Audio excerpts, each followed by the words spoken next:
And you're all having your little digs at Kaylee, aren't you? And don't get me wrong, we've all had a little dig at Kaylee, unfortunately. Sorry, Kaylee. It is true. Everyone's had a row with you. Until they actually understand what she's fucking saying. It took me a while with Kaylee. Took me a while, I'm not going to lie. But that's probably because of the duress that you cunts all put her under. That's right, the propagandists. Because they'd started on her a good fucking couple of years before they started on any of us.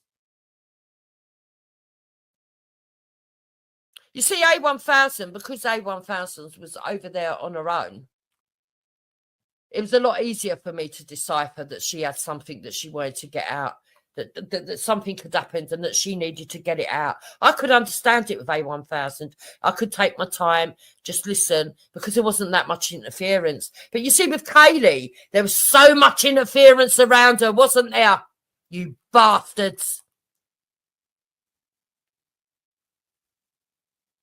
Should be ashamed of yourself what you did to that woman as well. Another woman you wanted to destroy, didn't you? You propagandists.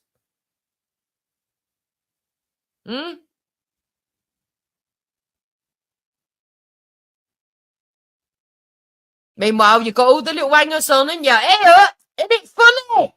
Isn't it funny, eh? Let's pick on another woman. Just don't pick on me, because I know that I'm ugly. Fucking cunt.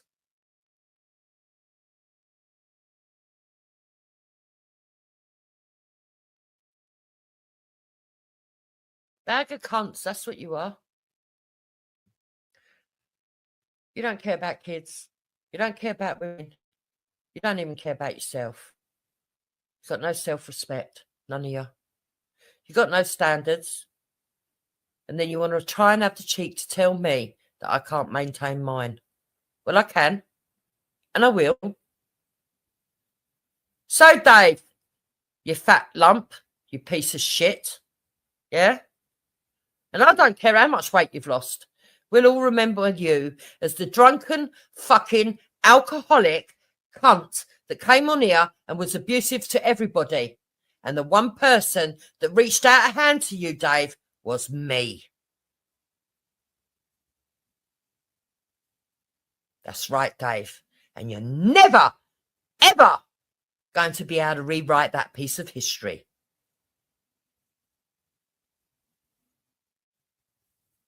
So whatever it is that you think of me, whatever it is that you thought I did to you, by suggesting, why don't we go and get some cartoons and edit? Whatever the fucking poxy excuse is, I don't give a shit, mate. Really don't.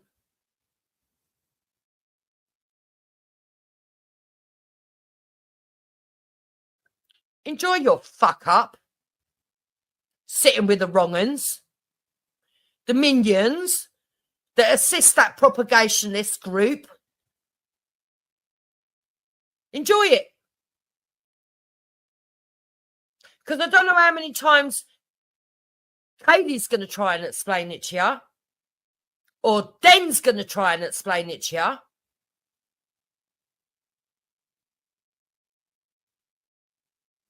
Because they have tried.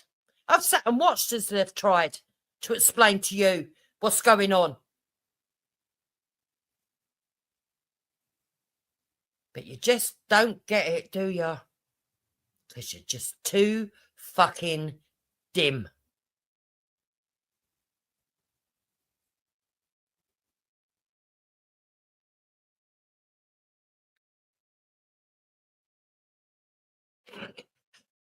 Fox, sometimes you can be so annoying, and sometimes you can be so fucking to the point.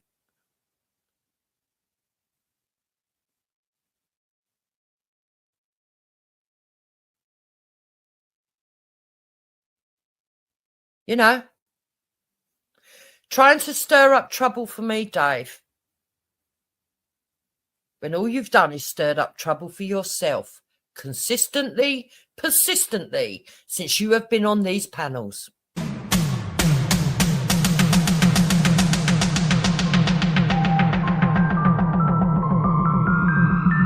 What do you reckon I should do then? Drop her a line or just pop round with a decent packet of biscuits? They also make shoes of the skin of a baby's skin. They've got a special tool and We'll spit it out. in the skin and the flag in the baby's skin and then they pull it out. And then they put it in and they stick it because the blood is kind of sticky.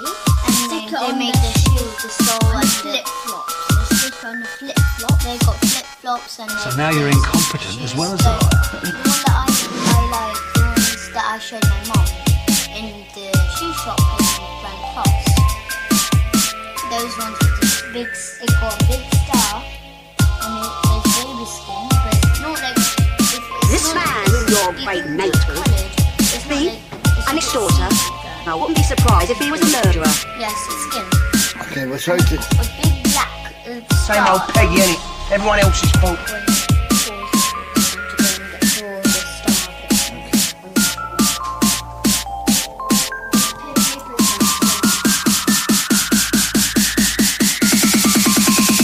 You invited him in for coffee. Who are these twins? There's Millie, she's a brown girl. Millie who? Millie Cowell. Millie Cow? Yes. Okay. So how do you know she's one of the twins? Because I Same know old that Peggy, when innit? she comes in, they do sex with her. Mostly. Who's they? The teachers, the parents, the staff. Every single teacher was specific. Same old Peggy, Every innit? single- No one the whole cares what you think. The whole school, and we've got our own church too. Because they do because after as I said, we kill babies, we drink their blood, we eat them. But then after Same old Peggy, innit? the social services who are in it, they go to families.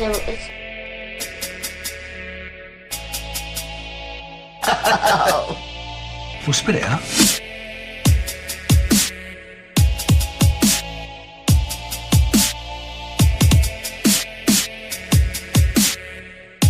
Between you and me and the gatepost, she's quite keen on him, but you know her, she won't let on.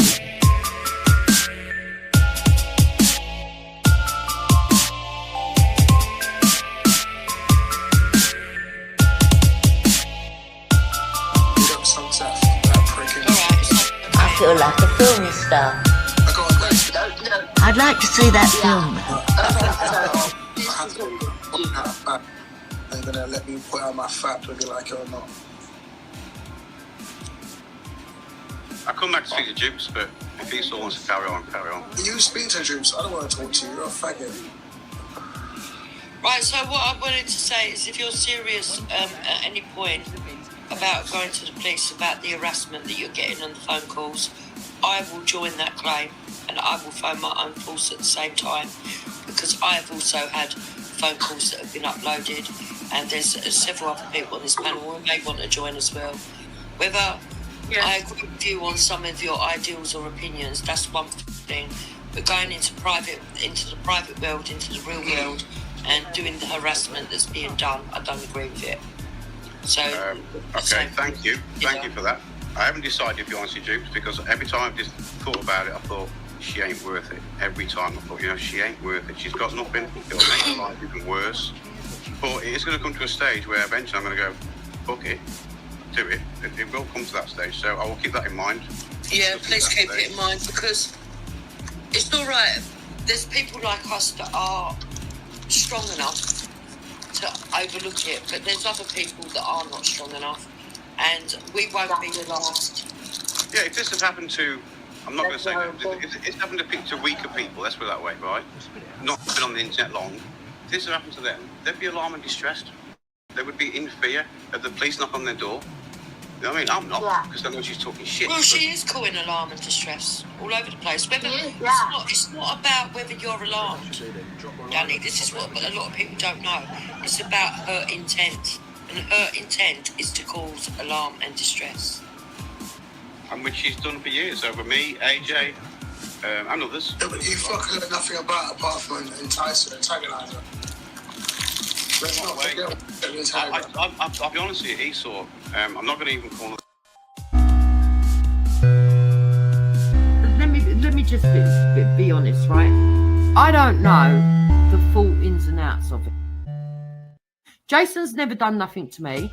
I've not actually seen him do anything dodgy. I do think that if he had free reign of Kaylee's stuff and put stuff out, that's disgusting. But I haven't actually seen evidence of that yet. But I will say that if there is evidence that's disgusting, she should go to the police. Peggy, innit? Everyone else's fault.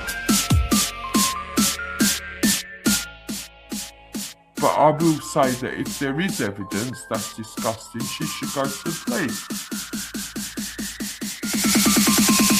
You invited him in for coffee.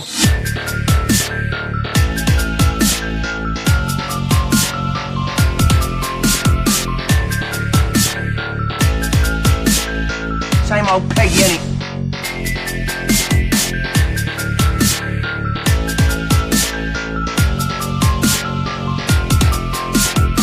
But I will say that if there is evidence that's disgusting, Same she old should go Peggy, to the innit? police. No one cares what you think.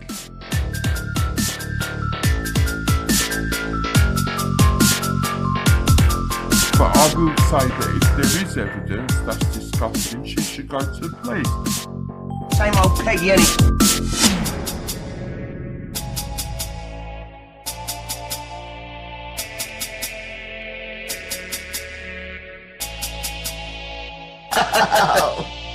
We'll spit it out. Yeah, I think where you're concerned is that I don't know. It's like when it comes to things like that, I would just say I don't think that's true. I wouldn't think that of Jason. I've not seen evidence of that. That's the allegation. If that's true, I think that's out of order.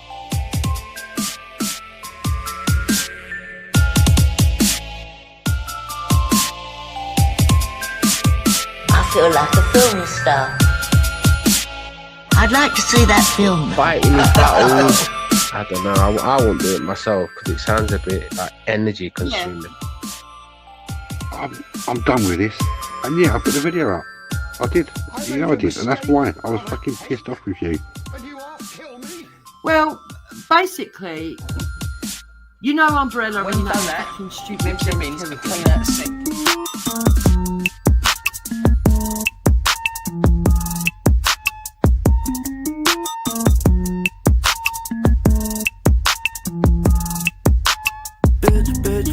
Every song, all you fucking do is bitch. All that ice on So yeah, I was fucking pissed off. You know, I admit. You know, and I thought, you know what? I've had enough of this. It's £4.50 you made, mate. Coffee.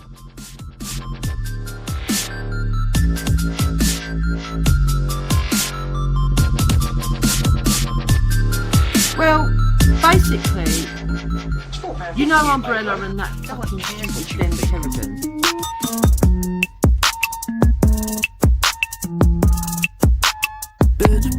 bitch. Every song, all you fucking do is bitch. All that ice on your watch must be cutting the beers. I'm done with this. And yeah, I put the video up. I did. You know I did. And that's why I was fucking pissed off with you.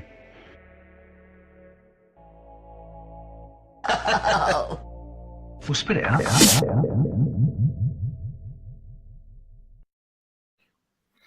Well, basically, you know Umbrella and that fucking stupid Sex on that tip. If you listen, we don't click. I got higher than your bitch. I'm a viper in the pit. Is this all it is? Yes, that's really all it is. From the cradle to the grave. Kaylee feels betrayed because she gave Jason free run of her YouTube, forgot about it, and then when they fell out, he still had free run of her YouTube, could see all her videos and private messages.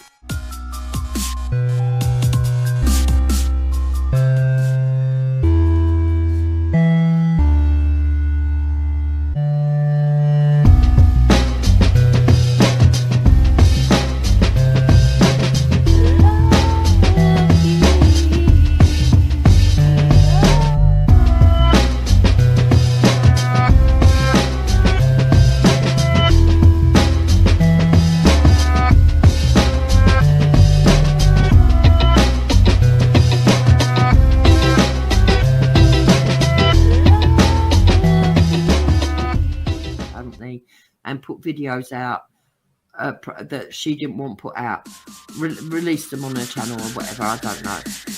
And I thought, you know what, maybe the world needs to know, you know, that this girl may not be as genuine as she appears to be. Because as far as I was concerned, and I'm still of the same opinion, I'm not sure you can be trusted, Kaylee. You know, I don't know where you are with things. But fighting his battles, I don't know. I won't do it myself because it sounds a bit like energy consuming. Yeah, well, yeah, it is. Yeah, but it's content at the end of the day. But well, yeah, it is. Yeah, but it's content at the end of the day. But well, yeah, it is. Yeah, but it's content at the end of the day. But let me just be honest, right? I don't know the full ins and outs of it. I've not seen evidence of that. That's the allegation. If that's true, I think that's out of order. But that is an abuse. That is wrong if you've done that. Jason's never done nothing to me. I've not actually seen him do anything dodgy. I do think that if he had free reign of Kaylee's stuff and put stuff out, that's disgusting. But I haven't actually seen evidence of that yet. But I will say that if there is evidence that's disgusting, she should go to the police. No, she won't get on.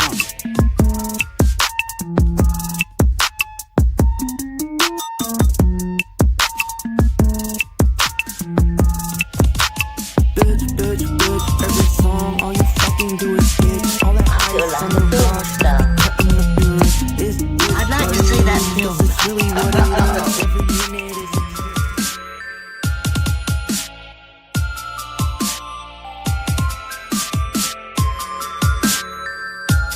I made a mistake on a cake, and you are kill me. And when you've done that, you can empty the bins and clean out the sink.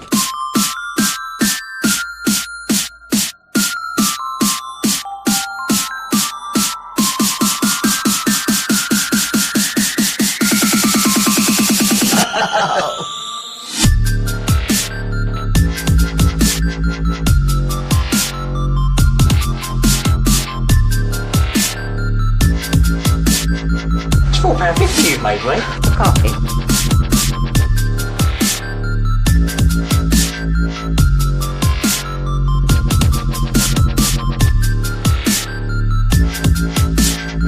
It's £4.50 you made, mate. No one cares what you think.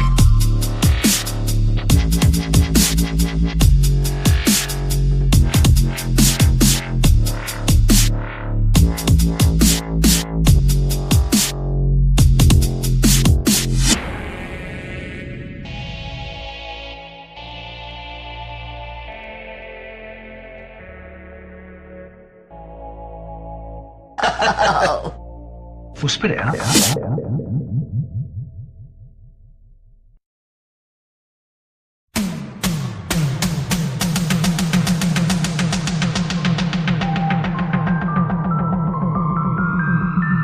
What do you reckon I should do then? Drop her a line or just pop round with a decent packet of biscuits?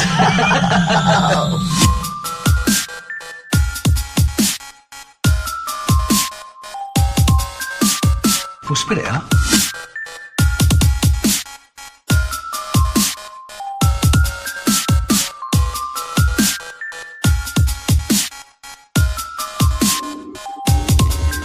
That is so difficult. Okay, so now you're in conflict as well as that. in true umbrella grape solutions, can you hear the kettle's just about finishing? That didn't work. So the signal's obviously terrible here as well. But also I am running everything through a phone. But I mean, it all adds to the effect really of what the hell's gone on here, doesn't it? So for anybody new, if you do go back over anything as and when it comes back up and isn't erased and gets to be organised somewhere for any length of time, you'll see that I've been all sorts of places, sat outside the library and all sorts. And I've just moved at the moment, so I'm in a bare house. It might sound a bit echoey. And yeah, I'm running everything through one smashed screen phone. So if that goes, we're completely down again until I walk to the pub again. And don't this lot love to grill me for it. So anyway, yeah, that stopped halfway through. So I haven't seen any of the comments so far. So I'm just going to, before I even get involved with you lot in the comment section, I'll turn it on so it saves me where does it start? So I know where I need to look from when I go back. Okay.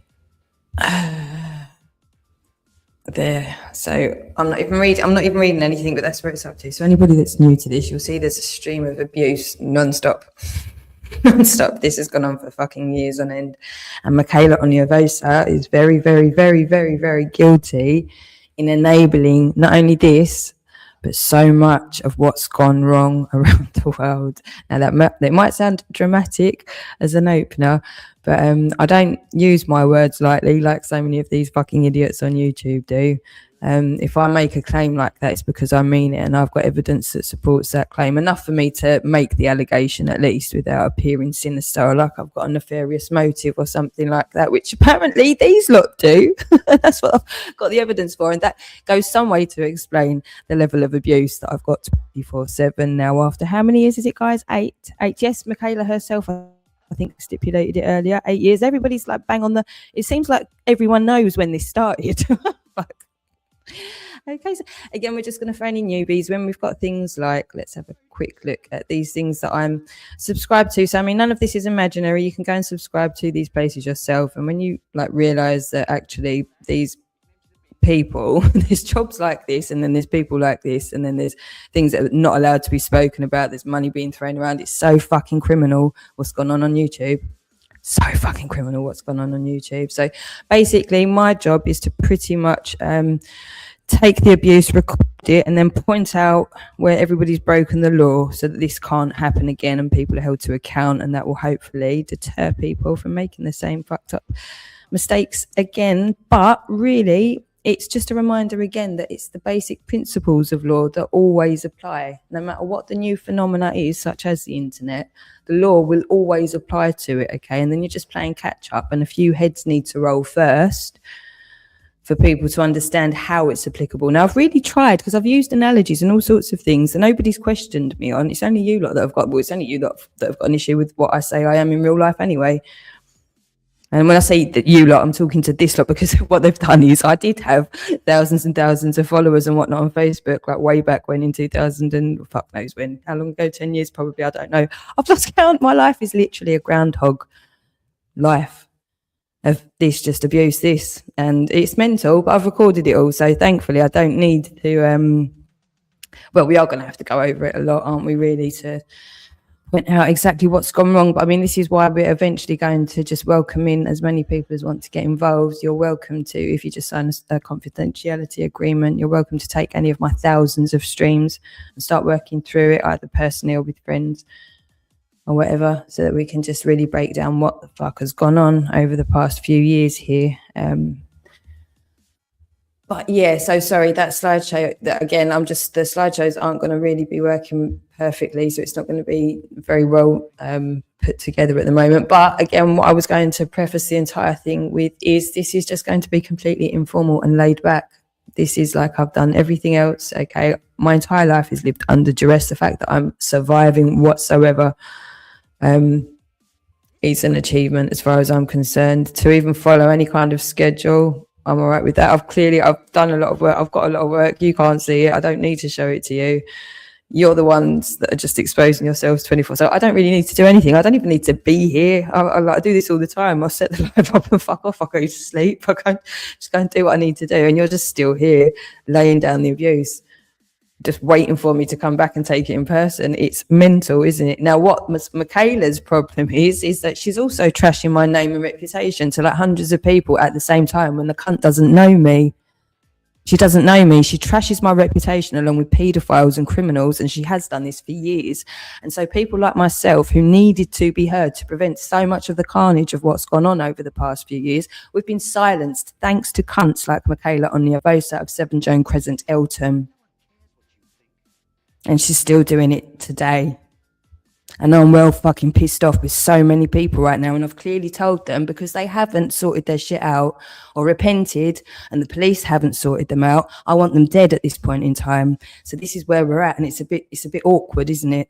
Because I'd prefer these people to be dead than committing the level of fucking harm that they're committing to me and children and women and innocent people around the world. that's where we're at. Now, again, I don't use my words lightly like these cunts do. If I'm saying something, I mean it.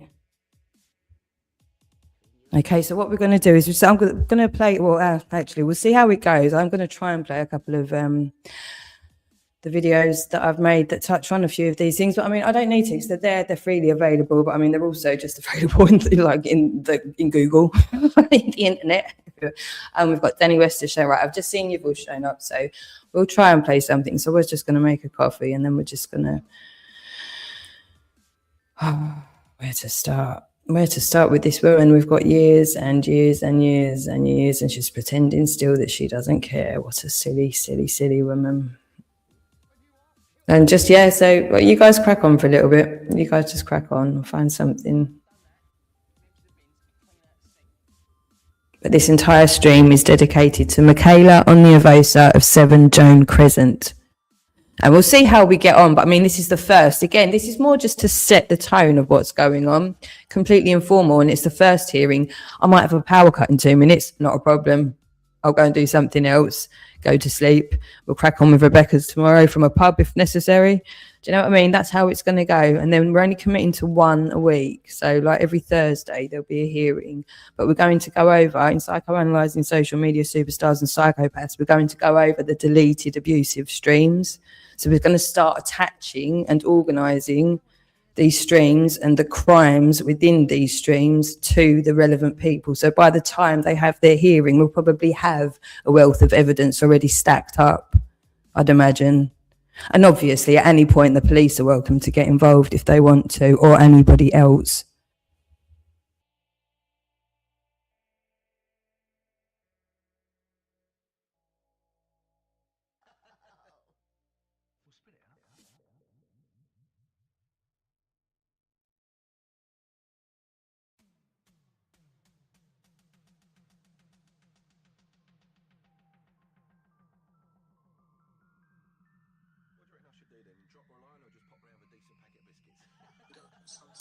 That pricking. All right, it's okay anyway. I'm going to go on mute.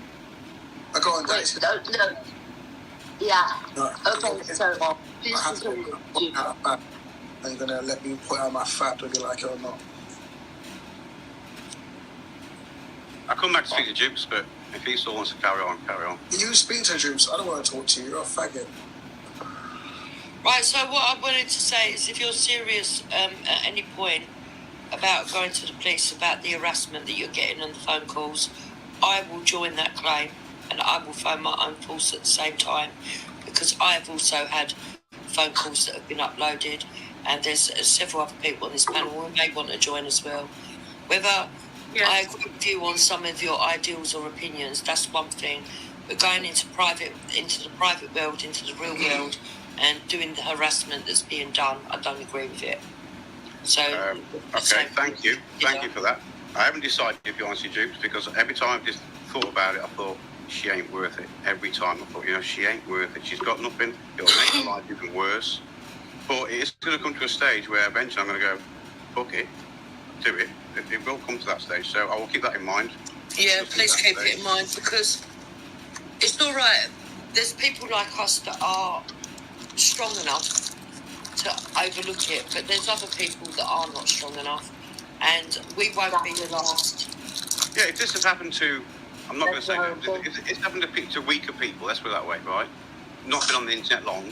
If this had happened to them, they'd be alarmed and distressed. They would be in fear of the police knock on their door. You know what I mean? I'm not, because I know she's talking shit. Well, she is causing alarm and distress all over the place. It's not about whether you're alarmed, Danny. This is what a lot of people don't know.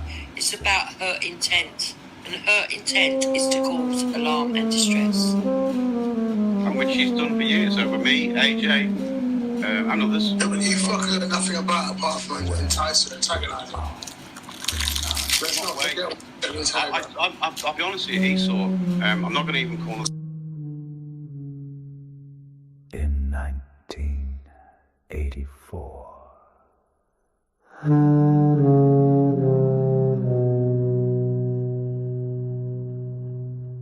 Lurking on the World Wide Web. Lurking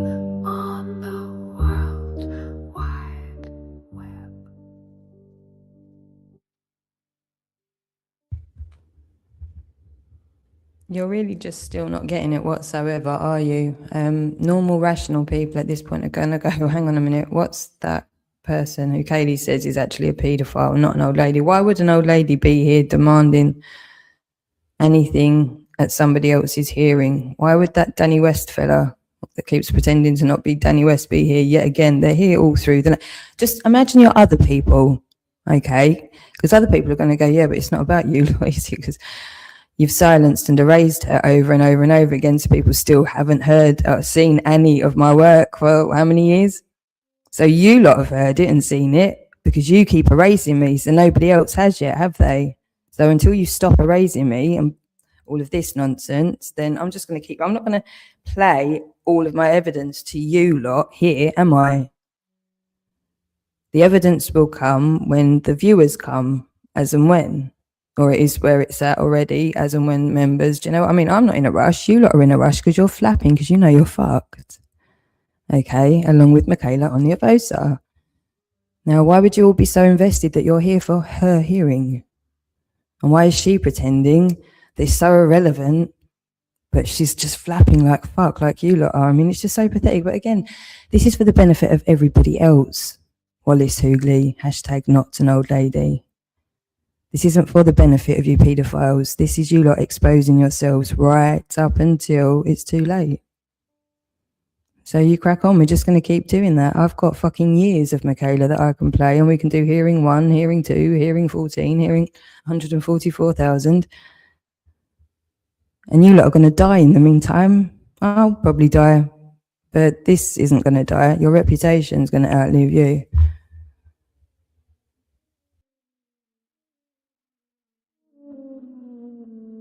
Where did all the nonsense go?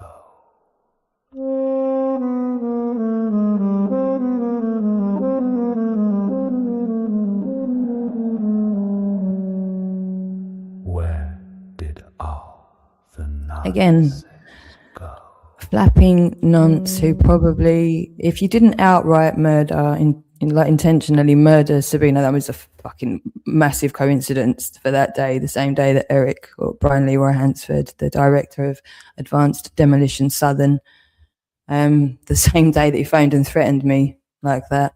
That was the same day that Sabina died, but still the same day that AJ wasn't tending to Sabina. He was trolling me, in fact, with the gang the same day. Yeah, but he's also a convicted animal abuser, and he's also been spreading all the shit that's been flying around the internet about me for the last, 8-9 years now. So pretty fucking criminal. And then all the idiots that have jumped into bed with him, pretty criminal as well. You're supposed to use your hashtag discernment, remember? Hashtag discernment. I mean, I did try. You can't say I didn't try. I've recorded me trying. Believe me, I've recorded me trying. So I'm not going to play my evidence to a handful of nonces that are just waiting for it to tear it apart, AJ. That's the point. I'm reminding you by playing the same things over and over and over again. These are snippets of thousands and thousands of fucking files now that I've got, of hours, all day, every day for years. Okay, these are snippets in time. Now, can you imagine all of your snippets in time all put together? Because that's what's coming. That's what everybody's going to see. They're not going to see these same ones that you're getting bored of. You're getting antsy because you're waiting to see what else there is, but there's everything else that you've done. Now, that's a lot of stuff. Okay, and I'm not about to sit here playing it for you so you can figure out what, or try and figure out what to do, but I'm not doing that. I know what I'm doing. Okay, and I don't owe you anything, do I? This is actually Michaela Oniovosa's hearing, but really, because it's just all this situation is just so fucked up, we're really just going over the fundamental principles of what it is that we're doing, because this is just going to build over time. Okay, the site's not even live still at the moment. I'm updating it obviously now with the fucking Christmas shit, and the fact that Daz is so intent that he's taking it down. That has to be on there. Do you know what I mean? I don't know what he thinks he's taking down because he hasn't even seen what's on there. I don't think it's private, but I mean, it's the intention. It's the intention. This is what it is. Whether you think it's evidence or not, this itself is massive evidence, you silly bastard. Okay, this is the biggest evidence that wherever I am, there you are to abuse me as a fucking gang. And this has gone on for years. Okay, so this is the evidence, all right? So you can keep asking me for it, but you are the fucking evidence, you moron.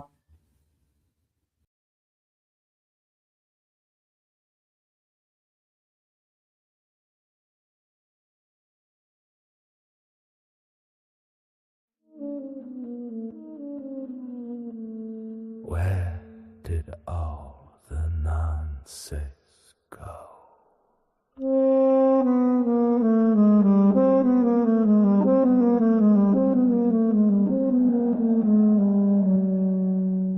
Where did all the nonsense go?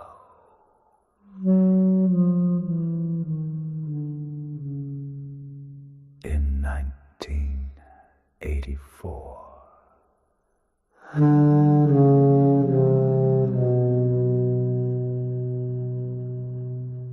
Lurking on the World Wide Web. Lurking on the World Wide Web. Lurking on the World Wide, waiting to open our kids. Did you hear what I just said? Like, I absolutely don't exactly joke, literally. I literally don't need to do anything. In fact, the less I do, the more evidence it is, really. I mean, logic would tell you, if you don't like what you're seeing or hearing, okay, you would leave, yeah? If you're bored, you would leave. If it's repetitive, I can't even say it. If it's repetitive and you're finding it boring, wouldn't you just go away? Okay, no, you're here going, play it. See what you're going to do. So I'm just going to go back and make my coffee and go get some air. Where did all the nonsense go?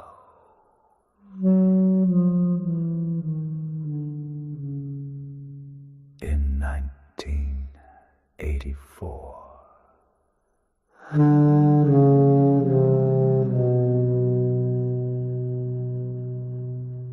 Lurking on the World Wide Web.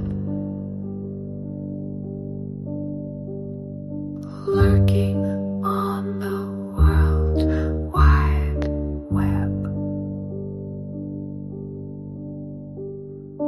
Lurking on the World Wide, waiting to open our kids' door.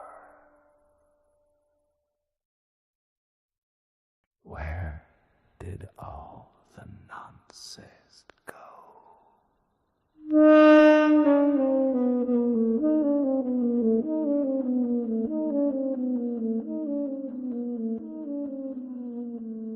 Where did all the nonsense go?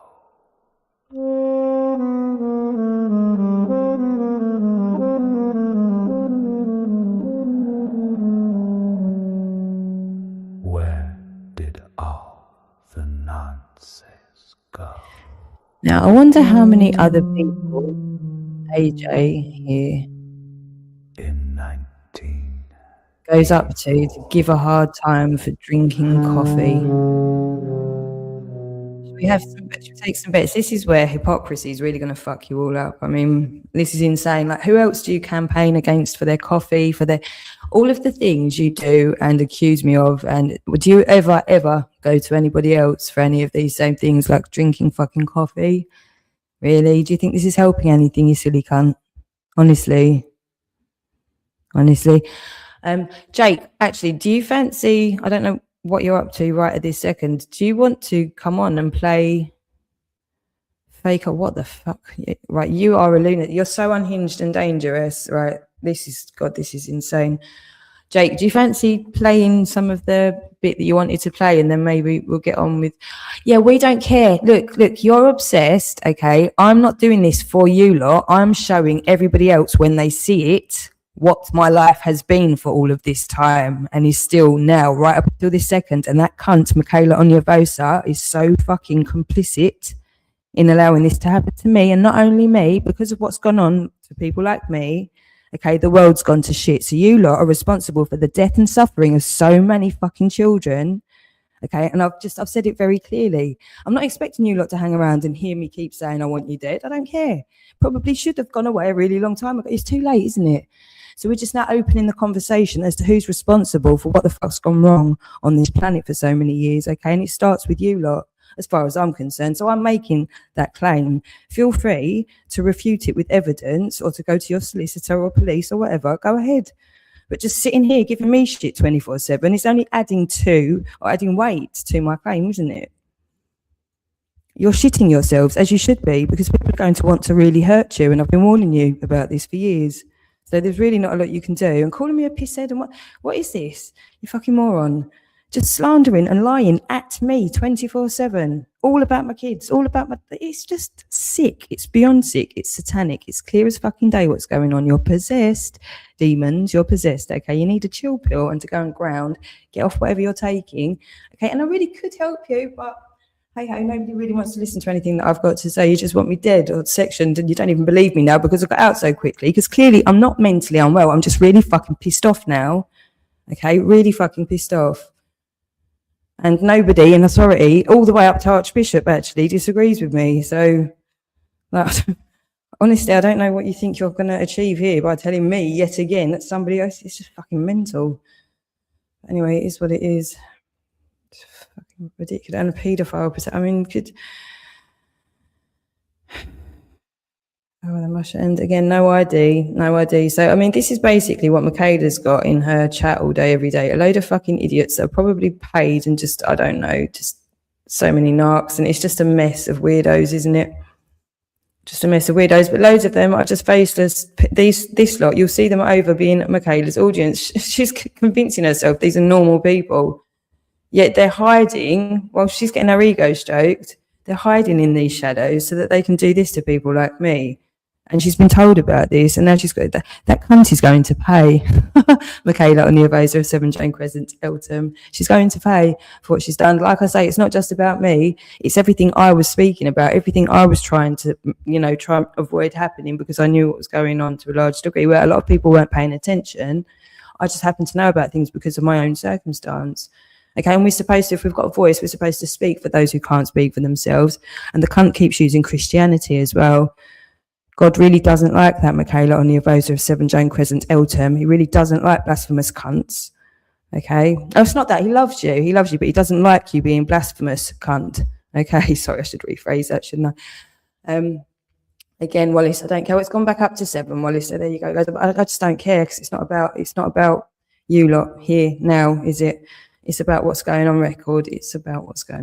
So just going to let you carry. So sorry, Jake. Yeah, do you fancy doing the ghost bit? Oh, so the chat is just, it's mania. It is just mania. Manic fucking paedophile weird pricks. No. Oh, he's ghost on himself. Oh, no, don't worry. No, it's fine. I've got things that I want to try and play anyway. It's not a problem. No, I think I've said enough anyway. If it drops out, it drops out. This is where we're at. I'm playing all of this through a phone. Just moved in 2 days before Christmas, and I've had this lot giving me shit and taking the piss out of me for being alone and on the cold floor with no oven, no nothing. I don't care because I like camping and I don't celebrate anything because my life went on pause when all this shit started. Okay, I'm still apart from my children, so there is no Christmas, but it provided the perfect opportunity for all of these vile, evil bastards to do what they've done. And we've, of course, recorded it all. So it's just wonderful for the storytelling aspect. And then again, more on Michaela. What the fuck are you doing? Having these people as it's just sick. It's just sick. This entire cesspit of YouTube is absolutely sick. And I will be expressing my concerns to the relevant people within the company itself as and when I can be fucking bothered. I did it to myself. Yes, sure I did. I've done all of this to myself. Okay, I don't have any. I know I don't, because how many times have you? Almost 60 times. Well, this is just what on one account. So it's probably well past 100, to be fair, going back to before the Streamyard account. Probably well over 100 times. And if I started with thousands and then less can find me each time, then we had COVID and all these things have gone on. And then anyone that was around has just seen this absolute abuse all day, every day, and has realised nobody's even helping. This is fucked up. Probably gone mad themselves. Do you know? So it's not a surprise, is it, that I haven't got thousands and thousands of followers still here when all I've got is this shit from paedophiles all day, every day. Because I'm not quite the same happy-go-lucky person that I was all of those years ago, am I either, really? It does have an effect, doesn't it? This shit 24/7. Hey? Does have an effect. I think people are probably going to be a little bit more sympathetic to me than to a bunch of anonymous Nancy cunts on the internet who choose to do this to me 24/7 every fucking day of the year. I reckon people are probably going to be more likely to be sympathetic to me for trying to protect my children rather than try and be internet famous like people like Rebecca Elizabeth Penman and Michaela Oniovosa and Cleon Millward and Luke Horan and Dave Smith and the rest.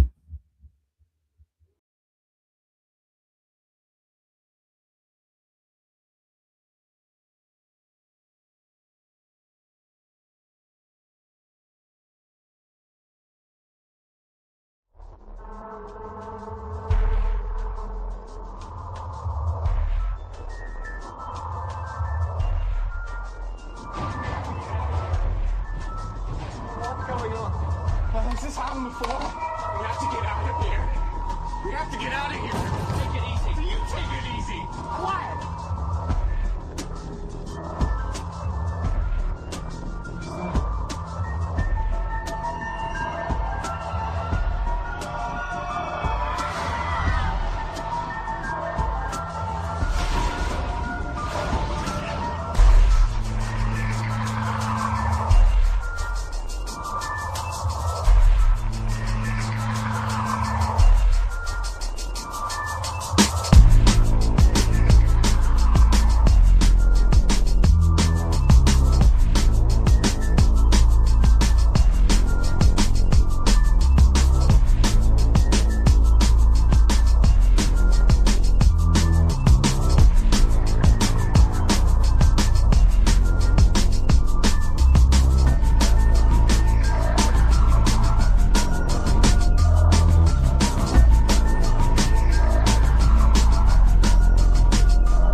representation of the Red Queen. You have to get out. Modeled after the head programmer's daughter. She'll try to deceive us. I wouldn't advise this. Disabling me will result in loss of primary power. Anything to stop us from shutting her down. I implore you. Implore away. Please? Please? You're all going to die down here.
Right, so as always, I've dropped the link to give Danny West the chance to come on and explain who he is, why he's hounding me 24/7, and to make any claims with his voice, provide some ID, any of those sensible things, but no, he won't do that. So at that point, logical, rational people are just going to go, well, what the fuck is he chasing her around for all day, every day? And even over Christmas, that's what logical people are going to do. And there's lots of you. That just makes everything so much fucking worse. Okay, when there's two people doing something, it makes it way worse. When there's lots and lots and lots, it's fucking well sinister. All right, so I don't need to keep on. I mean, it's just fucking ridiculous. It's just ridiculous. I refute your lies, but I don't fucking care. You're calling them lies, but you provided no ID, so they're not lies. I can't lie about somebody who doesn't exist, you fucking muppet.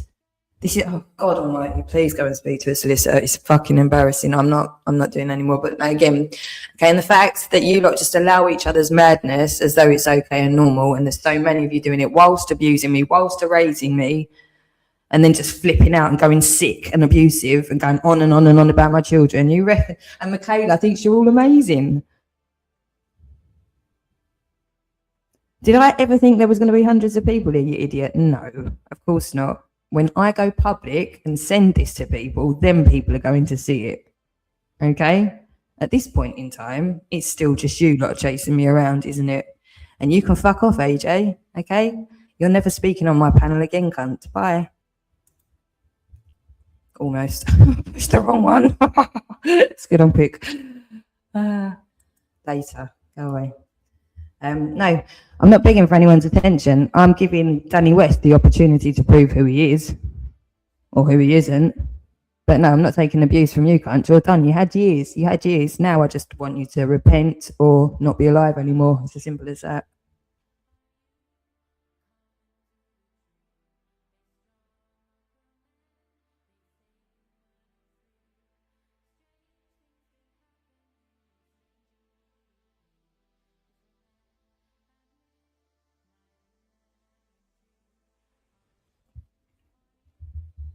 No, again, Clyde Stanhope, you can keep pretending that you don't understand what's going on. You fucking morons are the evidence, okay? So this is ongoing evidence of what Michaela has allowed to happen to my life. And because I've been preoccupied and bombarded all day, every day with this, I haven't been able to do my work, which was to help lots of other people, predominantly my own children, okay? So Michaela is responsible for a hell of a lot of fucking suffering, and she's going to pay and be held to account. Now, like I say, this is just the first hearing. This is just the first hearing. Lucifer, you can try all day long. You're fucked, okay?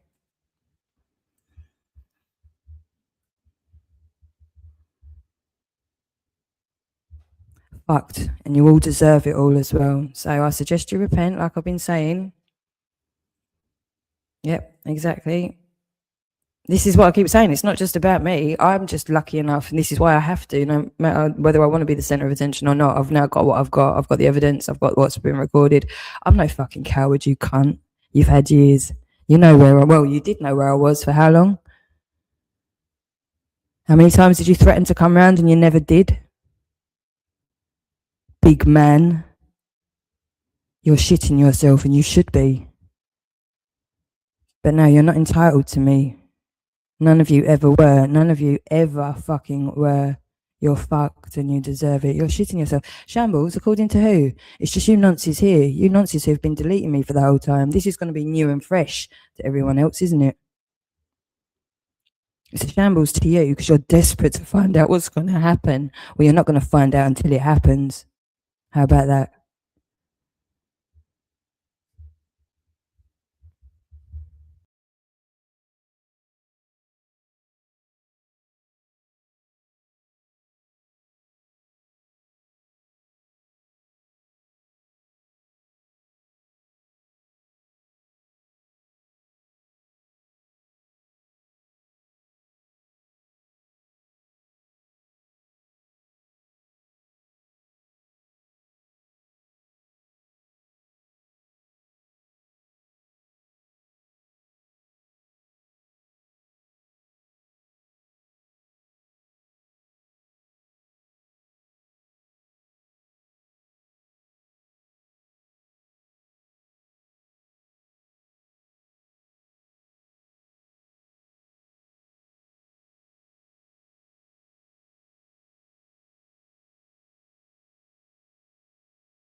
out with you cunts.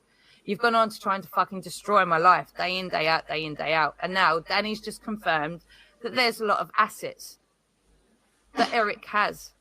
And have you not confirmed, Danny, that yourself, Eric, and Jason Tyler have all seen each other, so can confirm each other's identity to the police? Is that not true? You've all seen each other. You all know each other. You've now just said there's assets to be had, and I've already got my solicitor. Where do you want to go? Right, so Kaylee's just said she's already got a solicitor. Best advice then, Kaylee, is can you sort of put it in the description or something, or put it in the comments, so maybe we can contact the solicitor ourselves and get this ball rolling, you know? Yeah. Big boys. I'd love to see this imaginary solicitor's details. I suspect it's either Chrissy Morris or Edward Ellis. Nah, Chrissy Morris is not a solicitor. Well, Edward Ellis pertains himself to be a solicitor. Yeah, but he's struck off now, isn't he? Well, he's been struck off for years, but he's been running around saying he's still a practicing solicitor ever since. Yeah, you reminded me of something, so after this I want to speak about the solicitor. Anyway, carry on. Right, it says it on the screen. Eric and myself and Jason all have assets, Kaylee. I don't know why I didn't include you there, AJ, but we was talking about you at the same time. But that's what it says on the screen, right? So I've just sent that message to Kaylee, obviously, in the chat. So let's see what she says about that. Good, Danny. So Danny's just confirmed for everybody. Eric, Danny, and Jason all have assets. And, well, my solicitor says I have a case against you all. Okay. And that's just my solicitor. Right. So where do we go now, boys? Well, I'd like to know the solicitor's name, please. Assets, and I've got a case. There's our assets on screen. You want to keep doing this shit in the middle of the night? On my stream? Who's harassing who, lads? Who's harassing who? YouTube guidelines will tell you if you feel harassed by somebody on YouTube, then block and hide. Simple, Kaylee. If you do not want to block and hide, then carry on. You've just confirmed you all fucking know each other. You can all confirm each other's identity, and you all have assets. Yeah. Thank you. That's kind of all I fucking needed to know. Let's crack on. There you go. So that alone says it all. That really does says it all about the fact that once she heard assets, once she seen, you know, the fact that people maybe can get sued, or I mean, does she think she'll get legal aid or something? How's this going to work? This is the whole point, isn't it? It's just why she's trying to raise this money, isn't it? She's trying to raise money so she can get money. Or Well, more money. Well, that's all good and well. So it's all about the money then, really? Yeah, it's all about the right, money. go That's then. all it's about. So surely, wouldn't it be better for her to maybe phone her kids up one day and go, "Hey, how you doing, kids?" It's nothing about protecting. It's nothing Phone her about mum up. protecting the. How are It's you, nothing, it's nothing about protecting young girls, vulnerable girls. Nothing at all. It's just about the money. All right. So all she's ever interested in is money.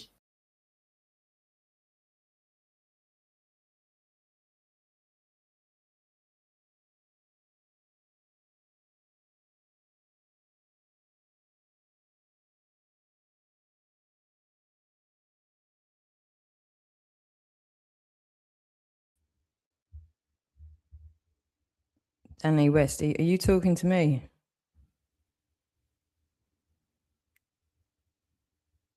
Give me your phone number, cunt.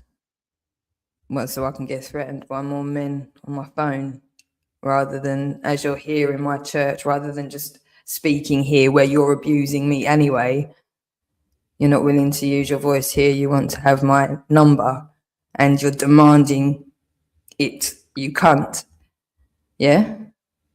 You think this is going to help anything? And you've got Clyde Stanhope saying that this is a shambles. This isn't solid evidence of anything at all, is it? New Year's Eve. So you've already done Christmas. So we've done all Christmas Eve night into Christmas Day night into New Year's Day. Sorry. It's just every day though, isn't it? It doesn't stop. So I don't need to specify that in particular days. I mean, advertised to who? You guys have made sure that nobody knows I exist. Okay, if I didn't believe that there was something more than human beings, I'd be very downtrodden by now and probably have killed myself, wouldn't I? You know, like suicide trolling's supposed to do. I know you're very upset, but there's no point in you shouting at me that I'm not jumping through your hoops or doing what you want me to do. My entire existence is under duress, okay? And I just go with the flow. We've got the title there as it is. We've started it with a fair chunk of who Michaela Oniovosa is. That's all we intended to do today, start the discussion. Okay, we'll decide if we need to have a hearing number 2, a hearing number 3, but we're going to start Rebecca's tomorrow. Okay, and then there's just the space, isn't there? Okay, but it's a more dedicated, more focused one. And, you know, as and when we can be asked and we're more organised and, you know, haven't just moved and think, you lying cunt, I mean, you tell the fucking... You're totally freaking out because you know how fucked you are. Now, really, you should probably be going to and laugh out loud, laugh out loud. You're so dumb, you're so dumb. Jump, coward, do this. So ridiculous. This is a load of men at a woman. Some of these people are in other continents. Let that sink in. All day and night. There's so fucking many of them. And YouTube haven't noticed anything for all of these fucking years. They notice if I say something out of line. Don't notice any of these patterns of abuse, so no. Fucking ridiculous. Ridiculous. But anyway, address me by my name, bitch, John. You really are a dangerous piece of shit and you need to be removed from society ASAP. So yeah, you just crack on with the abuse for another night. Okay, it is what it is, isn't it? So I think what we're going to do is play... no, I'm not... I don't really need to.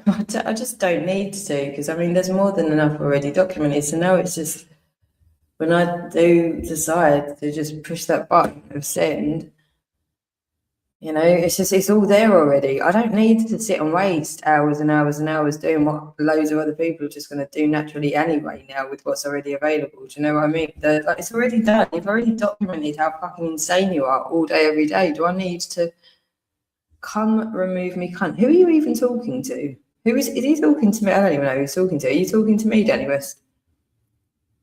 Or get one of your pals to, and you don't need the 2 O's in that too.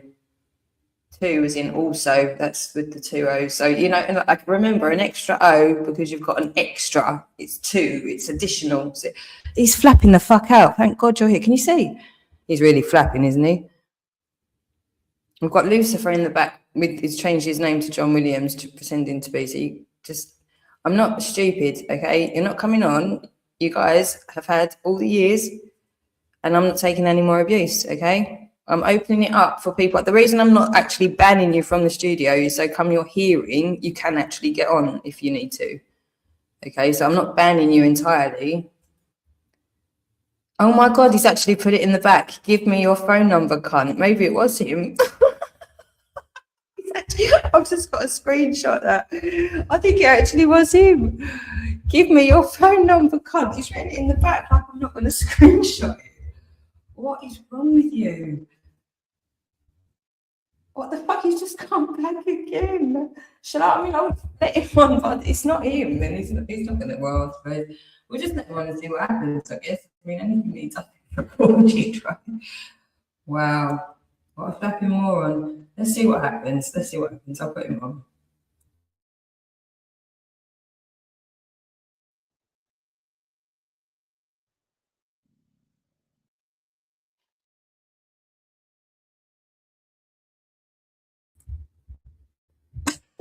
He's literally just come to type shit at me in the back because I'm not paying attention in the proper chat. Oh, what a melt. This is so ridiculous. I've just got a screenshot before I forget. He's literally coming in the back. Oh, he's coming again. What do you want me just to let you write? Is that what you want? Oh, all right, you don't want me to bring you on? Is that what you don't want? Is that what you don't want me to do that? Is it? You don't want me to do that?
Well, so they also make shoes of the skin of the baby's skin. They got a special tool and They they put it in the skin and it, like in the baby's skin, and then they take pull it it off. out, and then they stick it because the blood is kind of sticky, And stick then it they on make the shoe with the sole on and the flip flops. They stick it on the flip flops. They got flip flops and like those shoes, like the one that I like, the ones that I showed my mum in the shoe shop in Grand Cross. Those ones with this big, it got a big star on its baby skin, but it's not like, you can do it coloured, but it's not like, it's a bit see-through there. For the skin? Yes, it's skin. Okay, well, sorry to... A big black star. It was. Wait. Pause. I have to go and draw the star picture on the shoe. The paper's downstairs.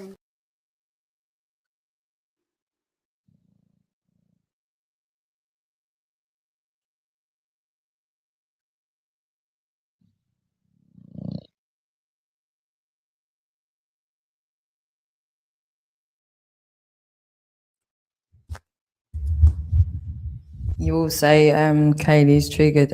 You were on the panel there for ages. Did you not realise? You're telling me to let you on. You were just on there. I was just coming on to say that that you can say that I'm triggered and flapping. You do this all day, every day. All day, every day. Like you say this is just so dumb, isn't it? You're literally, as a team of people, just trying to create a cat. It's just so fucking ridiculous. I assure you, I'm not flapping. I'm not triggered. I'm done. I'm done. I'm done. Okay, I'm not having anyone come on to abuse me. I'm done. I've had fucking years of that. Okay, I'm not flapping. I'm not triggered. I couldn't give a flying fuck if the police come round. I don't care. It's too late. It's all too fucking late. We're at the stage now. I'm just going to make sure your fucking names are known, and I'm going to keep going. And you lot are going to die off. You're going to die off. I'm just going to keep. This is what I need to do. Okay, it's either going to be acknowledged at some point really quickly, and things are going to change really quickly, or you're just going to die off over time. In probably a massive variety of ways. One or the other. The police really should do something, and things should change really quickly, and people will hopefully be safer, or you're just going to die off over time, and I'm just going to keep doing this and make sure that people know the truth. It's really all I can do, isn't it? So let me on nonce. You were just on for fucking ages. See how this man thinks he's... Do you see why I think people will be interested? And it really does only take one solicitor to contact a court, and then they get onto YouTube and we know who you are, you dumb fuck. It's that easy. Or even really before that, the police should be doing it like that.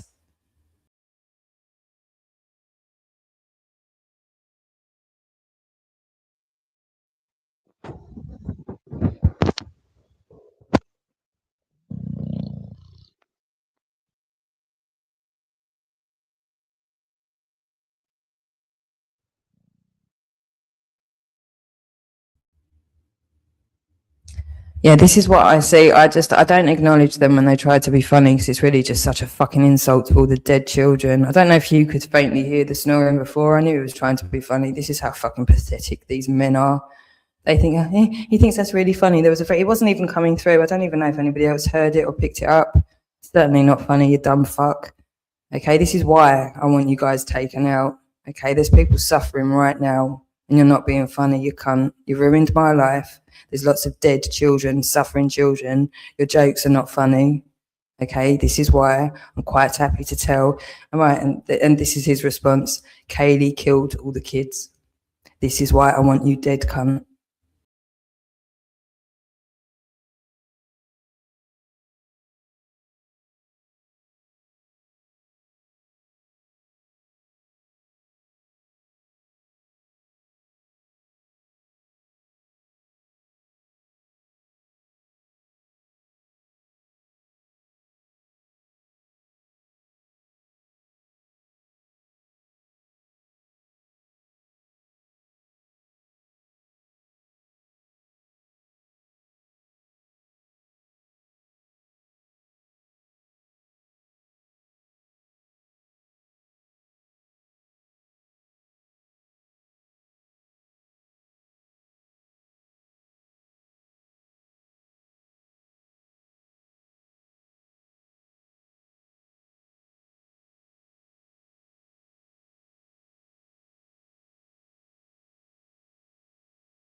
Is it wrong, in the year 2020, for a parent to feel that they are solely responsible for their children's upbringing, education, and medication?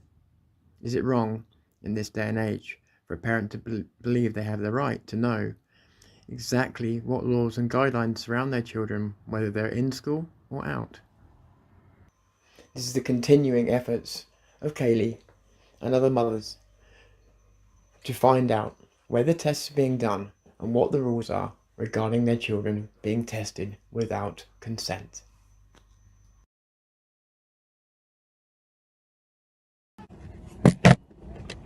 Hi. Hi there, have you registered? I haven't got an appointment. I need to ask something because nobody can answer a question. Yeah, I know the website's real down at the moment as well. Right, no, it's just basic. Oh, so, hang on. So it's I've been in touch with the school, right, based on the guidelines that they've given us, saying that children need to get tested if they've got a temperature or whatever. Yeah. But I've been around all the government departments, including the Department of Health and Social Care. No one can tell me who's doing these tests. With the here. Yeah, but what company or what laboratory actually does the testing and what science is behind it? Because we can't actually find any of that information, and nobody can tell me. To be honest, we're literally here just to do the testing. Yeah, so that's what I assumed. That's what I assumed. Our company's G4S, but that's not a. You haven't got any literature about where it goes or anything, or any inserts from the tests themselves or anything? Because it's just they want the kids to have it, but we just want to kind of know where it's going, you know, like who's actually responsible for. We can get our leaf. Where's our leaf? What's the question? Basically, it's just there's so many of us trying to find out exactly who's doing the test, like what science is it actually based on? Because they want our children to have it. So where the labs are, basically. Pretty much where the labs are, what company's doing it, because I've been through all of the government departments to try and find out. The health secretary, the school don't know. My MP can't tell me. You know. I don't know. To be honest, I think it's kept quiet. You do think it's kept quiet? I think it's kept quiet too. That's the problem. That's why we're asking. It obviously can't get sent too far because they literally are sent away 3 times a day. Yeah. And come back the next morning. But you've got no clue as to where they go. The Royal Mail, and we're not to know where they go. Right. Okay. No. I had to come and exhaust it. So I've been on the phone to everyone. There's been loads of school children coming through, though. I am aware of that. Yeah. Because I mean, it's in the guidelines, isn't it? And it then goes straight to the government website, which is the same advice it gives to everybody else, and it's got nothing on there. No, it's fine. But no one on here would know. No, that's fine. No, I appreciate. I just had to exhaust it because I was driving past, and I thought I may as well ask. Just keep the window. Are you getting tests? No, not until they can tell me who's doing it. No. I'm trying to. Okay, yeah. So you're meant to go out here, but there's a car behind. Nigel, can I? Yeah, we'll just get you. If you yeah. Okay. Sorry to take your time. I just had to try it. Thank you.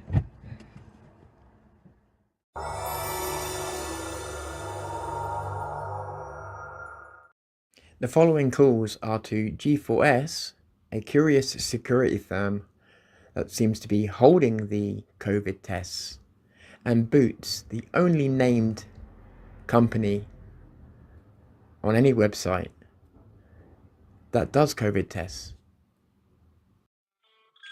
Good afternoon, G4S. How can I help you? Hiya, I just got through to you a second ago. There wasn't actually anybody there and it just went through to voicemail. I've tried actually a few different numbers just to get to the switchboard, so I've had to go through this way again. I don't know who you'd need to pass me on to, but I just need to ask a couple of questions about some of the things that are on the website.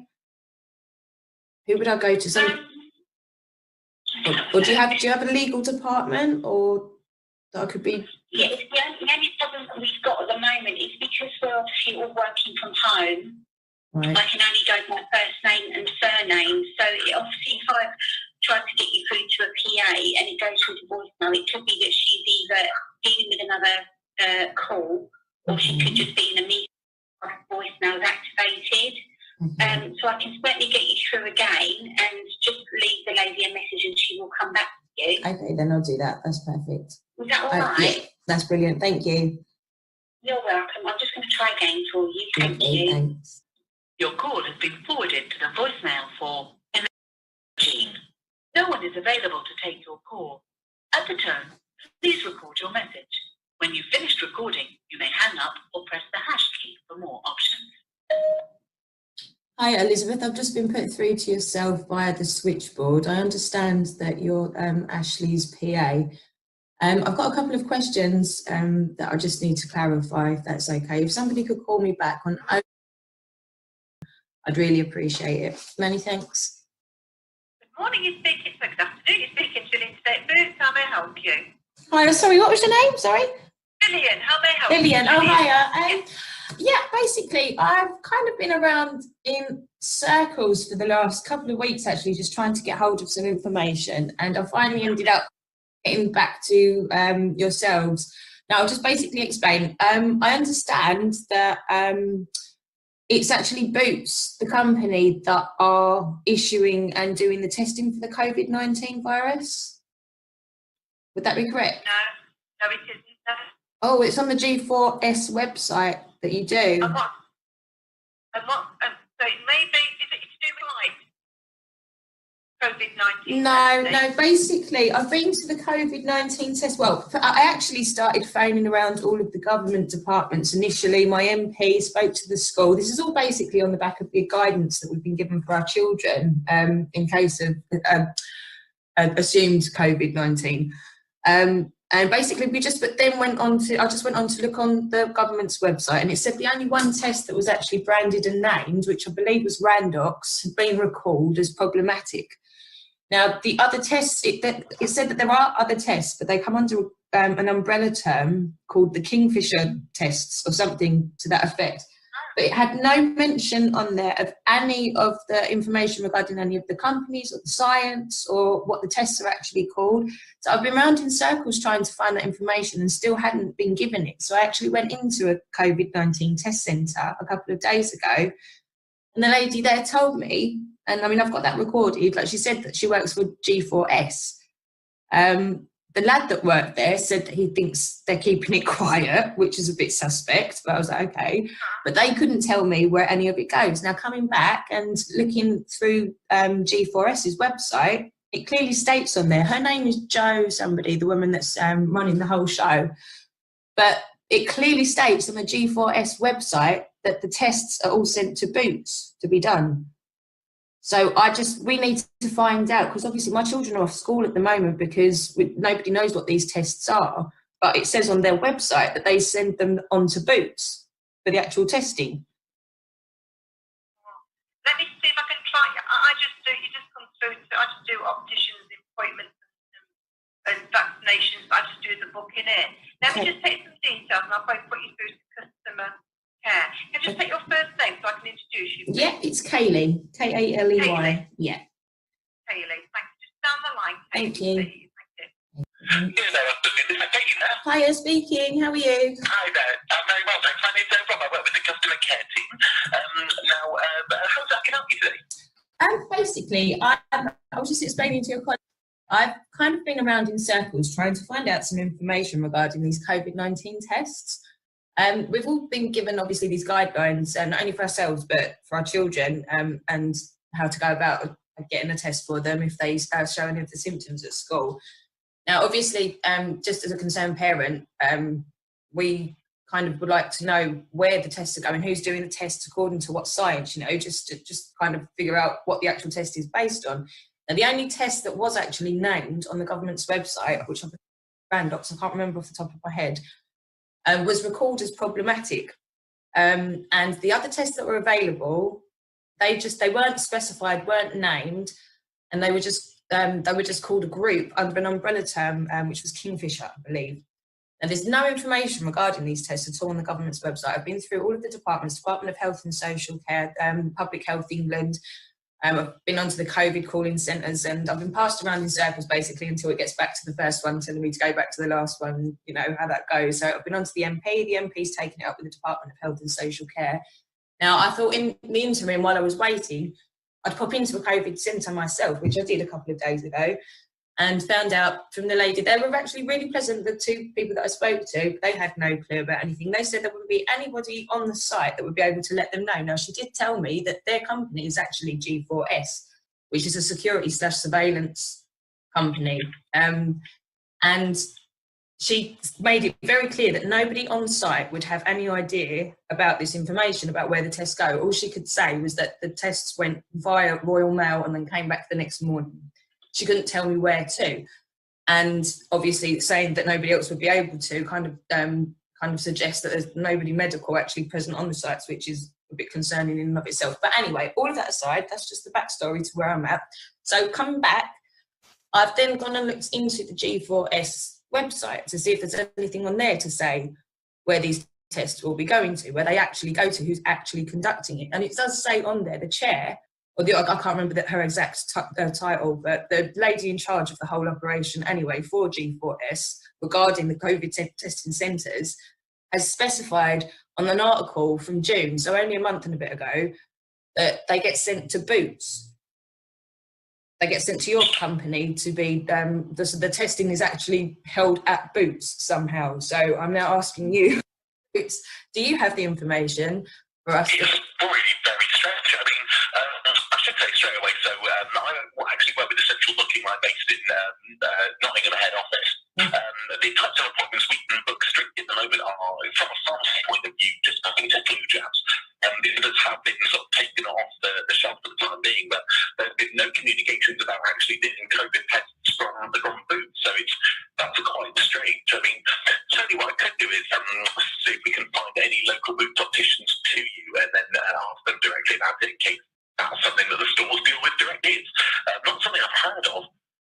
So you're not just the opticians. Am I speaking to just the opticians, am I?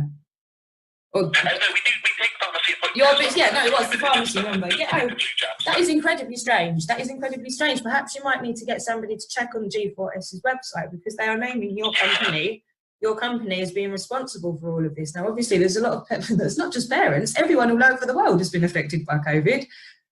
You know, and if G4S saying that it's you guys that are doing the actual testing and you are refuting that, that's quite a big deal, you know? Yeah, no, of course. So which area are you based in at the moment?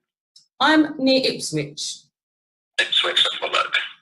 I mean, to be fair, I've been to the test centre myself. I'm in touch with my MP. I'm in touch with everybody already. I'm just literally trying to find where are these tests going to and according to what science, you know, and it shouldn't be that difficult to get an answer. No, it's really odd. I mean, I'm just having a look. I mean, the first one that's come up for me is the Ipswich Tavern Street one. It looks like it's flat bang in the centre of Ipswich. But under their pharmacy services, it's not listing anything to do with those services. I mean, I'm happy to give them a quick ring and we can actually speak to them directly, see if they know any more. That would be handy, because I mean, obviously they have to be going somewhere, don't they? And if the company doing it is saying that it's you, but you're saying it's not, then there's a big problem. It can be sort of it can be odd with the appointments we book, because we don't actually deal with the sort of the product side of it. We just make the appointments, strictly speaking. So whether the store has different processes could well be the case, and we just don't deal with that side of it. Okay. Yeah, I mean, however we can find out. What they say. Yeah. I mean, if you could, that would be fantastic, because somebody will need to know if it is Boots. If Boots are doing this somehow, even if it's not, if it's something out of your remit or outside of your department, somebody ought to know, and somebody ought to be able to. Yeah, no, absolutely, and then we should get this logged and sort of looked into anyway. Because you won't be the only person who's looking at that information as well. So it does need to be addressed. But yeah, I'll just get them on the line now, and we'll have a quick word with them. That's perfect. Thank you so much. Thank you. Thank you. Good afternoon, Judy Boots. My name's Adele. Can I say your name, please? Hiya, my name's Kaylee. I just got cut off. I've already been through and was put through to a gentleman that was making another call on my behalf. I got cut off in the middle of that call. Okay, at the moment, Boots are providing COVID-19 tests. Sorry, say that again. For those going to the UAE, as in travelling to the UAE, but to the best of my knowledge, they're only being done at Piccadilly, Oxford Street, and one of the stores in Manchester. Okay, but Boots are handling those ones. Only for the UAE, yes. Right. Okay. All right. Could you then, in that case, could you get the name of the test and the science that's referenced that the test is actually based on? I don't have access to any of that, unfortunately. I mean, I can give you the number for one of the stores. You could ask the pharmacist there; they should have that. Yeah, no, that would be fantastic, actually. Yeah, that's probably. Okay, just hang on, I'll find you the number for the store. Which ones did you say? It was Piccadilly? Piccadilly Circus Yeah. and London Oxford Street.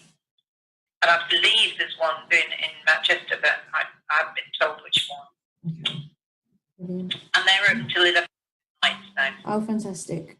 That's brilliant. Okay, so they're actually, so the tests are actually dealt with in store. Like, do they have like a lab in there? They actually conduct the test, the actual test itself? I don't know where they get them processed, if they process them in store or not. Okay. But that's one of the questions you Yeah, need to have that's to answer. perfect. All right then. Thanks ever so much for your help. Much appreciated. 100 Oxford Street Boots, how may I help you? Hiya, sorry, is that Oxford Street Boots? There are 4 Oxford Street. We are 100 Oxford Street. Oh, that's fine. Anyway, you should be able to tell me. Are you the pharmacist? I can pass a phone to pharmacist. That's perfect. If you could, that'd be wonderful. Thank you. No problem. Thank you. Good afternoon, pharmacy. How can I help? Oh, hi there. This is it Oxford Street branch? Yeah, we're one of the ones on Oxford Street. The one by Bond Street. Oh, perfect. Yeah, that was you're the main one. Is that correct? Yeah, we're the biggest Yeah, one. perfect. Okay, I've been sent to yourselves, but I've been round in circles trying to get some information about the COVID-19 tests. Okay, yeah. And I've basically the one test that was named on the government website has been recalled. And we've been trying to find out, a few of us now have been trying to find out exactly who's doing the testing, where it's being done, and according to what science it's based, and like a company name or a brand's name of the actual kits that are being used. And we've been told that you deal with them yourself there. So we do testing. Is it because you're travelling that you need the test? No. See, the G4S website, which is the security/surveillance firm that's actually operating the whole thing across the country, only names Boots as the only people that are dealing with the tests. Now, obviously, as concerned parents, we'd like to know what the tests are, and what science they're based on, who makes them. Okay. If you know what I mean. Because we only do COVID testing on behalf of 2 airlines, so Emirates and Etihad. So the tests we do are through them. We don't do any other testing other than that. Do you have any information regarding those tests at all? You want to know what brands they are? Yeah, I can have a look. Thank you. So the brand name on the swab is Copa. Sorry, how do you spell that, sorry? COPAN. Copan. Just that? Just Copan? Yeah, Copan Italia. Is there any more information, just even side effects or anything like that? Or just any information? I don't even mean side effects. I mean, is there any extra information? Is there any insert or anything, or is it literally just a name on the test? It's literally just the name on the outer packet of the test. On the outer The best people to contact the company that run it are called Pure Health. They're a company based in the UAE. Yeah, it's not a Boots. It's although we do the swab here, right? It's not a Boots service. It's nothing to do with Boots. It's just we do it. Right, see, because the G4S website only states Boots, and it doesn't specify that that's only for travelling. It says that the tests are all handed over to Boots. That's what it says on the website. So that's okay. That's quite. It may have been I'm not sure about that because we don't do general testing in this store. Okay. We only do it for the UAE. Yeah, so you don't get shipments in from the COVID testing centres then to do it and then send them back. No, so that'd be an external lab probably somewhere, would it? Yeah. Okay, so so you've never done general testing either? Is it only for this airline? Yeah, we've never done general testing. Okay, and is that company wide? Do you know, or just in your store? As far as I'm aware, it's company wide. I know that they shipped in some of the optician staff to do general NHS testing.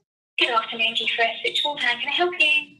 Oh, hi there. Could I please be put through to Ashley? Oh, I can't remember his surname. I've not got the link up. The CEO of the company or his PA, please. I tried earlier a couple of times, but left a message, but I haven't been called back.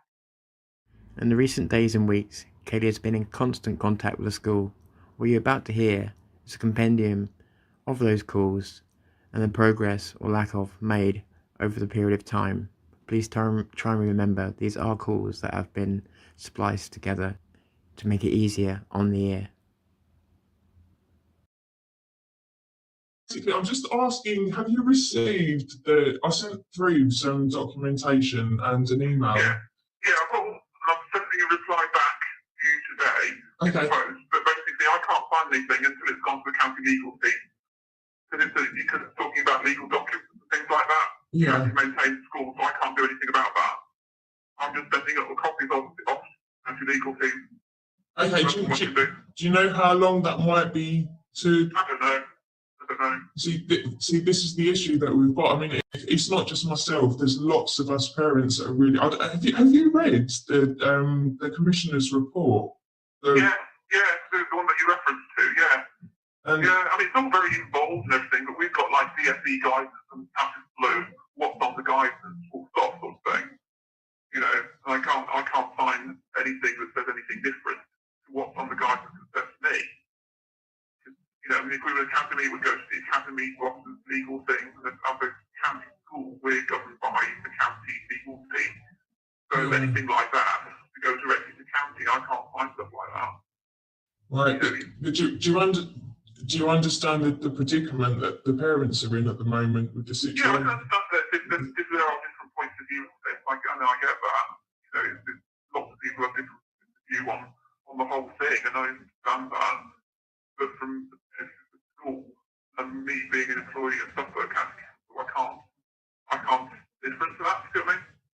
No, I totally get what you mean, and I'm not hostile at all towards the school. You know, it's not that at all. It's just trying to put in some sort of a safeguarding to preempt. I mean, the children would never be taken anywhere. I know there's something going around on Facebook about children being taken to hospitals and protected by the schools. Well, schools wouldn't do that. You know, if there was any symptoms or whatever, the parents would then phone, and the parents would have to pick up the children and take them for a test. That's it. That's exactly what we're trying to establish, because what's actually happened with the regulations is it's left it open. Yeah. You know. We wouldn't do that. We would. No, I understand and I completely appreciate that, but I just now got a cold. So I'm now in a really difficult situation as to what I'm supposed to do, because I'll tell you now, I've got our MP James Hartledge. Yep, he's actually on this with me at the moment, trying to get through to the Department of Health and Social Care to try and to clarify at this point. Yeah. So he's behind me, even, you know. Yeah, well, that's good then, because then the DFE guidance will come down after that then. You know, and the schools will get advised accordingly, and then we put it in place. But, you know, we have like 40-page documents on what schools have got to do over the holidays, and then this is like revised the last Friday. I mean, there are all sorts that we have to follow, and we have to follow that. But it wouldn't be us taking the children anywhere, you know, to do anything to them. No, it's not even that the school would. It's not that the school would. It's basically the Public Health England, which Matt Hancock dissolved a couple of days later, set out guidelines to the public health officers, who would be the people that would be coming to kind of enforce that grey area between what Public Health England have told to the public health officials or officers, and now they've been dissolved as well. So there's not even any liability or accountability, you know, coming back to those guidelines. But they're very draconian. I don't know if have you read through those? Honestly, I would suggest that you read through them. You see the amount of times they say how to enforce your powers, how, you know, it is very crazy. Everything that's going on is very crazy. But look, if we've got a suspected case in school, you know, we have to phone Public Health England for their advice. You know, that's the procedure. Right, okay, so you just clarified that that's what they've asked you to do. So what, would you do that before you phone a parent? Is that what they've asked? No, because the procedure at school is that if you've got symptoms, phone the parent, the parent comes and picks up the child. So then if there's any other confusion about what's happening with the testing and what have you, then you would make the Public Health England aware, and you would ask for advice if you need it, sort of thing. Okay, all right, okay, yeah. It's quite clear that if the child's got symptoms, like a child's got a cough or got a temperature, then you then phone the parent and you say, child's got this raised temperature, it's one of the symptoms, therefore we'll be asking you to come and take your child and go for a test. And, then let us know the result of the test. The test is negative, child comes back to school. Right, okay, right. Do you see now the problem that I've got? Because this is exactly what I've been trying to do. You know that the only test that's ever been branded or named has been recalled as ineffective. Right, okay, and then beyond that, the government's own website does not specify any other tests. Now, I've been around all of the government departments. I've got the MP, local MP on my case with it, trying to figure out who is actually conducting these tests, according to what science, and who gets to determine whether they're negative or positive, and then who allows them to go back to school. Nobody can answer any of these questions. There's no information. So it's like, I know the guidelines are saying take them home and then get them tested, but if they can't tell me who's testing them, or according to what science, then who determines whether that test means anything? Yeah, definitely not. I have to get the results. I send tell the parents to go and get tested, because you can go to cops.com, can't you, and get the test done. You can go and get the test done, but if you don't know who's doing the testing, then what are you testing for in the first place? Well, I don't know. Do you know what I mean? This is I mean, but from our point of view, that's the only thing I can say. But that's what is the advice in the DFE thing, and that's what we have to do. Okay. Do you know what? In that case, until something can be in written confirmation, I just can't send them back. But I'm not prepared to do this test. And like I say, the MP is behind me and he's challenging the Department of Health and Social Care on it, because I've not been able to get anywhere personally. Yeah. So, with any of that. So in that case, then we've got no safeguarding against if the public health officers have been given these guidelines where they feel like they've got these. It's actually ultra virus. It's not actually lawfully enforceable because it's been passed ultra virus. So these regulations aren't. This is where there's a whole murky area in the law. But when we're talking about our children, it's not something you can risk, it's not something you can risk. So I'm in a really difficult position. I'm waiting for the MP to get back to me today. I'm hoping he's going to do so in the next day or two, so that this can just preempt any problems that we've got as well. We just have to keep us in touch. If the children are not well anyway, then you will be keeping them in and you'll be telling us. Yeah, I see. I'm going to have to do that anyway, because they're definitely. Beyond that, you have to say, well, you were home educating them, and then it was like that'll be a whole different ball game, because it becomes elective home education. Yeah. Other than that, you'd then be having the education wellness officer around. Yeah, and I understand I'm probably going to end up having somebody on my case at some point. Did you say you've passed it to your legal body so that? Yeah, the county council, because we're Suffolk Local Authority School, and the Suffolk Local Authority have a school team. Yep, that's so it goes there. Kind of, yeah. No, I expect so.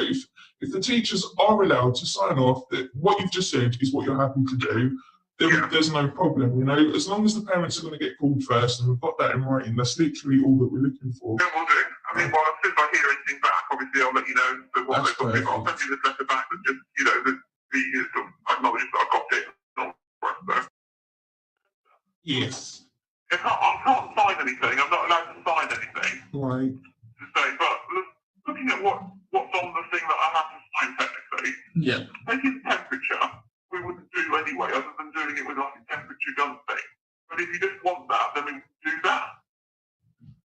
The screening they don't have, medical assessment or testing they don't have. Vaccination will be up to you, because you have to give your permission anyway. Yeah. So, and it says, concern arises when there are any perceived symptoms. They'd only be isolated on the school premises. They don't use anywhere else. All they do is if they've got a cough or a bit hot or something, they go into a side room with another adult, and then we ring the parents. Yeah, I'm 100% assuming that's exactly what you would do if that situation arises. It's just, I don't know if you. I'm not saying for a second that the school would do anything along or allow for anything like this to go on. It's just there are gaps in the law. I'm curious as to why they've said that you're not allowed to sign it. Yeah, it's just that schools don't sign things like that. Are you allowed to put it in writing in your own words? No, all I can say is that we are following the DFE status. The guidance says, if there's a concern in terms of symptoms, like it's got down here, they're just taken to a separate room with supervision from somebody wearing PPE, and then we ring the parents. But that's the thing is, the problem though is that they've told, they're the guidelines for the schoolwork, I presume, that you're referring to, are they? The guidelines for the school. The Department of Education guidelines. Yeah, see now, the issue is that's in conflict with the guidelines that are issued to the actual public health enforcers themselves, or the officials themselves. Like I've read through that document quite extensively. I've seen it with my own eyes. I've seen the language that's used, and I've seen what it is that they're actually saying they are unable to do if they choose to. And you confirmed to me that you have to go straight to them for their advice first, which in effect just puts them in charge. Yeah, only if you then said to me you weren't going to come and pick them up, for instance, or you got symptoms and you. But there's a lot of grey area. There is a lot. If you read the actual notes to the enforcers themselves, that's why I'm a little bit uncomfortable, because it seems quite like a worst case scenario. It seems quite different what could happen in theory, according to their guidelines to themselves. Well, not to themselves. It was the Public Health England that issued the guidelines to them, and they've actually dissolved, like I was saying before. They've dissolved, so it's not even that nobody's even really accountable for why those. Because I mean, they were dissolved days after releasing that. It just seems odd that. Honestly, I would suggest just go read it, because you'll there's lots of parents that are really worried that have read those guidelines. You know, it's not just me being paranoid, or it does seem to be in conflict with potentially with what you'd actually consider to be the standard procedure and what you feel you've been advised. It's not exactly marrying up with what the actual officers have been advised, from what I can see. I mean, from our point of view, all we would do is, taking the temperature thing. If you didn't want me to use like a temperature checking thingy, then basically I would just feel their foreheads if they were hot. Then I would give you a ring and say, they think they have a temperature. Do you want to pick them up and go and get tested? So I would never take a child off premises, never. We wouldn't do that.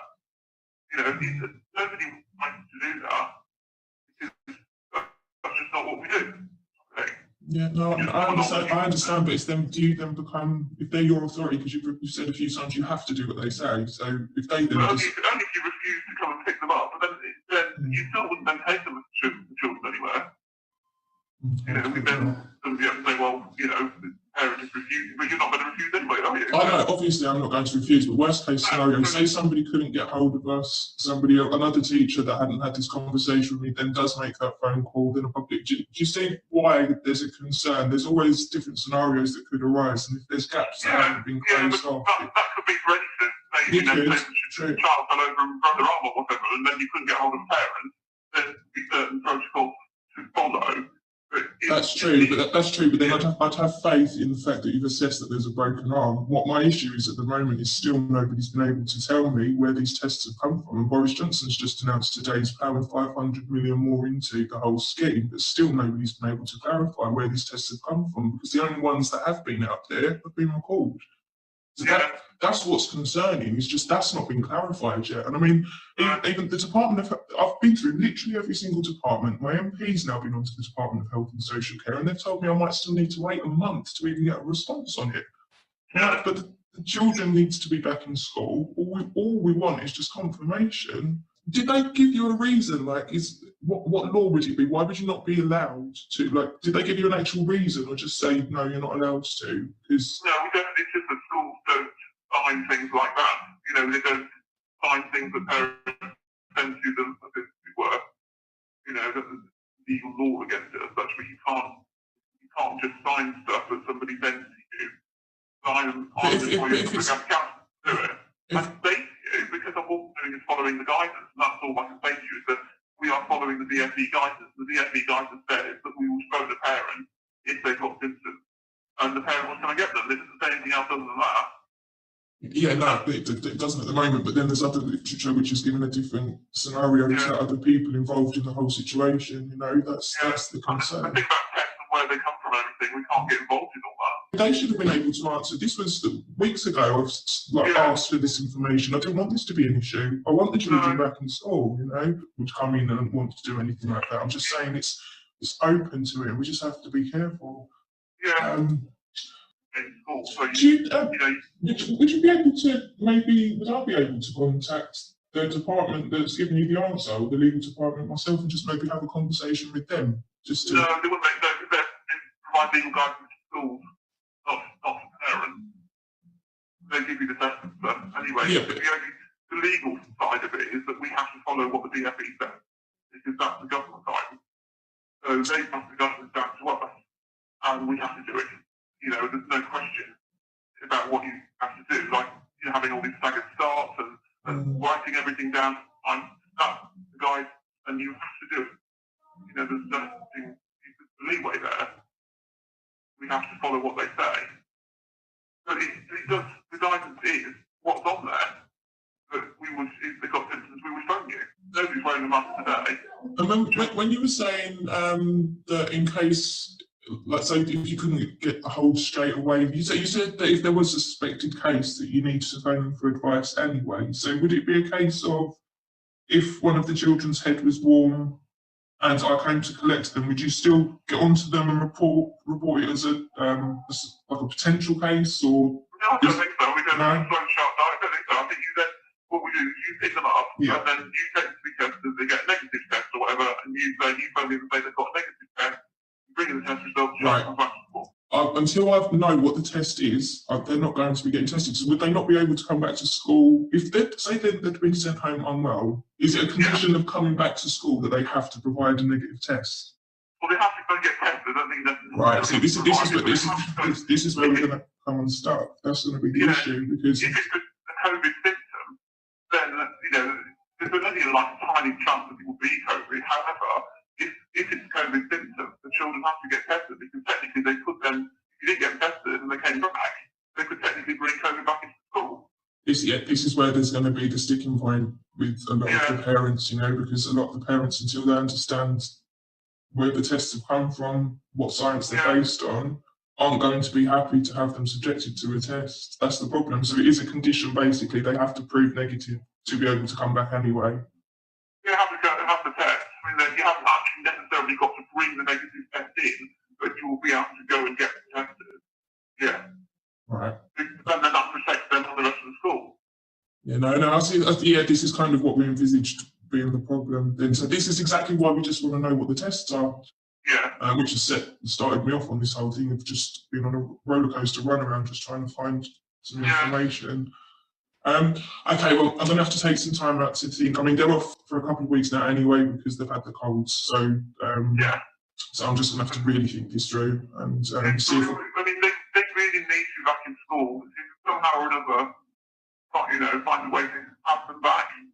Well, this is going to be reliant on somebody being able to tell me what the test is, and then if I'm happy with the test and its efficacy, then I'll be happy for them to have the test. Yeah. So it's not me. The educational welfare officer will follow it up. I'm assuming that they will. This is why I'm going to have to think about it. Yeah, and you'll end up getting fined, and so will their dad. It's fined each parent. So it's like £60 per parent per child type thing. Well, no, so this is what we need to now just think about what we're going to do. I mean, if in that time I've decided that they're not coming back and I've already done what I need to do legally to change it to homeschooling, I wouldn't get fined then, would I?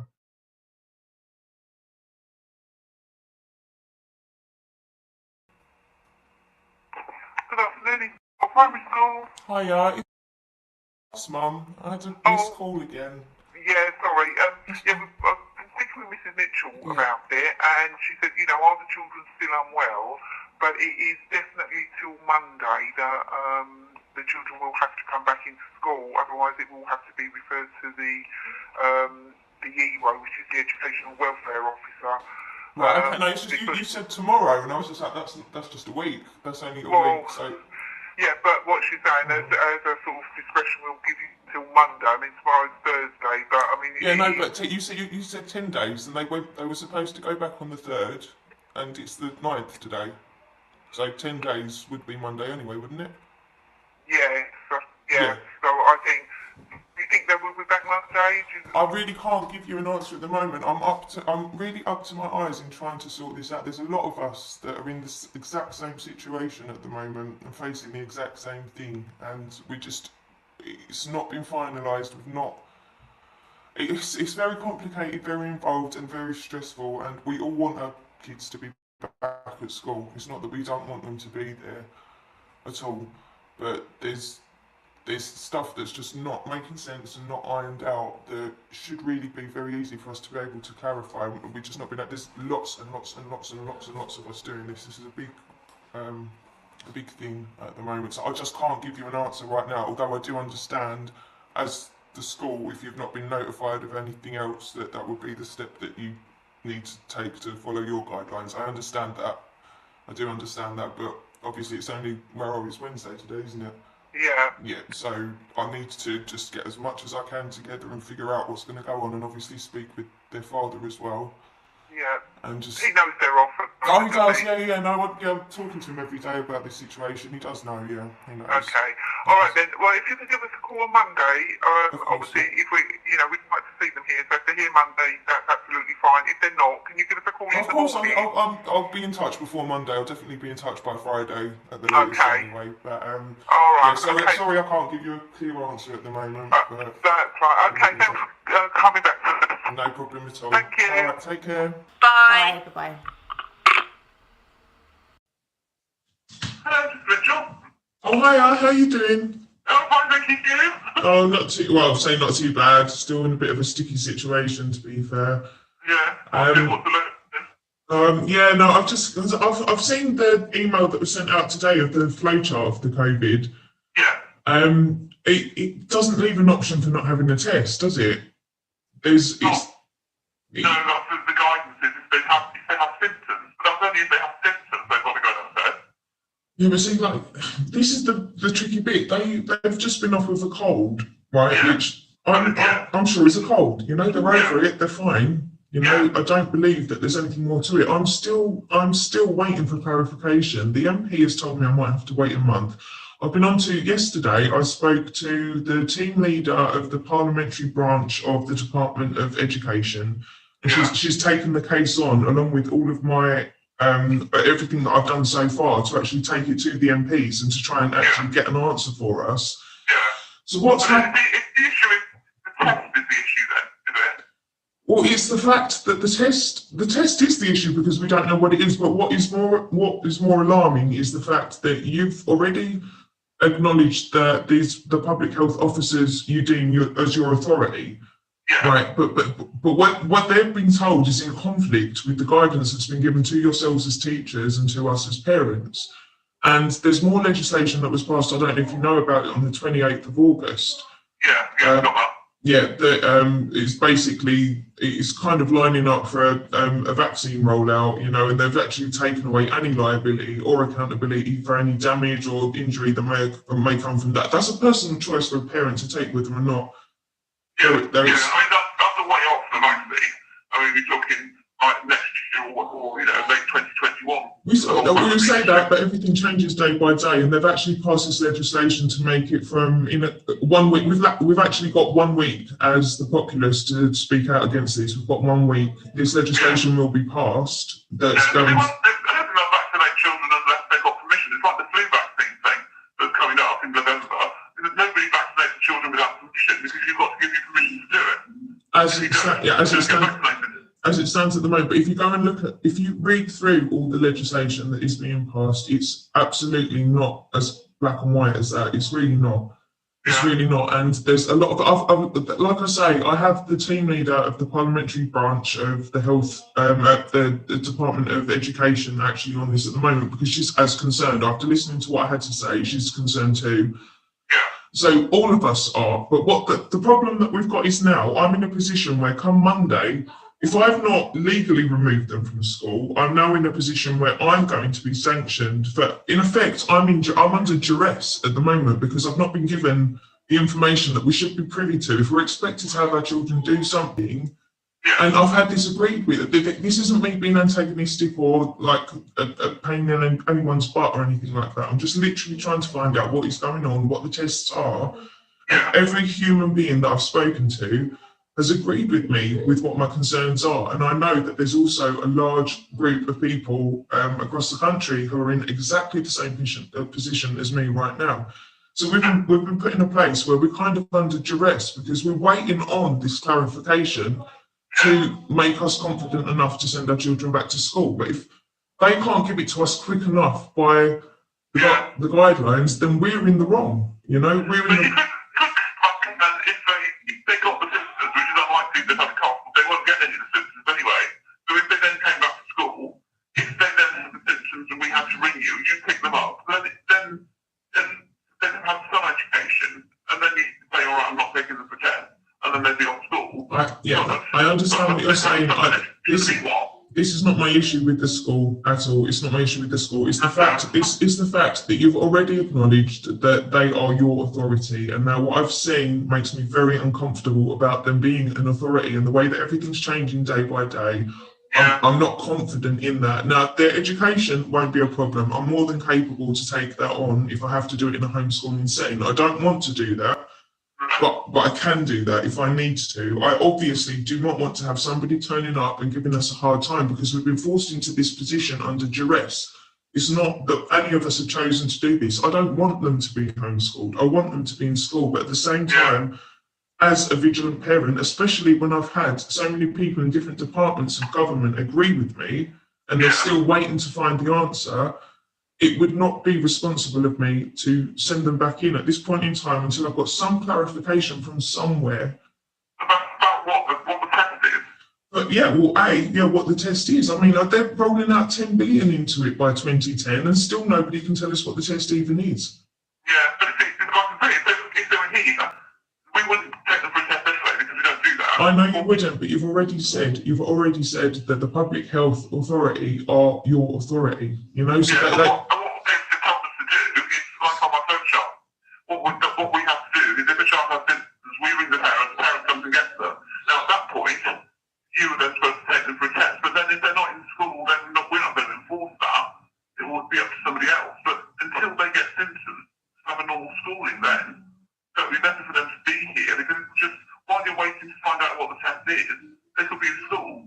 Because nothing's going to happen to them here. Nobody's going to send them for a test from here. That's not what we do. I know that's not what you do, but you've already acknowledged that the authority lays with somebody else, and their guidelines are completely different to yours. No, not in this. The guidelines that I set back on that flow chart are the ones from Public Health England. That's what they say. They just say you have to not have somebody say they want to have a cough, send them home, and the parent gets a test. Now, if you chose not to get it at that point, then that's a different. Then it's that's a different story type thing. But it's still I wouldn't send. We're kind of already in that situation because you did say at the beginning that they can't come back to school unless they've had a test and proven negative. And you're asking me to bring them back. They haven't had a test and they won't be having a test. And you said they got colds, so they just need to be off for the 10 days until they've had it, until their cold symptoms have gone. Yeah. They've had their cold symptoms have gone presumably now. Oh, absolutely, they have. Absolutely. Yeah. But we've not, it's not that we've not got further. This flowchart only allows for having a test. Now, I'm still, so where do we sit? If they have cold symptoms again, am I able to take them out for 14 days or 10 days then? Yeah, if they have COVID symptoms, is the thing, because the COVID symptoms are slightly different to a cold. So the cold ones will be like, runny nose, all this sort of thing, sneezing, all of that. Well, Eleni had a consistent cough. Like, I'm not going to lie about it. She had a cough, but it's gone. So it's gone. So in which case they can come back. So why on earth are people being asked to take this test that nobody knows what it's about in the first place if the cough goes anyway? I don't know. I mean, it's better to do the option simple then. But see, the flowchart only allows for if you have a test. So you're saying that you're okay if the symptoms are passed in that time frame, you're okay for them to come back without a test? Well, if they have COVID symptoms, they're supposed to get a test. But COVID symptoms... You're supposed to be that they had a cold, didn't you?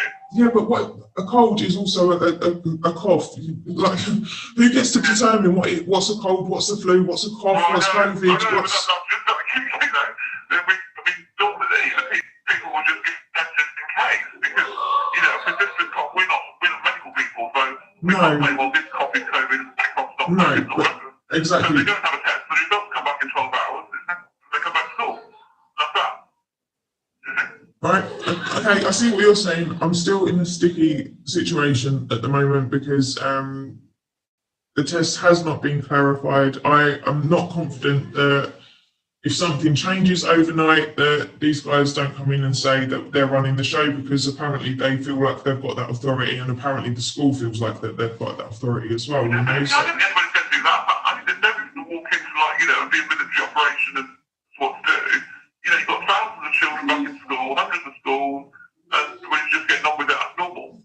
You know, that's not it's not normal though, is it? When you're calling it the new normal, it's not quite normal. Yeah, definitely. The new normal for most of it. But nobody's going to march in here and take children or anything like that, because that's not going to happen. You know, it's not like that. I mean, if you saw the children back in school now, it's just like they've never played. I mean, all right, they've got this, you know, keep the little classes separate, and they have to punch and all the rest of it. But they're all, you know, friends, they're happy, they're doing. I've got 198 out of children back. Yeah, no, and I absolutely appreciate that, but we've also got hundreds of families across the country that are completely concerned with the same things, because it leaves it open. You know, there are abuses of power that happen sometimes. I'm not being conspiratorial about this whatsoever. All I needed really was, first and foremost, the clarification of the test, because it has been legislated, and maybe you haven't read it all. It has been legislated that they are going to be able to take these actions. If they deem somebody potentially infectious, they can remove them for 14 days, and that does extend to children. That's just in their legislation. You know, so they literally could.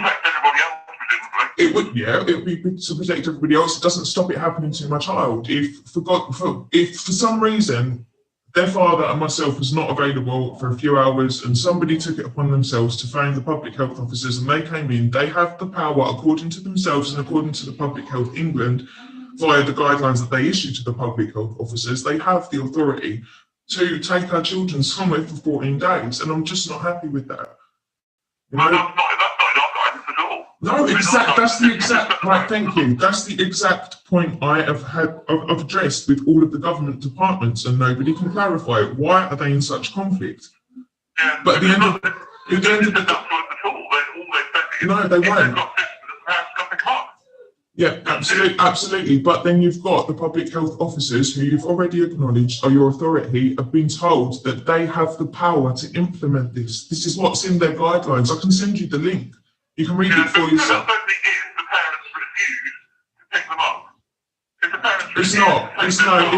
It's not.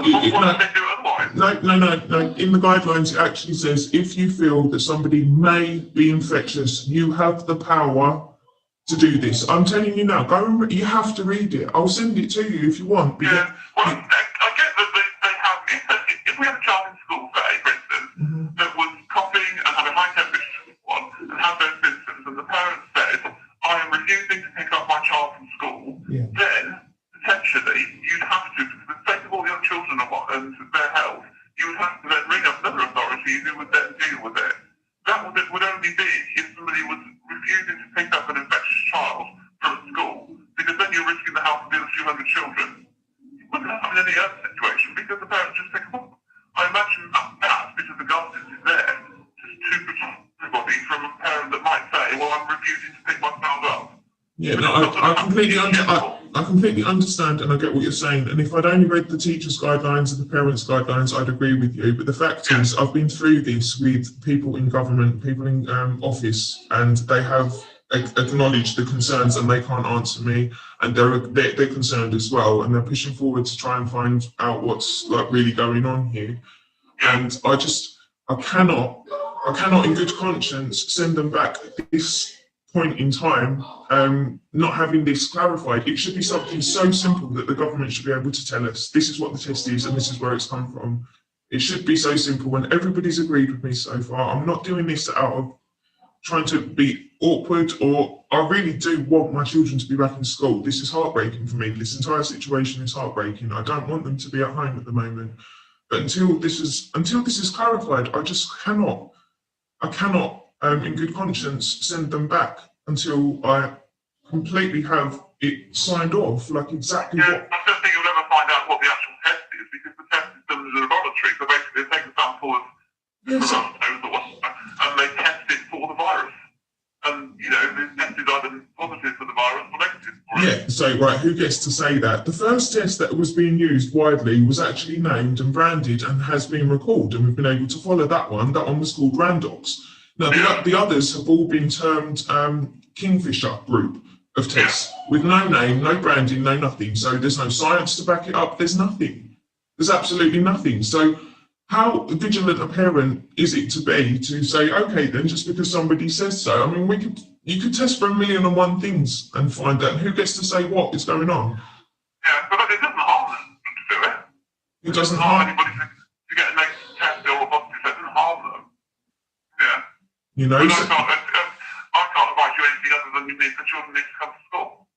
You know, because that's we've been told that legally the children need to be in school. No, they don't legally need to be at school. They could legally be at home if I pull them out of school. Yeah, you get me. Yeah, if you pulled them out and you said you wanted to do elective home education. Yeah, and I don't want. Yeah. Then I would refer that on to elective home education team and counselling. Yeah, and again, I don't want to do that. That would be under duress. Again, it would be under duress because I'm still waiting for the information that should be readily available before they implement anything on the populace. I know what you're saying. I know what you've got opinions and so on. But from my point of view, there's two things here. I mean, either they come back to school legally, or it's taken up legally with the welfare officer next week, or you would actually home educate them. But if you pull them out and do that, they lose their place here. Well, that's the biggest issue that I've got, is that I really don't want that to happen, but I feel like I'm being pushed into a corner where I've got no choice at the moment. Yeah. You know? Yeah, and I can't make the decision. No, I know you can't. The two choices you have at the moment, you either, because otherwise the welfare officer is going to say the same thing as me. You've got a legal obligation to have them in school.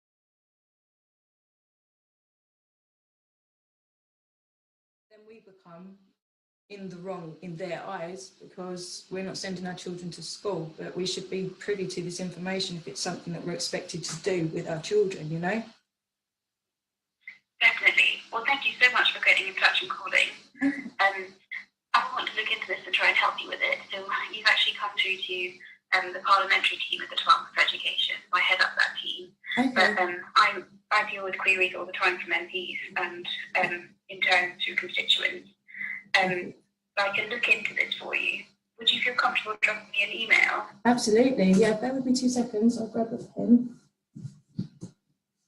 Excellent. Yep. What would the address be? If you share it to my team's shared mailbox, which is only monitored by 4 of us. So Okay. it's team. Yep. .parliamentary@education.gov.uk. At education.gov.uk.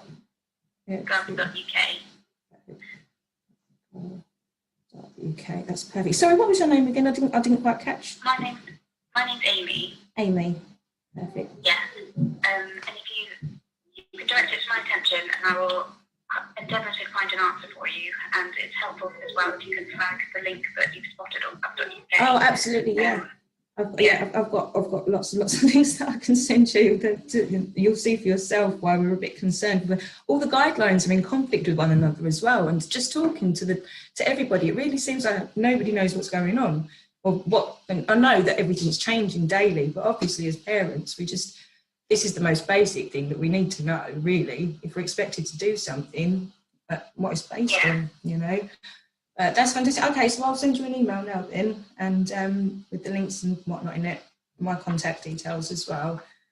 I really appreciate your help in taking that up. That's fantastic. No worries, I'll look into it and try and find an answer for you. And if you want, like you mentioned your MPs, you could always mention them as well, because we might have had other correspondence from them. Okay, To help excellent. link everything up. Yeah. Perfect. I will Thank you do so that. much. Wonderful. Take care. Have a good day. Thank you. Bye. Bye.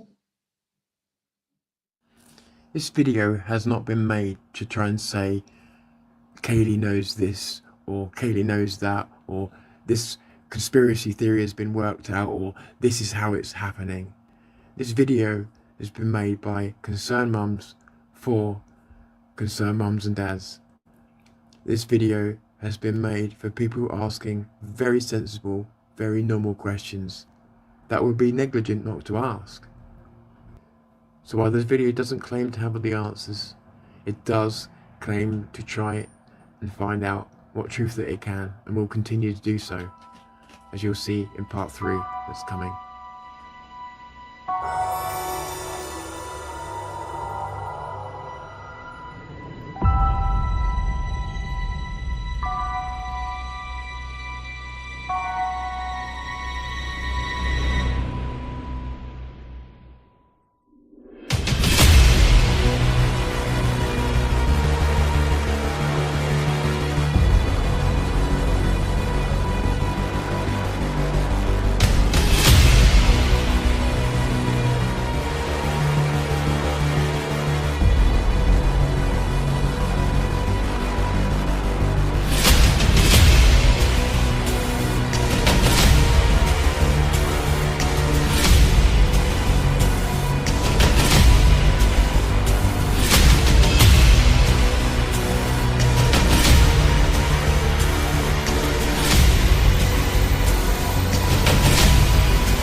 bode well for you or for the rest of us, really. It just turns into a shouting match. All she has, because she has not looked into who I am or what's gone on with. I don't need to look into. Well, look. Yesterday, where was it? It was yesterday. She turned around and said to me, "I need to research my enemy." Yeah. So I researched my enemy, and the first thing that came up was her dead dad. So, like, What do you want me to do? And I figured out why you're so obsessed with Danny, isn't it? Because your dad's name was Danny, isn't it? Voldemort. That's why you're obsessed with Danny. You've got this weird obsession, like it's weird. But anyway, yeah. But let me keep the smoke for later. Jumped on a bandwagon with paedophiles. No, she's fucked up. Innocent mind they cannot see.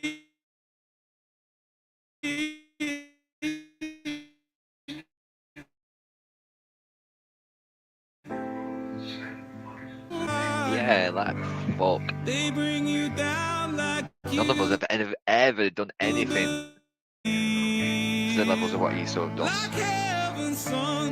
You're obsessed with us.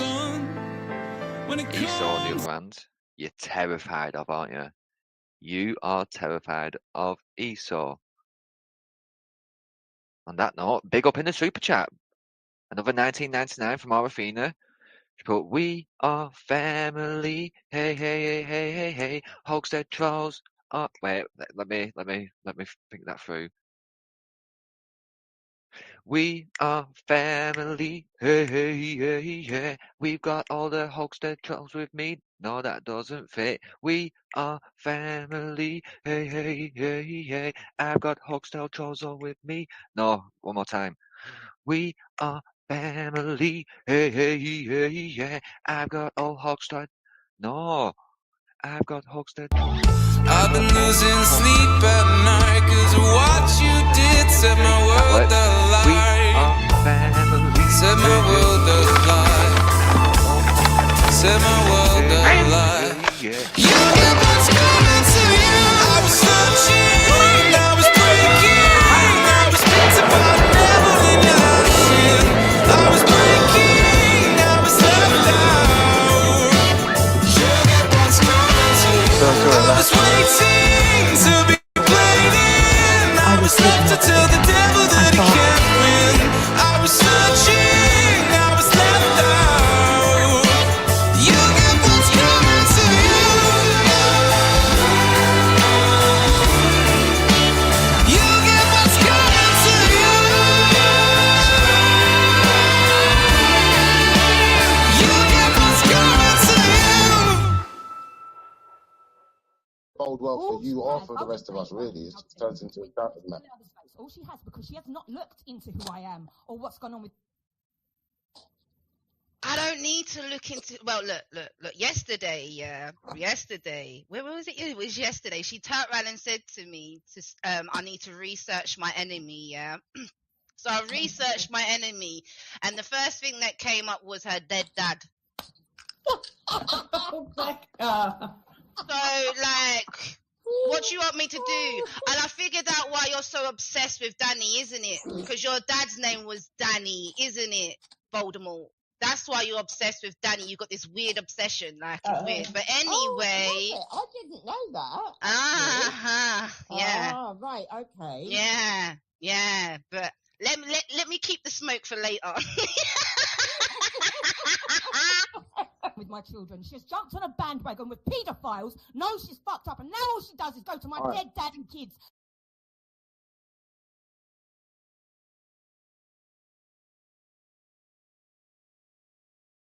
Bode well for you or for the rest of us, really. It just turns into a shouting match. All she has, because she has not looked into who I am or what's gone on with. I don't need to look into. Well, look. Yesterday, where was it? It was yesterday. She turned around and said to me, "I need to research my enemy." Yeah. So I researched my enemy, and the first thing that came up was her dead dad. You've gone on to trying to fucking destroy my life day in, day out, day in, day out. And now Danny's just confirmed that there's a lot of assets that Eric has. And have you not confirmed, Danny, that yourself, Eric, and Jason Tyler have all seen each other, so can confirm each other's identity to the police? Is that not true? You've all seen each other. You all know each other. You've now just said there's assets to be had, and I've already got my solicitor. Where do you want to go? Right, so Kaylee's just said she's already got a solicitor. Best advice then, Kaylee, is can you sort of put it in the description or something, or put it in the comments, so maybe we can contact the solicitor ourselves and get this ball rolling, you know? Yeah. Big boys. I'd love to see this imaginary solicitor's details. I suspect it's either Chrissy Morris or Edward Ellis. Nah, Chrissy Morris is not a solicitor. Well, Edward Ellis pertains himself to be a solicitor. Yeah, but he's struck off now, isn't he? Well, he's been struck off for years, but he's been running around saying he's still a practicing solicitor ever since. Yeah, you reminded me of something, so after this I want to speak about the solicitor. Anyway, carry on. Right, it says it on the screen. Eric and myself and Jason all have assets, Kaylee. I don't know why I didn't include you there, AJ, but we was talking about you at the same time. But that's what it says on the screen, right? So I've just sent that message to Kaylee, obviously, in the chat. So let's see what she says about that. Confirmed for everybody. Eric, Danny, and Jason all have assets. And, well, my solicitor says I have a case against you all. Okay. And that's just my solicitor. Right. So where do we go now, boys? Well, I'd like to know the solicitor's name, please. Assets, and I've got a case. There's our assets on screen. You want to keep doing this shit in the middle of the night? On my stream? Who's harassing who, lads? Who's harassing who? YouTube guidelines will tell you if you feel harassed by somebody on YouTube, then block and hide. Simple, Kaylee. If you do not want to block and hide, then carry on. You've just confirmed you all fucking know each other. You can all confirm each other's identity, and you all have assets. Yeah. Thank you. That's kind of all I fucking needed to know. Let's crack on. There you go. So that alone says it all. That really does says it all about the fact that once she heard assets, once she seen, you know, the fact that people maybe can get sued, or I mean, does she think she's gonna get legal aid or something? How's this going to work? This is the whole point, isn't it? It's just why she's trying to raise this money, isn't it? She's trying to raise money so she can get money.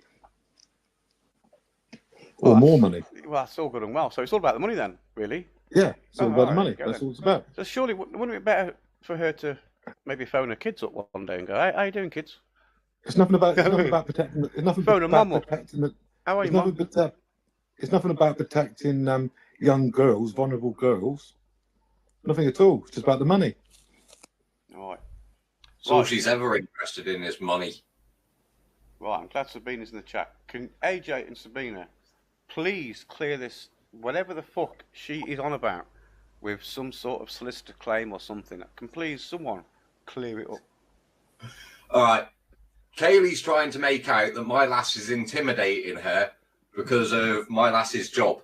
Now, my lass has never once said a word to Kaylee about what she does as a job.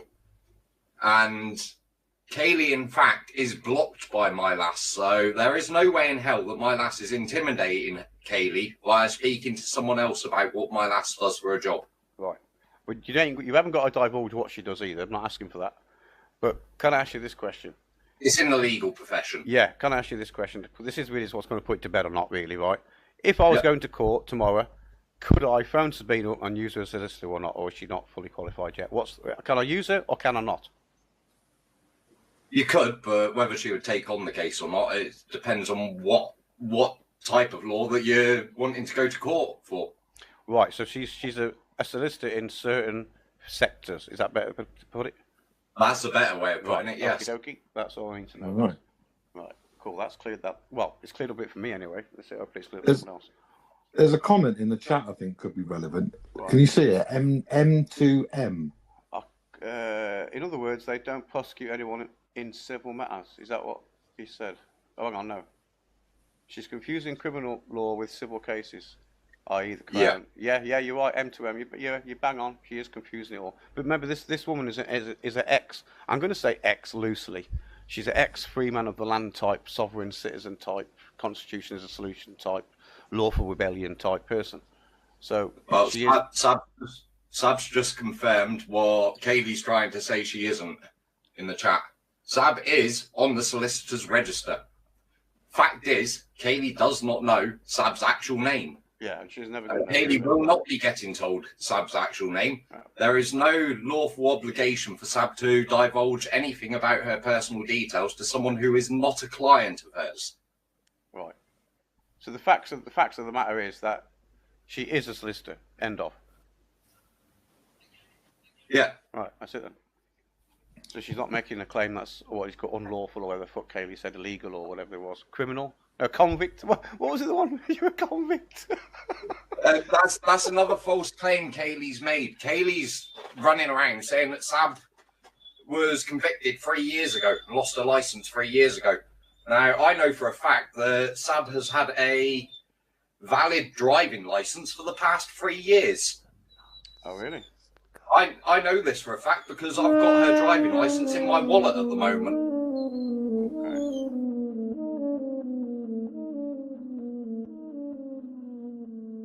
Where did all the nonsense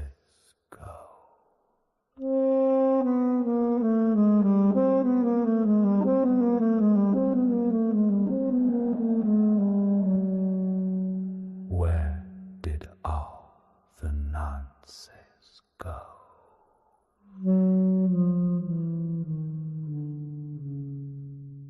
In 1984. Why? Because I've got a treatment room I do intravenous vitamins. And I grab an airway and I run upstairs and I put the airway and I put her on her back. And I was worried because she did have this mass in her chest and I didn't want to lie her flat. My friend arrives within minutes. I went, did you ring an ambulance? Because I said, come ring an ambulance. She arrives.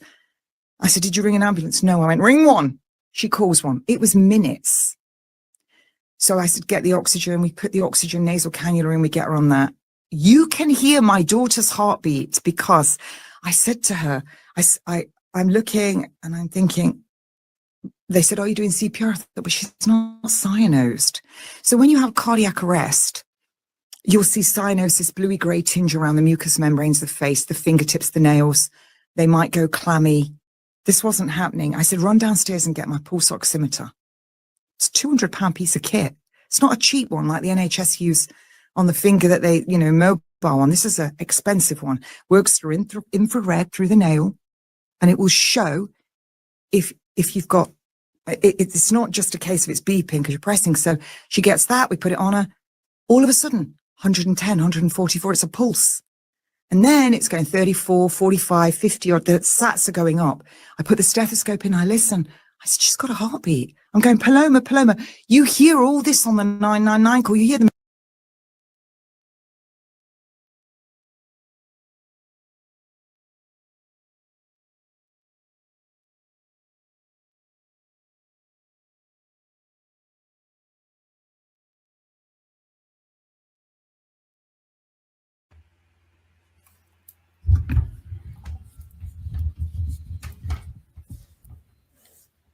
Again, let's just think about this logically, all right?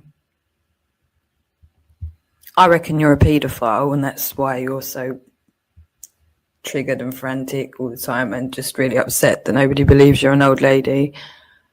I genuinely believe you're a paedophile man. You could well be a paedophile woman, but you behave like a paedophile. Not only that, so many of the traits of people that have guilty consciences to that degree just lose sight and concept of reality and how other people will perceive situations. You don't need to be anywhere near me for a start. Okay, we're watching a woman who's talking about her daughter dying. This is very close to my own heart because my life's been destroyed over the very same situation overall, and so have many millions. And you know this. You know millions of families have been destroyed over exactly this. You know this, and you know that you and your mates here on this shit show, however you got involved in the first place, you're all part of what's allowed this to happen. And so many people have lost children. Now, a woman who's quite prolific in this entire situation for also trying to prevent it happening is discussing now something very sinister, in terms of her daughter being mistreated by the very people that have kind of fucked the entire planet. we're listening to her account of her daughter actually dying, I believe, at the moment. And all you've got to say is I should have dropped YouTube and got on with my So we'll just pretend that none of this is going on. None of this had anything to do with anything in anyone's life, no? It's all Kaylee's fault because she was on YouTube.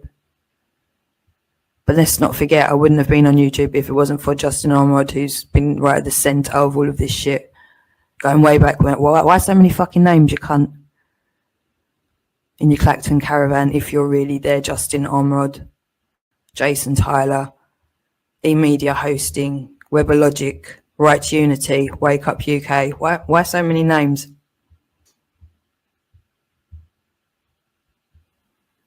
Still coming along in the middle of the fucking night just to say that, oh, I thought I left already. You don't need to talk about me ever, you fucked cunt. You phoned me, didn't you, to get me to go to the police about Rick how many years ago?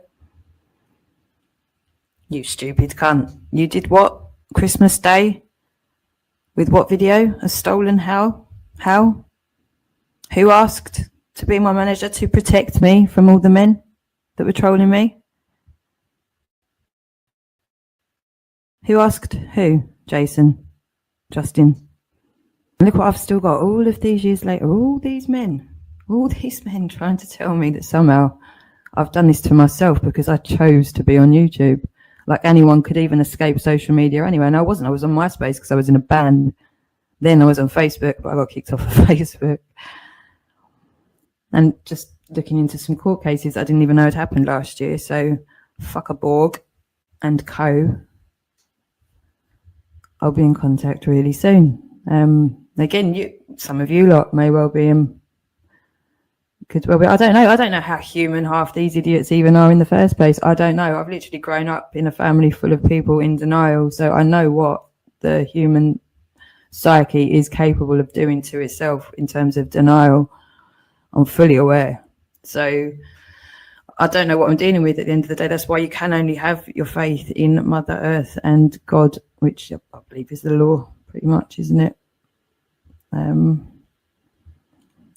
Yeah, I wasn't even reading. It's just so dumb, isn't it? These men, there's no buffer. You've had a buffer with all of these idiots, all of the idiots from your Michaelas to your, I don't know how involved half the people that are left were in the beginning. I'm not sure, but you've got no buffer. You're just here trying to, what is it? Do you even have it? Like, what's the motive anymore? What can you say? Would you just want me to feel bad? Do you actually want me to kill myself? Are you still trying to have people believe that I shouldn't be listened to and that I warranted being killed off in effect over and over and over again? What are you trying to achieve from being here talking about my children, you weirdo? In a way to try, it's not even that you're here saying inappropriate things about them. Like, you literally trying to use my children to hurt me. You're just showing how sadistic you can't think of anything else. Like, even just not doing that is still better than doing that in terms of implicating yourself. So, like, where's your drive coming from? Like, what do you need? Do you need that pleasure of knowing that you're hurting me on a level or something? Because you're not doing that even very well, are you, at all? Obviously, every time you cunts have mentioned my children, but you'll get your karma for it. Do you know what I mean? You'll get your karma for it. All it's done is you've literally created a monster you're never, ever, ever, ever going to get rid of now. So, like, it's just like the biggest fucking backfire ever. Whoever's fucking bright idea it was to just try and bully me. I mean, like, I don't know. Some of you, it was way more sinister than that all along, wasn't it? But hey, it is what it is. Yeah, I don't know what you think you're going to achieve here, Wallace.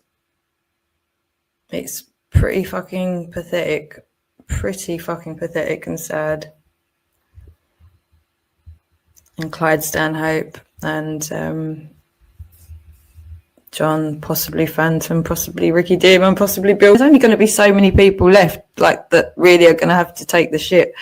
Eventually, enough people will have stepped down. There's going to be certain people that are left, just like with the liability. That's how it's going to work. But I mean, then again, everyone is stepped down. You're still liable for the decisions you made. So there's stuff going on everywhere, isn't there? So I'm pretty chill about it, to be honest.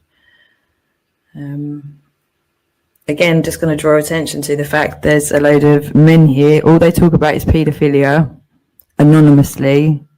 They project onto myself and Jake, who are public, but I'm literally on Company's House for anybody who's new. I've literally registered myself on Company's House to protect myself because they've deleted me for like as long as the internet's fucking existed, really.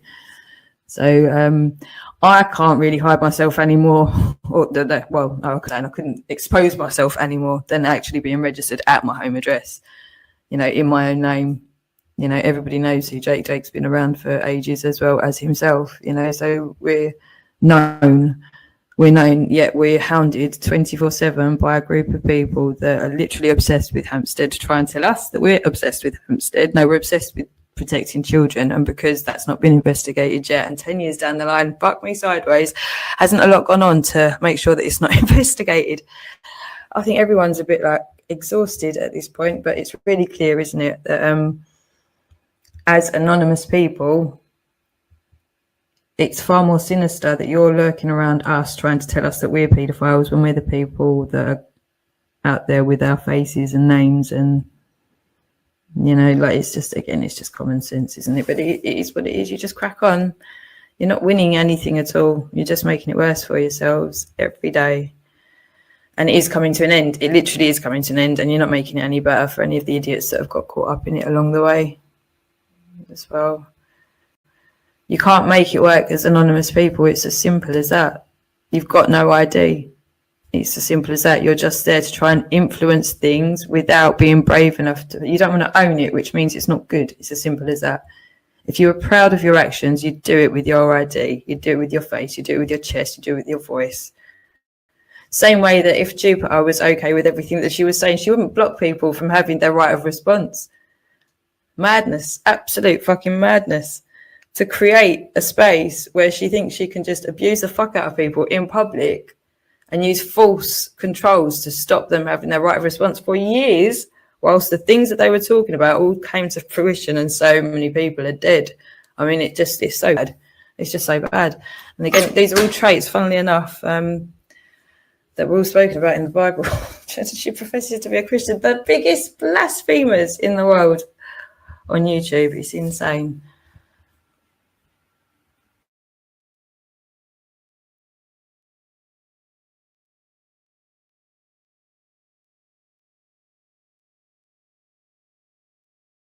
Infrared through the nail, and it will show if you've got it's not just a case of it's beeping because you're pressing. So she gets that, we put it on her, all of a sudden 110, 144, it's a pulse, and then it's going 34, 45, 50, or the sats are going up.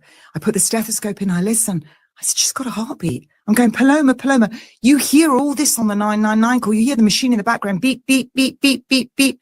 And then you can hear the alarm going off, because of the heartbeat was so high, it will alarm. Now they all arrive. They start to arrive. They're tanking. The first paramedic arrives. He comes in. He's got an intraosseous gun in his hand. He said, she's very slight. I say she's under 6 stone. The witness with me also writes that in her statement. Exactly what I've told you. It's identical. And she writes exactly that. He says she's very slight. I say she's under 6 stone. They never called that witness. The person who was with me in the room, they never called her. He denies that that was ever said at the inquest. He denies it. There was 2 witnesses heard him say that. He then shoots her in the leg with an intraosseous gun. And then they do their thing. More and more arrive. The air ambulance arrives. Before we know it, she's had 3 doses of adrenaline, 1 milligram, in a girl that's under 6 stone. By the time they finished, they gave her about just under 12 times the dose they should have given her for that body weight. I suddenly watch my daughter's entire body go ashen blue. It's called circulatory collapse. The exact words out my mouth were, oh, F, they've killed her. I'm not in the room anymore. It's a big, big bedroom with an ensuite, but there's 8 of them in there, admitted by the doctor on the stand at the coroner's court, Dr. David Bentley. I put it to you, sir, you have committed perjury. He said he walked in the room and he saw her, and yes, she was normal coloured. Capillary refill when he picked her skin up was 3 seconds, and he could see this mass in her chest that measured this by this by this. So he's telling you he's using his eyes. But he then says, I say, did you see the circulatory collapse? No, it was too dark. It was about 8:40, 8:45 on a summer's evening. Sorry, 6/18/45, July 19th, with a massive window. So it's a white, clear summer's night. He's just put a femoral line in her groin that you need to be able to see. I said, we just put a femoral line in. He said, oh, yeah, I didn't need to see for that. Come on. I then asked him as well, how do you account for the fact that you could hear her heart continually beating on the 999 call? Oh, she was going in and out of cardiac arrest. Honestly, you couldn't make this up. The Life Pack 15 machine, which they attached her to, is a contemporaneous primary piece of evidence. It's made by Stryker. Stryker in the United States. Don't take me for a fool, anybody out there, because I've contacted Stryker and I now have a case reference number.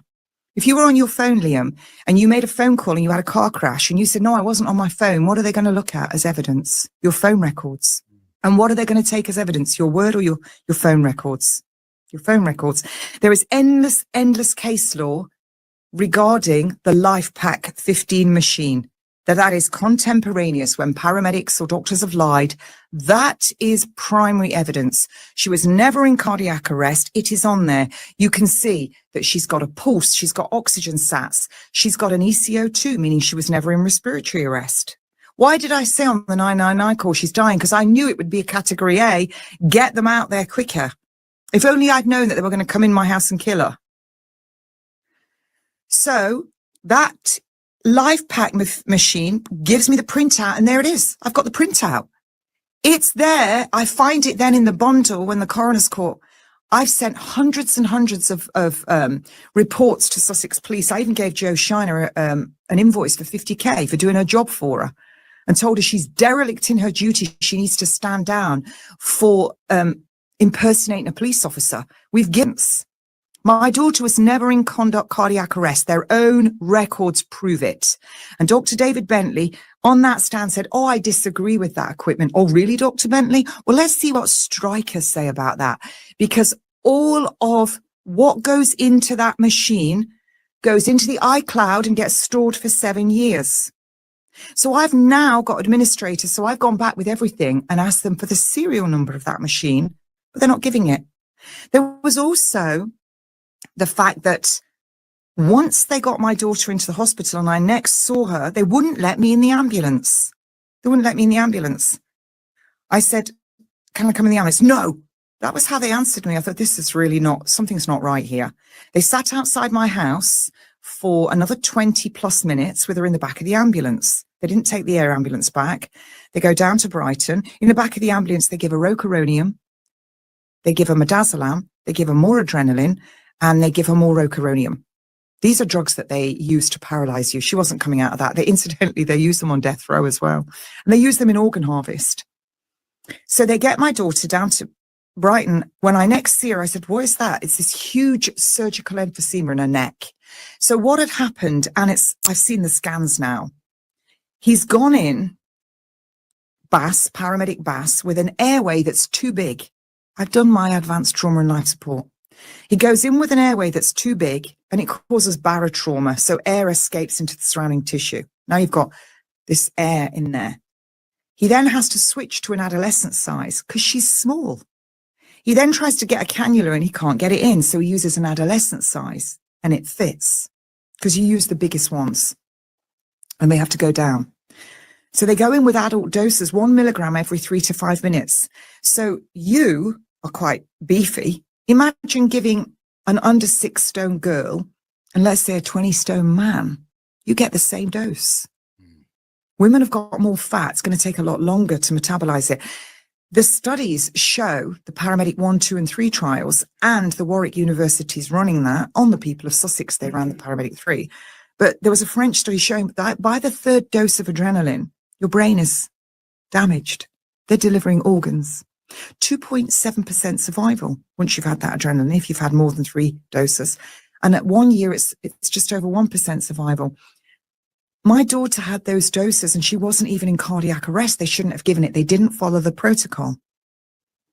So Bass, Bentley, and then some other guy, Cody. I don't know what he was doing on the stand. And Bentley said, well, maybe, when you were doing the CPR, she was coming in and out of cardiac arrest. he said he didn't know the consultant from intensive care, but it turns out he worked in the intensive care for years because all of their Twitter pages have been erased shortly after my daughter's death, but their pinned tweet is a later one, so you know they've taken stuff off. But there he is. I went down his whole Twitter feed. I kept going back, all the people connected. There he is in the intensive care unit at Brighton. My new office, what a view. So he did, and the consultant said, oh, you might have seen Dr. Bentley on the unit. He was the one in your house. And yet, at the inquest, he said he never saw Paloma after the house. And he didn't know the consultant, but the consultant trains the air ambulance. He trains the paramedics. He's very entrenched in the university. He's a dean of the university and going to Maidstone Hospital. And this is now Brighton. Do you see the connection? They're all connected. And so my daughter's she's now in intensive care. The scan shows she's got pulmonary edema. She's got fluid collecting around her heart, which is called cardiac tamponade. The policies are that you address it immediately. Immediately. They didn't do it for 2 days. I only found this out later, but on the second day I said, she was swelling up. I said, if you don't do anything, I'm going to sue you for your house, your car, your mortgage, your pension. I'm suing you in your personal capacity, not the trust. I'm coming after you. They do the operation. She sailed through it and all the fluid went down. But in the notes, which we then read at the inquest, it had already caused right ventricular failure. They left her. They left her. They let her die. So I'm speaking to a consultant from the NHS who's now abroad, who spoke out in COVID times. He's afraid. And he's saying, get them to do this, get them to do this, get them to do this. So I said straight away, she's not for organ donor, you know. She's opted out. And they just looked at me. I said, she's opted out. We are power of attorney.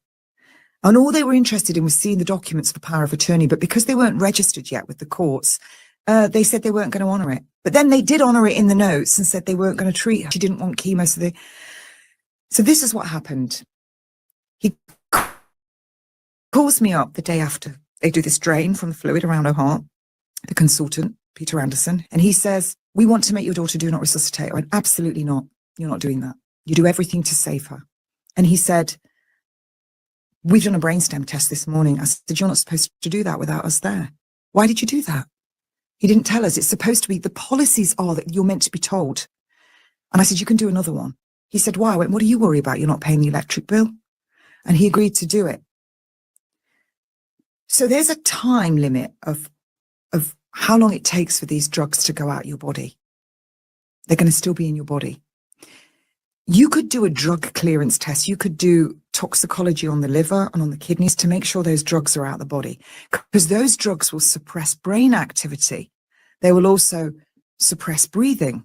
So if you're doing a brainstem test and you're taking the ventilator off them and they've got enough drugs in them to still suppress it, you're going to make brain damage worse. They never did those drug tests on her.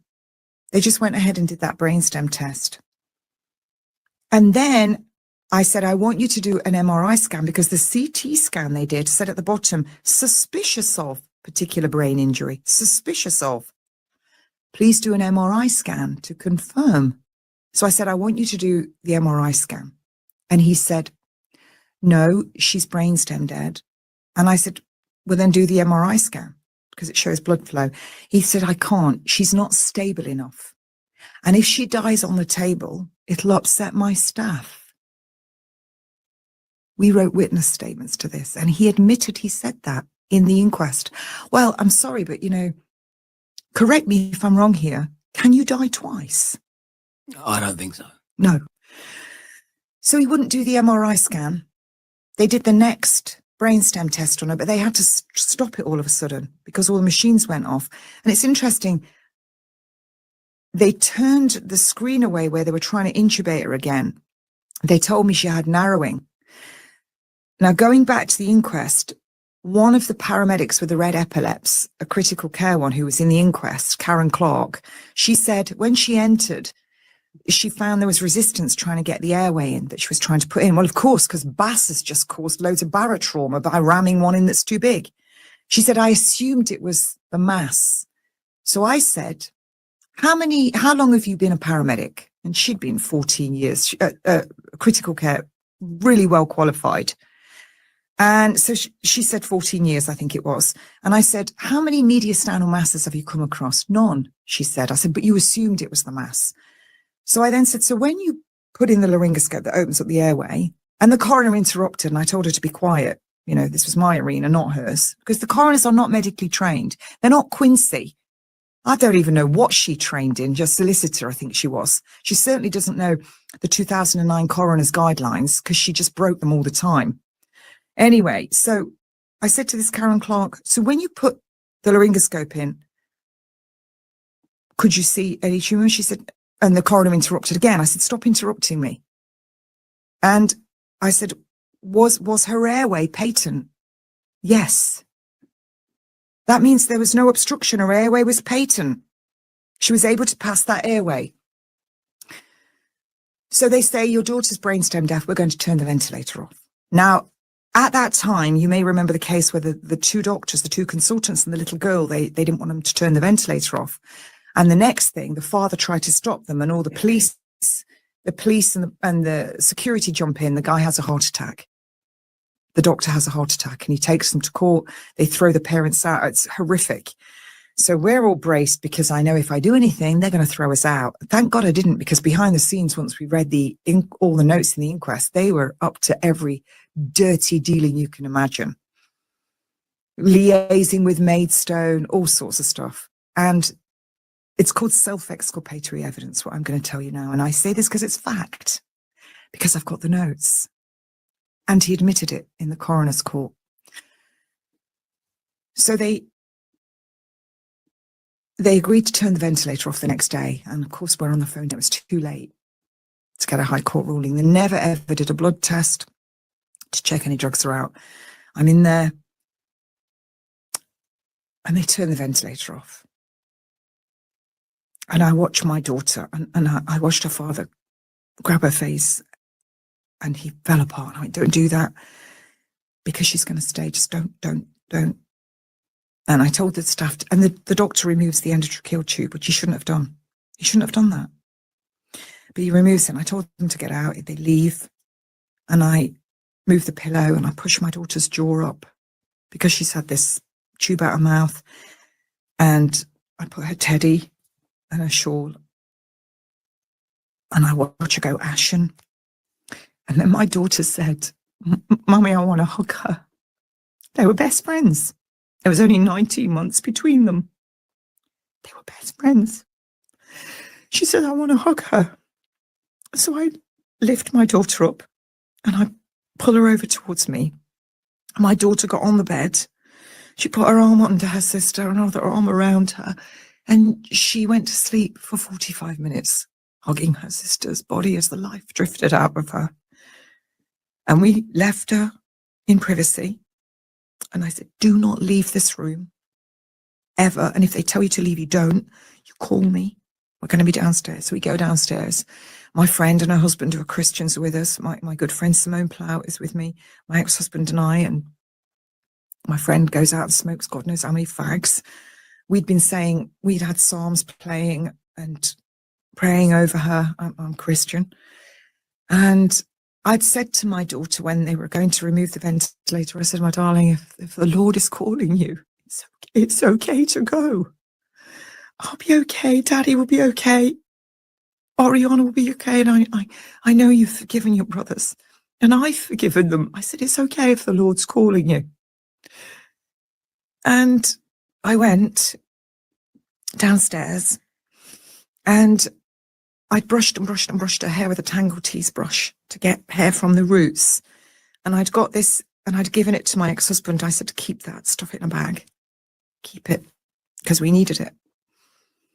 And we go downstairs and then we couldn't get the death certificate. And we go back upstairs and Peter Anderson, I swear, the way he acted. And he said, well, I'm referring this to the coroner. The coroner's going to be very interested in this case. And I said, why? And he said, because of her age, because of that huge mass in her neck. This was a surgical emphysema. What a liar. The mass was there, but not that.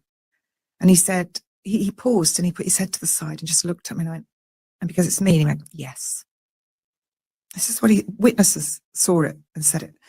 So we go away and we organise for her, and we get the phone call. There's going to be an autopsy. That was all we got. Later, we were to discover that the coroner, Karen Henderson, who doesn't work in Sussex, organises this autopsy. She's ticked no toxicology, don't take any blood, no tissue samples. So now would be a perfect time to take a tissue from the mass and prove that it was what they said it was, right? Because they only had a differential diagnosis. My daughter wouldn't have any more biopsies. She was going to wait a year. This is what she said. She would wait a year for a scan. And they didn't. It was a standard autopsy that was ordered. So they go ahead with this. They didn't tell us we could have a representative, because I would have had one there, would have had a pathologist there. They broke all the coronial service guidelines, and Dr. Peter Anderson, who is a consultant anaesthetist in this area, he removed all the medical paraphernalia from my daughter's body before she goes down for autopsy, before she goes down to the mortuary. You're not allowed to do this. Even I know this. You have to leave everything in situ. Our pathologist said on the stand that only happened once in her career, and it was a big thing. In order to remove all the medical paraphernalia when there's a coroner's inquest, you have to have a particular certificate signed by the coroner. It's in their own guidelines. Jervison guidelines, the 2009 coroner guidelines, written, co-authored by Alison Hewitt, who was brought in from the City of London as a senior barrister in KC to be in the inquest for barrister for the coroner and attack me. So this is, she's approximately on about 10k a day. Taxpayers funding this in Kent. So they don't take any tissue samples. He's removed all the medical paraphernalia. And when I questioned this on the stand, I've now reported it to the police that he's done this because my pathologist said there was no medical paraphernalia in her when she looked at the autopsy report later. I report it to the police because it's perverting the course of justice. I report it to the GMC. I report it to the trust before the inquest. So on the stand, he said, oh, yes, I removed all of that. Please do accept my apologies on behalf of myself and the trust. No, I don't accept them, Peter Anderson, because I'm coming after you. So he said, but I don't believe any of that medical paraphernalia caused her death. She didn't have much in. What did she have in? Well, she had a central line. She had this, she had that, she had this. I said, so quite a lot of equipment then. And he said, I don't believe it caused her death. And he said he believed that she died of a brain injury that happened in the house. He believed she had a heart attack that caused the brain injury caused by the cancer. This is what he said. That's like saying, oh, I stabbed her, but I know it wasn't the knife, so I wiped it clean and tossed it in the river, but that's not the cause of death. You can't say that the hospital or the medical paraphernalia doesn't cause the death. This is why we have autopsies. This is why we have inquests, inquisitorial. Bring all the evidence in. Well, not in this case, because the coroner gets to decide, and she cherry-picked because they had a narrative. That wasn't an inquest for my daughter. It was nothing more than a propaganda slur because of what my daughter's death has uncovered. My first classes helped for a while.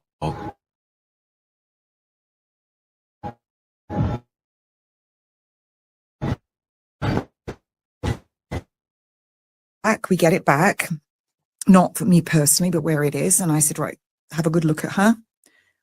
You see, no examination of the brain. So no CT, only a CT that said that there was suspicions of this and this and this. So they never do an MRI scan of her head, and they don't examine her brain to prove that it was brain injury. And that's why they were turning the ventilator off. They do a very basic examination of her heart, which on the inquest states no old or new evidence of infarct.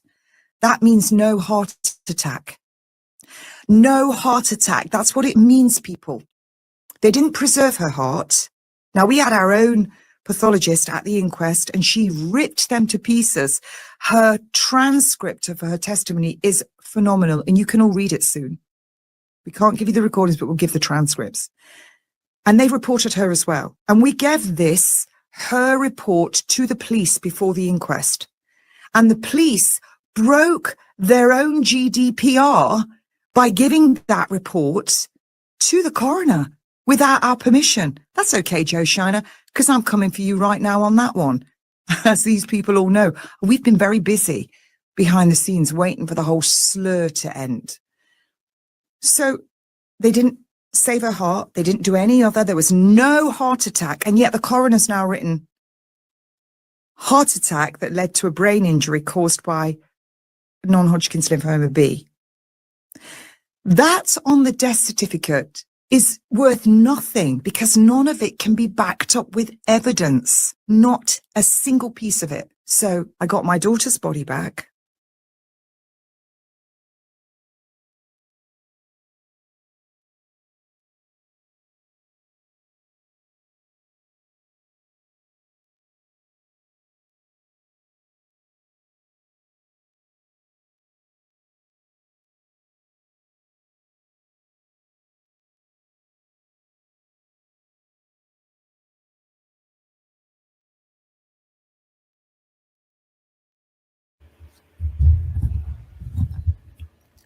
I do think you're Danny West, you know.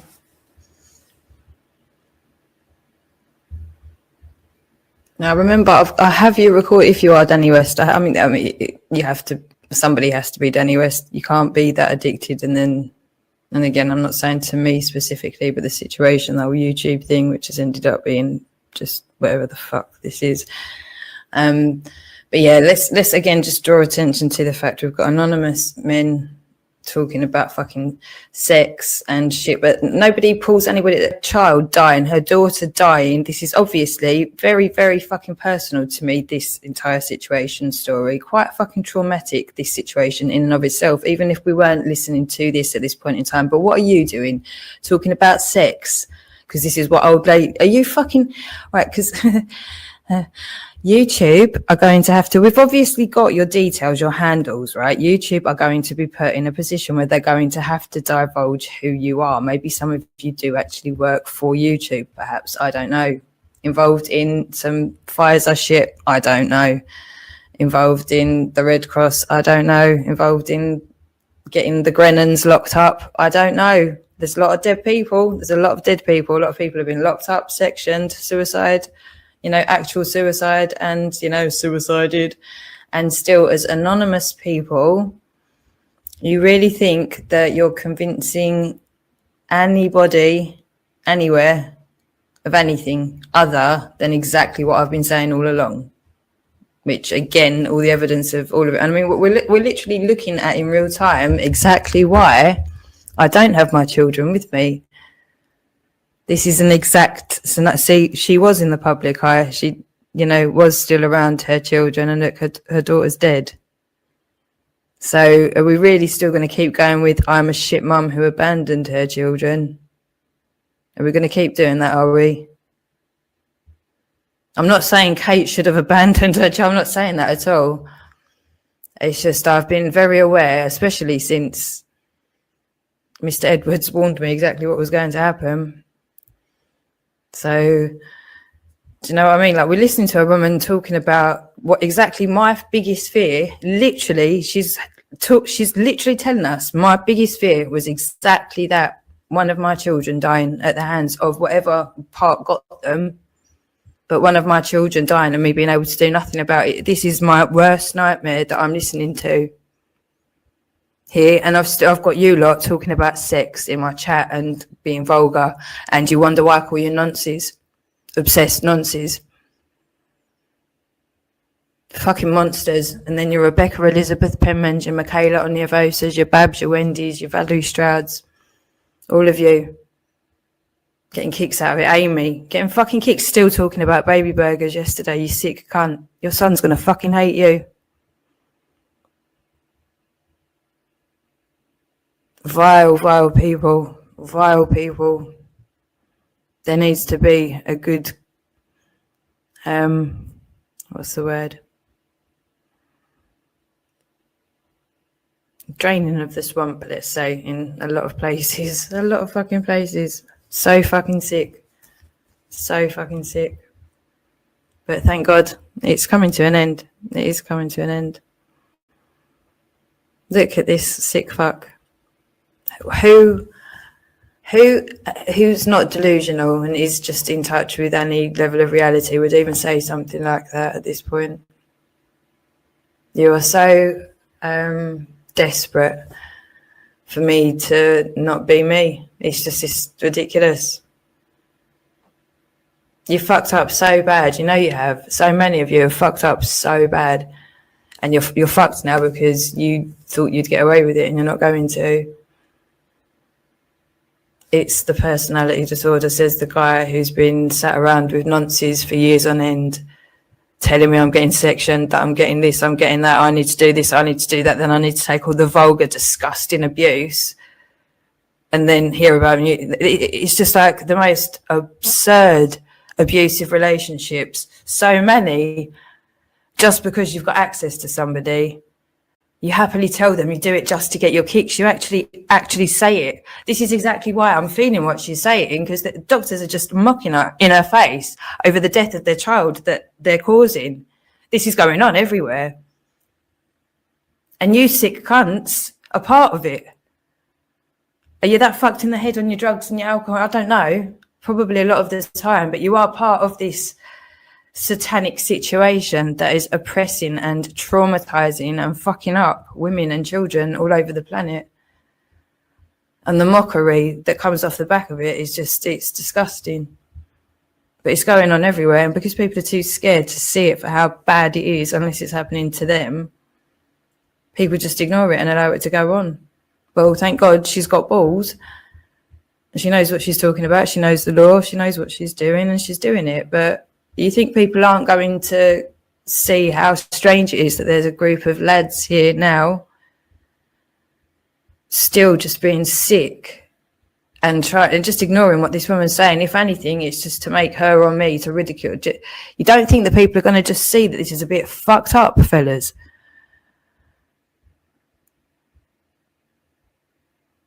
And all the fucking idiots that have jumped in on this gig, what is your fucking purpose? What are you doing? Why are you here on YouTube? We know a lot of money. Are you one of the people that got paid a lot of money?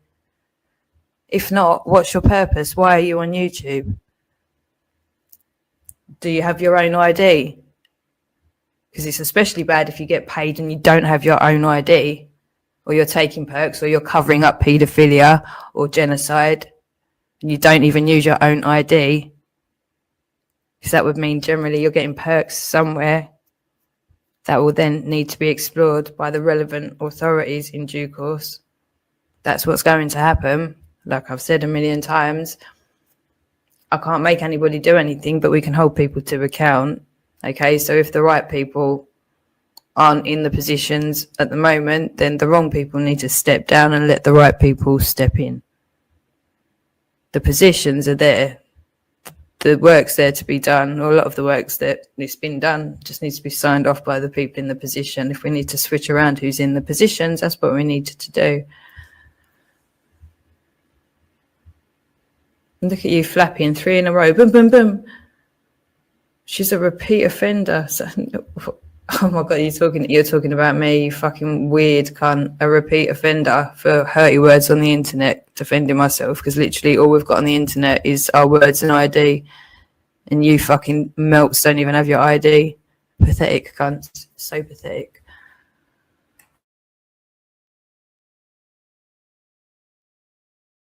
Recordings, but we'll give the transcripts. And they've reported her as well. And we gave her report to the police before the inquest. And the police broke their own GDPR by giving that report to the coroner without our permission. That's okay, Joe Shiner, because I'm coming for you right now on that one. As these people all know, we've been very busy behind the scenes waiting for the whole slur to end. So they didn't save her heart. They didn't do any other. There was no heart attack. And yet the coroner's now written heart attack that led to a brain injury caused by non-Hodgkin's lymphoma B. That on the death certificate is worth nothing because none of it can be backed up with evidence, not a single piece of it. So I got my daughter's body back, but they've got the wrong name on the death certificate. The original death certificate just said large cell lymphoma B, and we got them to remove that. And it said to be determined at inquest. Now the Banana Republic's come up with complete rubbish that Peter Anderson comes up with. I believe it was this, this, and this. What? So we have an autopsy, but we believe the doctor from the intensive care unit that trains the paramedics and the air ambulance, the very ones that overdosed her with adrenaline, that should have given her a pediatric or a small person's dose, according to their own literature. And how do we know she was overdosed on adrenaline? Because she had copious amounts of pink, frothy mucus streaming down her nose. The suction bottles were full of it. Her SATs began to drop. And when we said to him about the pink, frothy mucus, he said, oh, yes, I saw it. But I've never seen that at any other time in my career. Really? When you're training the air ambulance, when you're training paramedics, when you're a dean at the universities, when you're a top anaesthetist, and it says in your own training manual that pink frothy mucus and pulmonary edema, which they've diagnosed now on a scan, which we now have all the notes, diagnosed on the scan states pulmonary edema. All the evidence is there, and it states that these are absolute indicators of adrenaline overdose in small people and children is pink frothy sputum, the mucus, which the suction bottle, when I got there, was half full and there was suctioning out of her nose. And my friend said they've emptied that bottle. That was full.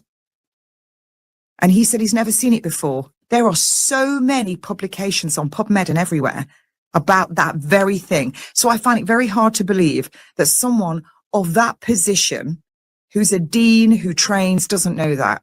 Really? Well, I'm coming for all of you. You just have to get all of the evidence, and it's all there. So they put the wrong name on the death certificate. So now I can't go and apply for administrator, because if I do, what am I doing? I'm committing fraud. It took us nearly 6 months to get that corrected.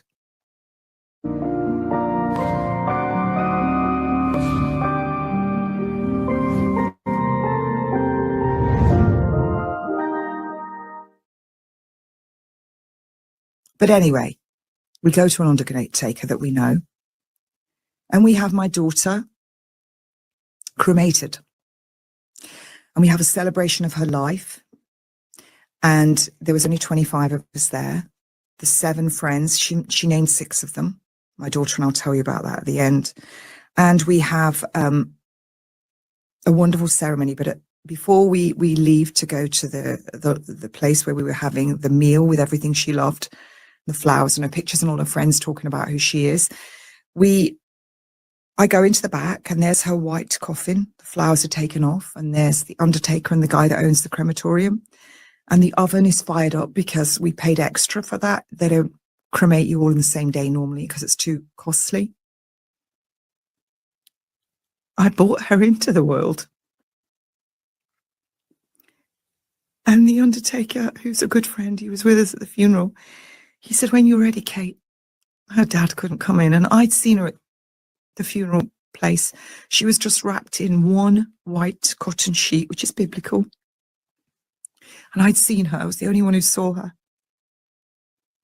This tiny, beautiful girl.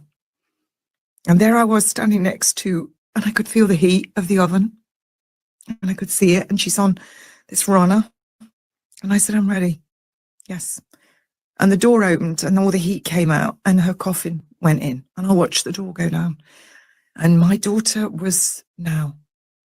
And the next day I got her ashes, and the next day I pressed a big red button on the emails, and we began. We had the celebration of her life. We stayed 2 nights there.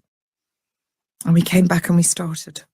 Now, I haven't told anybody this, but I want to tell you.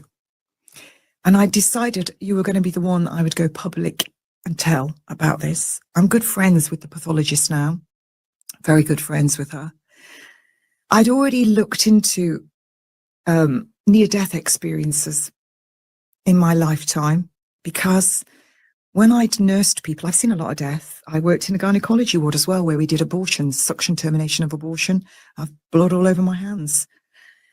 And I've seen people traumatically die gradually. I've done last rites where you wash them, you tag them, you tie the toes, the knees, the wrists together, ready for them to go down to the mortuary. this is why I know you don't remove anything. You tape everything in situ. And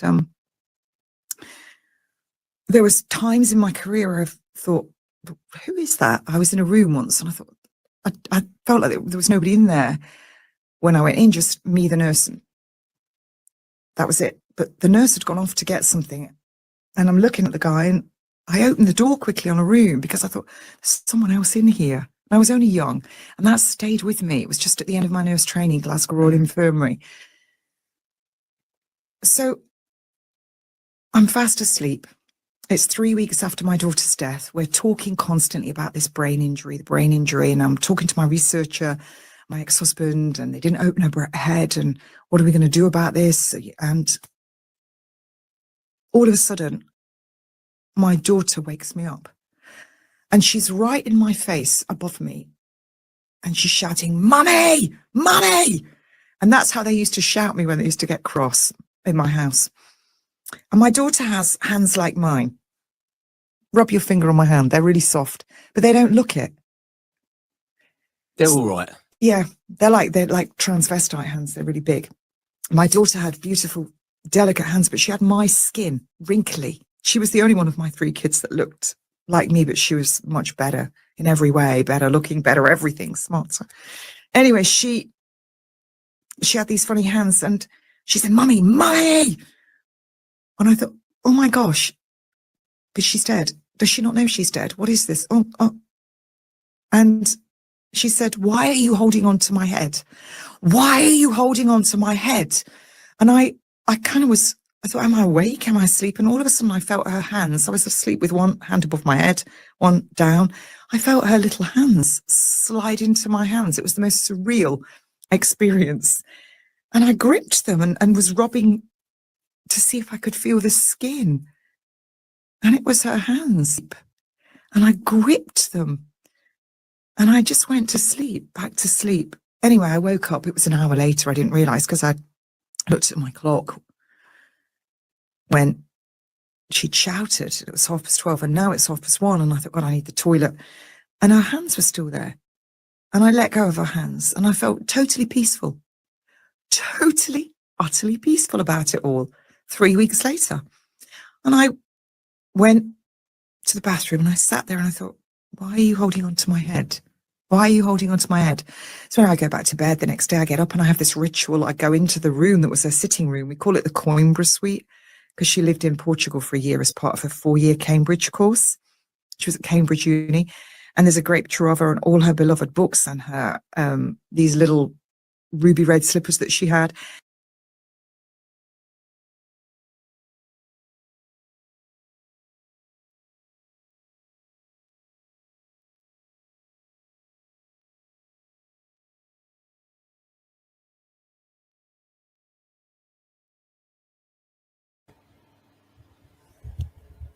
Again, for the benefit of anybody that's still struggling to figure out why I've got an issue with all of the people that have jumped into bed with these characters to platform them, abuse me, silence me, allow for the most disgusting slander and whatnot to replace my real life when I had no interest in this fucking fake popularity contest or telling each other to suck your mums and all of this. So I was doing real life, you know, and quite concerned about a lot of things that were already going on in the real world. But what we've got here, so we're just going to ignore this woman talking about her daughter, and I've just explained why. Obviously, this is, for me, this I just can't believe this is happening. I literally still every single day cannot believe that you're still doing this. Can't believe you're still. So we're just going to still pretend that you're not hearing this account of what's actually going on. You're still trying to talk about something and you're lying. I haven't touched cocaine. In the last time I was anywhere near cocaine is when I found it on my children's father's work trousers, a wrap. That's the last I encountered cocaine. I haven't done it for I can't remember. So no, I was not on cocaine at all. Okay. I did have a panic attack and didn't manage to take a breathalyzer, and I did accidentally assault a police officer on the way in. They did note, though, for all of you that like to tell me how not strong I am, they did fucking note a few times, and it's on camera how many of them it did take to get me moved around in the station itself at times. Okay, so no, I didn't was not coked up. That was Russell McGarry's daughter. I believe you're crossing wires. This is why we're not supposed to gossip about people in public. You're not supposed to gossip about people at all. You're especially not supposed to do it in public, okay, as anonymous people, whilst she's already just told you that her worst nightmare is being spoken about by a woman in a very similar situation, is actually living through it and explaining it to us. And you're trying to do this to me, trying to tell me that I was coked up when that just didn't happen. Now, again, what's the rest of the world going to make of this situation? Who needs to hear these things about what Kaylee was doing and how many years ago anyway? And I'm a coke freak, says the actual coke freak man who tells us that he comes here to abuse me and laugh at me. And this is why YouTube, this is all going to get sent to you. You're not going to be able to get out of this. Your fucking platform has allowed this to go on for how many fucking years? Whilst our children die and suffer at the hands of sadistic cunts. All right, so every piece of shit in YouTube that's made money out of the suffering of me and other people, you are going to be held to account. All right? That's all I can say, whether it's by me, by God, by your own families, by your own conscience, whatever. Okay, there's no way in hell people don't know some of the shit that's going on. It was too fucking obvious. But again, like I say, I've been working really hard with AI to make sure that all of this is well documented in places that can't be sabotaged.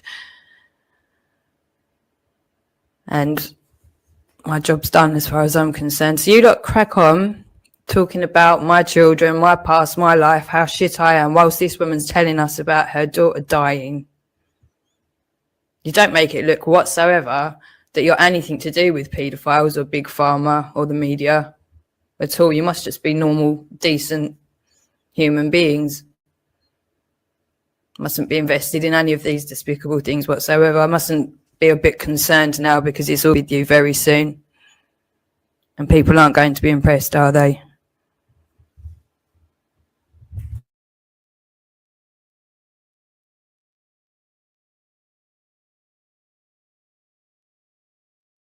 Went to the bathroom and I sat there and I thought, why are you holding on to my head? Why are you holding on to my head? So when I go back to bed the next day, I get up and I have this ritual. I go into the room that was her sitting room. We call it the Coimbra Suite because she lived in Portugal for a year as part of a 4-year Cambridge course. She was at Cambridge Uni. And there's a great big picture of her and all her beloved books and her these little ruby red slippers that she had. And I every morning and every night I hit this 528 hertz bowl. I hit it and I go, morning Paloma or good night Paloma. And I went in and I hit this bong and I said, what are you trying to tell me? Tell me, guide me, lead me. And that was it. And the next thing, myself and my researcher, Stuart Wilkie, took off and we found the paramedic 1, 2 and 3 trials. The paramedic 3 trial was using, because it was never about her head. It was her heart. She was never in cardiac arrest. She passed out. She passed out. That's what happened. Paramedic 3 trial, the paramedic 1, 2, ran by Gavin Perkins at Warwick University with Charles Deakin, who is involved with the air ambulance. In 2017, Jeremy Hunt said they were going to use the air ambulance as, quote, a scouting expedition to identify organs earlier. On the 1st of June 2021, Matt Hancock said the United Kingdom was going to become the biggest organ donors in the world. Everyone is an organ donor now. As of May 20th, 2020, I covered this in COVID times. Unless you opt out, you're all an organ donor. The National Organ Retrieval Service, and they have a snod nurse embedded in every intensive care unit to identify prospective donors. They can approach your loved ones and family, even if you say you don't want to be a donor. They can get their opinion, oh yeah, I think they would now, and use you. The best organ donors are under 30 with a beating heart, a circulation ideally on a ventilator. There's no such thing as brain stem dead. You cannot be dead to take an organ. It's impossible. You have to be alive. They give you all those drugs I've just talked about. And this is what we found. The paramedic 1 and 2 trial using 1 milligram of adrenaline every 3 to 5 minutes. The French study showed by the 3rd bout, your brain is wrecked. They're using up to 10 doses. The World Health Organization now says they're adopting the paramedic trials from the United Kingdom across the world. The Paramedic 3 study was done in East Sussex. When my daughter was alive, when this incident happened, we've gone backwards and forwards to Warwick University. They're pulling all kinds of laws. We don't need to tell you this, this, and this. And the Paramedic 3 was a cost analysis. It was a cost analysis. Was it cheaper to give you intravenous, or was it cheaper to give you with the intraosseous into your leg, which they just drill you straight away? The gun comes from Israel. I'm just telling you, it's not because I'm picking this or this. I'm just telling you the drug comes, Teva Pharmaceuticals, which has got firms now in this country, is the biggest supplier of adrenaline to the UK. Merck Pharmaceuticals, their market at the moment there is 3.6 billion in adrenaline. And by 2032, it's going to be 7.11 billion for adrenaline, because they're expecting more people to need adrenaline, be it cardiac arrest or anaphylaxis.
bode well for you or for the rest of us, really. It just turns into a shouting match. All she has, because she has not looked into who I am or what's gone on with. I don't need to look into. Well, look. Yesterday, where was it? It was yesterday. She turned around and said to me, "I need to research my enemy." Yeah. So I researched my enemy, and the first thing that came up was her dead dad. So, like, what do you want me to do? And I figured out why you're so obsessed with Danny, isn't it? Because your dad's name was Danny, isn't it, Voldemort? That's why you're obsessed with Danny. You got this weird obsession, like it's weird. But anyway, I didn't know that. Yeah. Ah, right, okay. Yeah. But let me keep the smoke for later. With my children, she's jumped on a bandwagon with paedophiles. Knows she's fucked up, and now all she does is go to my dead dad and kids.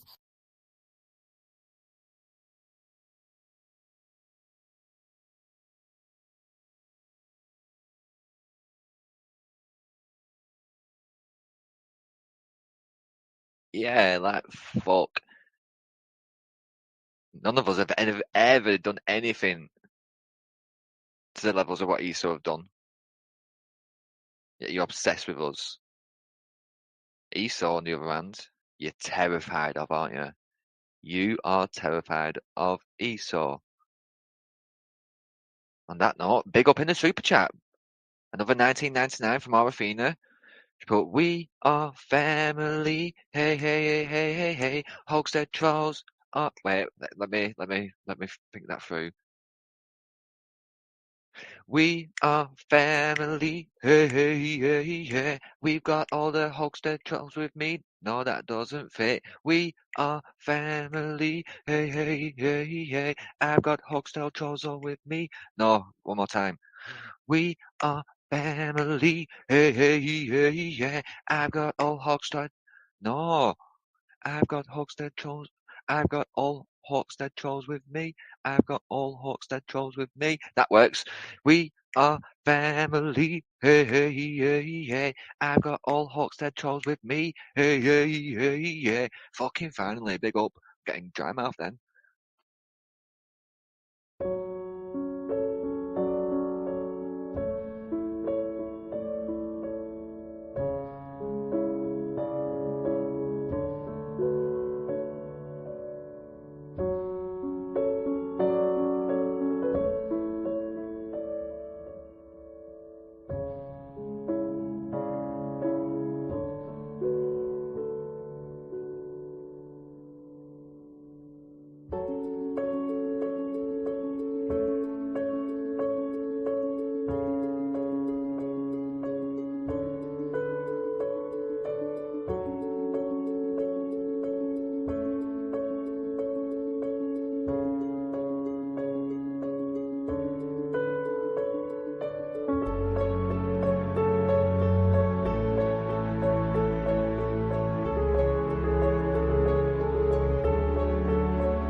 Well, so they also make shoes of the skin, of the baby's skin. They got a special tool and they put it in the skin and like in the baby's skin, and then they Take pull it it off. out, and then they stick it because the blood is kind of sticky, And stick they it on make the shoe with the sole on and the the- flip flops. They stick it on the flip flops. They got flip flops and like those shoes, like the one that I like, the ones that I showed my mum in the shoe shop in Grand Cross.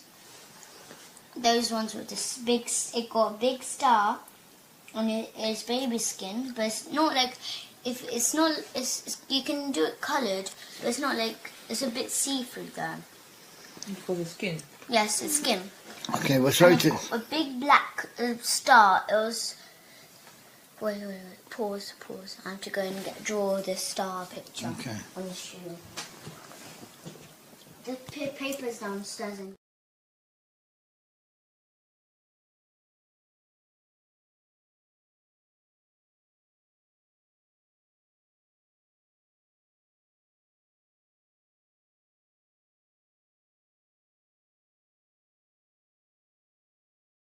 Who are these 20 special children? There's Millie. She's a brown girl. Millie who?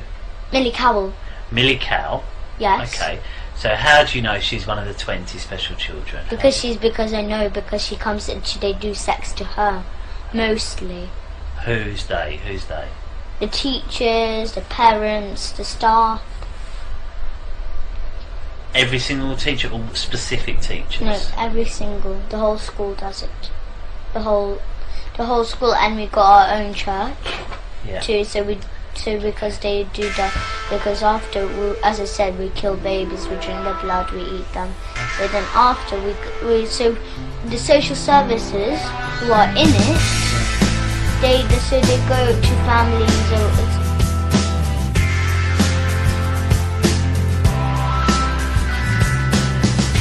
Future teaches you to be alone, the present to be afraid and cold. So if I can't shoot rabbits, then I can't shoot fascists.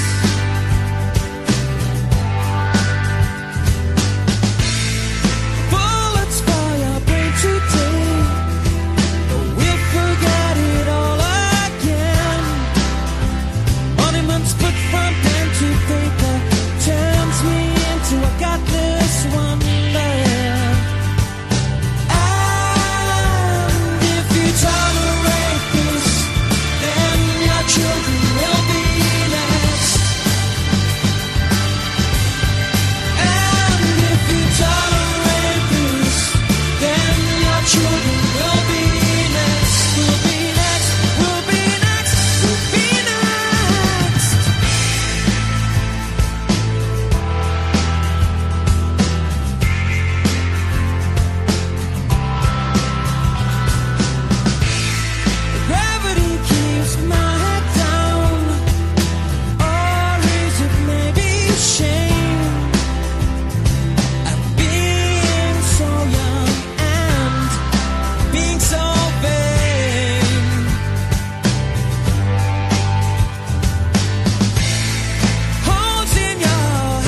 bode well for you or for the rest of us, really. It just turns into a shouting match. All she has, because she has not looked into who I am or what's gone on with. I don't need to look into. Well, look. Yesterday, where was it? It was yesterday. She turned around and said to me, "I need to research my enemy." Yeah. So I researched my enemy, and the first thing that came up was her dead dad. So, like, what do you want me to do? And I figured out why you're so obsessed with Danny, isn't it? Because your dad's name was Danny, isn't it? Voldemort. That's why you're obsessed with Danny. You got this weird obsession, like it's weird. But anyway, I didn't know that. Yeah. Oh, right, okay. Yeah. But let me keep the smoke for later. My children, she's jumped on a bandwagon with paedophiles. No, she's fucked up, and now all she does is go to my dead dad and kids. Are you coming to the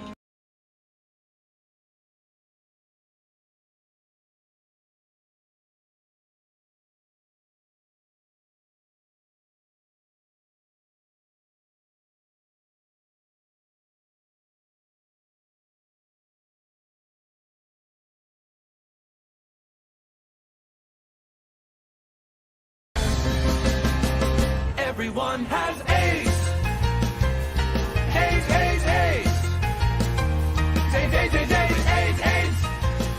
Everyone has AIDS.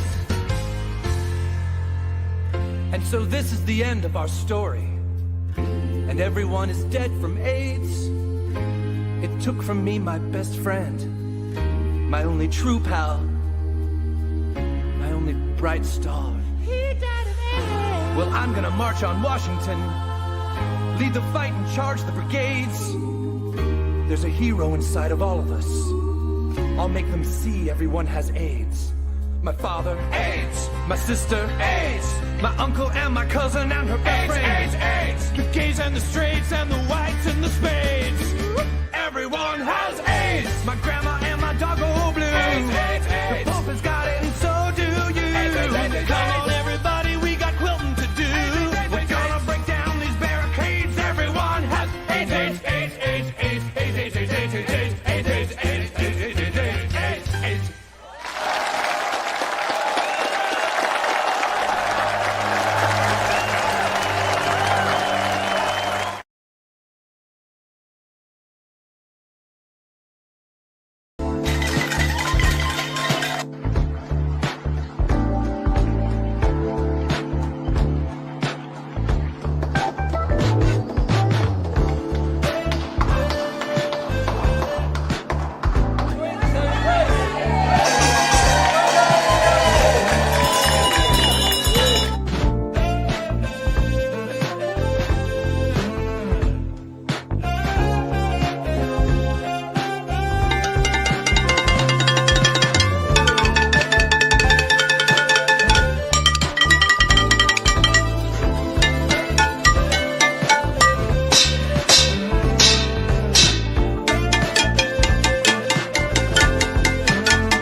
I wasn't going to do one of these, but honestly, I've been listening back to them myself all day yesterday. I was in and out of someone's live because my daughter and I went and got our nails done, and in between waiting for the sections to be done, I was looking in, and then we went off out with the grandkids and for dinner and stuff like that. So I was in and out. But honestly, one person's going to come in and say hello. Probably not, because it's probably Voldemort. And yes, this is about you, Voldemort. Fully 100% about you. Yep. I'm going to wish Elmswell a happy Christmas. Hey, Helen. I'm going to wish Elmswell the happiest of Christmases that they ever expected to get. Because she's no longer living there anymore. She'll be gone. You can have a party now. But honestly, the woman needs help. Now, I've been listening back to little bits of it, and someone sent me a clip of her. Hey, Pip, she accused Wallace Hoopley of killing Sabina. Now, what the fuck is that all about? Or is she just so jumbled up that she can't make it quite clear what she's on about? Honestly, I don't know. But this fucking thing, honestly, she is openly saying, she's openly telling people to go and kill other people. Why is the police not doing something about her? I'm getting really, really, really frustrated. They're not doing their job. Why is this thing allowed to spew her shit? That is what she is doing. She's saying, I want you dead, I want you dead, I want you dead. I mean, you know, I thought threats to kill were against the law. Honestly, I wasn't even going to do a live, but I can't listen to any more of this. This has to be sorted out. And either it does get sorted out, or we all need to get together to make sure it does get sorted out. Because I cannot go into 2026 with this again. I can't. What's that? Malcolm's for her. What's Malcolm's? As you can hear, I've got a bloody bad throat. But honestly, it's like, oh, I don't know. I mean, you know, it's been 2 years since that thing's been back. And she has got 200% worse. Oh, right, yeah, oh, right, okay, yeah. She has got worse in the last, she's got definitely 200% worse. At least before Jake came back, all right, she might have spazzed out, but you would have been able to have sort of like a conversation to start with. I mean, this is just not good enough. This is just not good enough. I'd like to know the hospital that she was put into. Because I think we need to all write them a letter, because she actually does need to be in there. It's like I said on Ghost the other day, and I'm quite happy to admit that I said it. That's the thing with Kaylee, she won't admit what she does. Yeah. I said on Ghost, the only people I've ever called pedos or nonces are Jake and Kaylee, and that is because I actually, truly, 100% believe that they are both pedophiles, both of them. Yeah, both of them. I used to think it was just Jake, and she was just an enabler, but no, she's flapping at the moment. You can hear it in her voice. You can hear it in her thing. And I'd be interested to see why she's being moved, because has she told lies? Has she told lies to the authorities that she is being threatened by us, or that she's under some sort of duress, like she tries to say, and blah blah blah? Because none of that is true. None of that is true. She is not under duress. She is not being threatened. Nobody wants to go to her house. For one, we don't want to go near the fucking stink. I can imagine it's fucking disgusting. Is Wavy here? Helen, is Wavy in here? Because I can't see him. Wavy, if you're in here, hi hun. But honestly, I can't go into 2026 until this gets sorted out. So I'm asking for everybody, for all of us, to get together to get it sorted out. Oh, I don't know how to do that on here. Anyway, Wavy, you're very welcome, hun. But we have to turn around. Helen, can you tell me if Wavy actually says anything that I need to actually know what he's saying? Because I can't see him, and I don't know how to change the settings on this, and I'm not going off and coming back and starting another one, because, you know, this is just irrelevant. Person that I'm talking about, somebody that's not important. So but I can't go into 2026 with this. Yeah, morning, Wavy, honey. I can't go into 2026 with this thing anymore. She said yesterday directly to me, she wants me dead. I know she said it to Helen. I think she said it to Pip. I'm not sure. Yeah, Merry Christmas, Wavy. But I just don't. I just, it's so frustrating. I mean, listening to her, I just do not know how. If she was in a mental home, she either did not show them this side of her, or they're just really a bad fucking. They're just not good at their jobs. I don't know which one. But I just literally, I don't know. I can't go into this thing needs fucking sorting out, and that is what she is. She is a fucking thing. Tell me you want me dead, you fucking bitch. Yeah, and like I said on Ghost, and I will reiterate it again, I have never called anybody else a nonce or a paedophile, yeah, only you two, and I say that because I actually believe it. I think that you are. You hourly, you daily put children's lives at risk. You give people's addresses out that are actually, hey! Morning, John Williams. She gives people's addresses out that she knows that there's children there, and she doesn't give monkeys. And like I said, I am looking for John Williams. I've just made you a mod, hun. I literally, I'm looking for as much help as possible, because we have to stop this. We cannot be having this. I mean, what's Wallace Hoogley got to do with Sabina? I mean, accusing Wallace Hoogley of killing Sabina. Are you for real? I don't know. Sometimes I don't know whether to laugh or cry, to be honest with you, honestly. But yeah. Yeah. I mean, I thought the internet was supposed to be, like, monitored and shit like that. Well, there ain't no fucking monitoring going on here, is there? Yeah? But they can turn around and they can get little posts from people, you know, about slating a certain religion. Yeah? Oh, Helen, what did Wavy say? Because I can't believe it. I can't see him. If you slate a certain religion, they're knocking at your door. You threaten to fucking kill people, and you get fucking let off.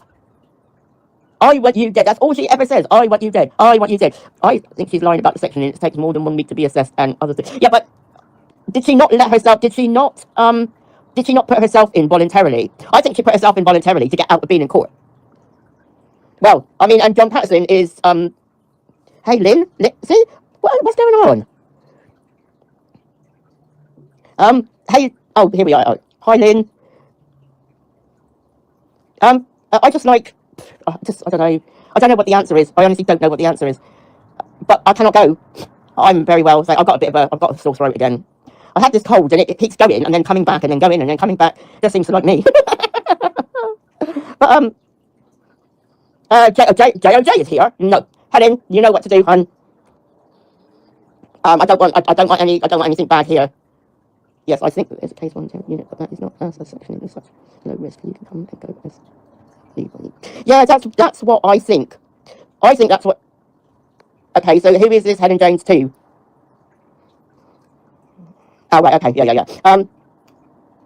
I don't know. I just find it funny. Hello, Jojo. You okay?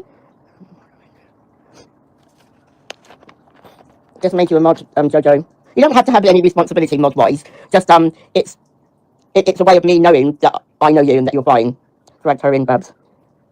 Just like it pisses me off. I can't believe that we're just about to end just over a week away from ending another year, and we're having to go in. But I'm almost sure that we could all go to Elmswell at the moment, and they would be having the biggest village party that anybody has ever seen. Yeah, but I would like to know. I mean, is she being moved into an asylum? Probably. But like I said, and I will say it again, so that if she's listening to, I should be listening to bits of this anyway. Yes, Jojo, Merry Christmas to everybody. Like I said on Ghost.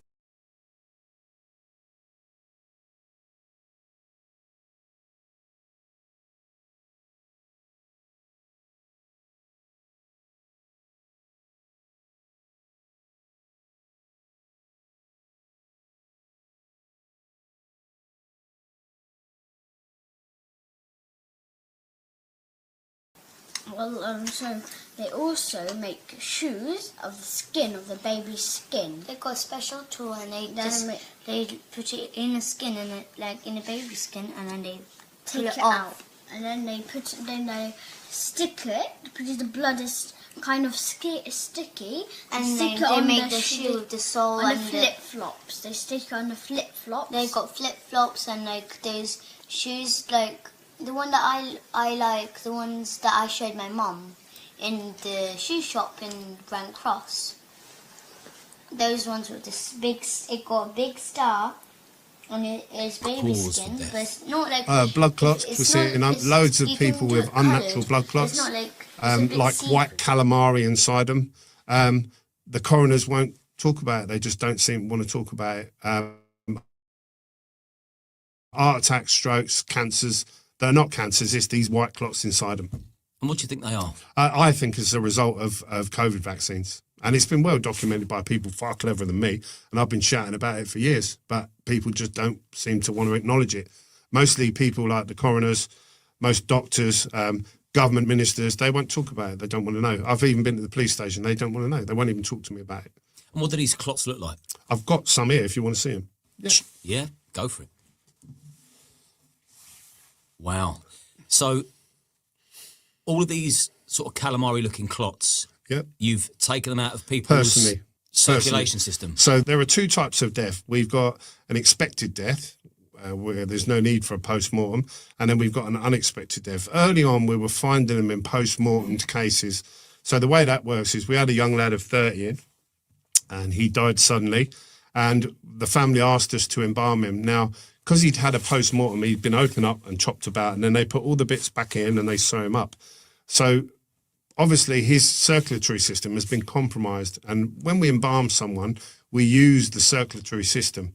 So the way that works is on a straight case, someone that hasn't had a post-mortem, we call it a straight case, is they make an incision there on the carotid artery, and then we've got an L-shaped nozzle that we pop down the artery, we tie it off with twine, and they pump formaldehyde around the body using that circulatory system, that artery network, and it goes everywhere. And the idea is to get formaldehyde all around your body. And there's a couple of purposes. One is the fluid is pink, so it adds colour back to someone. And number two is it preserves them. It's got like preservative properties, formaldehyde.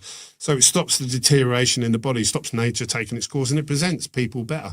Now, if someone's been chopped about after a post-mortem, clearly you can't do that, because if you picture it, you connect there, it would leak out everywhere where they took all their organs out and put them back in. Because every organ has arteries feeding it and a venous supply, like a veins returning. And so this particular young lad, we undid the stitches, we took the organs out, and then you have to manually target all the severed arteries inside the body cavity. And you can see them, and to picture them, it's like cut straws. You know, like you get a McDonald's straw, imagine that cut sitting inside your body in the top of your leg. You can see that's the femoral artery. So you target that, and then you tie the pump to it, you pump fluid down it, and he would move the leg about to get the fluid moving, and you would see his toes go pink as the fluid reached the bottom of the toes. So then you could stop, knowing that the full limb was embalmed, and you go to the next limb. And this lad, when we tried to do this, his femoral artery was blocked. So my guy, my embalmer, and he's BIE certified, he's done 24 years, I think now, got the tweezers and pulled this obstruction out to be able to get the pump in. And he's pulled and pulled and pulled, and he's pulled out a clot the entire length of this guy's leg. And I've never, ever seen, I mean, I worked for the coroner for 7 years. I've never seen anything like it in anyone before. He's done 20 odd years. He's never seen anything like it before. And we're finding this now constantly inside people that have all been COVID vaccinated. So that's what we're seeing. So I reached out to my local coroner and kind of said, look, I'm really concerned. You know, we've got a young lad of 30 in. We've pulled out about half a pound of this crap out of him. I know you've post-mortemed him. What is it? You know, what is it? We've never seen it before. Do you need samples? Have you got samples? How can we help? You know, no reply at all, firstly, by the email. Now, I emailed because I wanted a paper trail, because I knew then what was happening. I took a phone call about 4 days later. It was from one of the girls in the office who doesn't work with bodies. They're in the office. And she said, well, we spoke to the pathologist. He said, don't worry. You can dispose of them. It's perfectly natural. It grows post-mortem. So what that means is basically they're saying that when you die, rubber grows throughout your arteries all of a sudden, and it's perfectly normal. Well, I can tell you, having done this job for 18 years, 7 years picking up bits out the road, that isn't normal. That isn't normal. And it's only, and every one of these people was COVID vaccinated. How do I know? Because I meet the family at the point of arrangement and I ask them, I say, was mum COVID vaccinated? And they say, yes. And they tell me. And because the government made such a big thing about you must be vaccinated. If you don't, you're selfish, you're dangerous, you can't work, you can't travel. You're killing people if you don't. People are only too forthcoming then to tell you their vaccine status.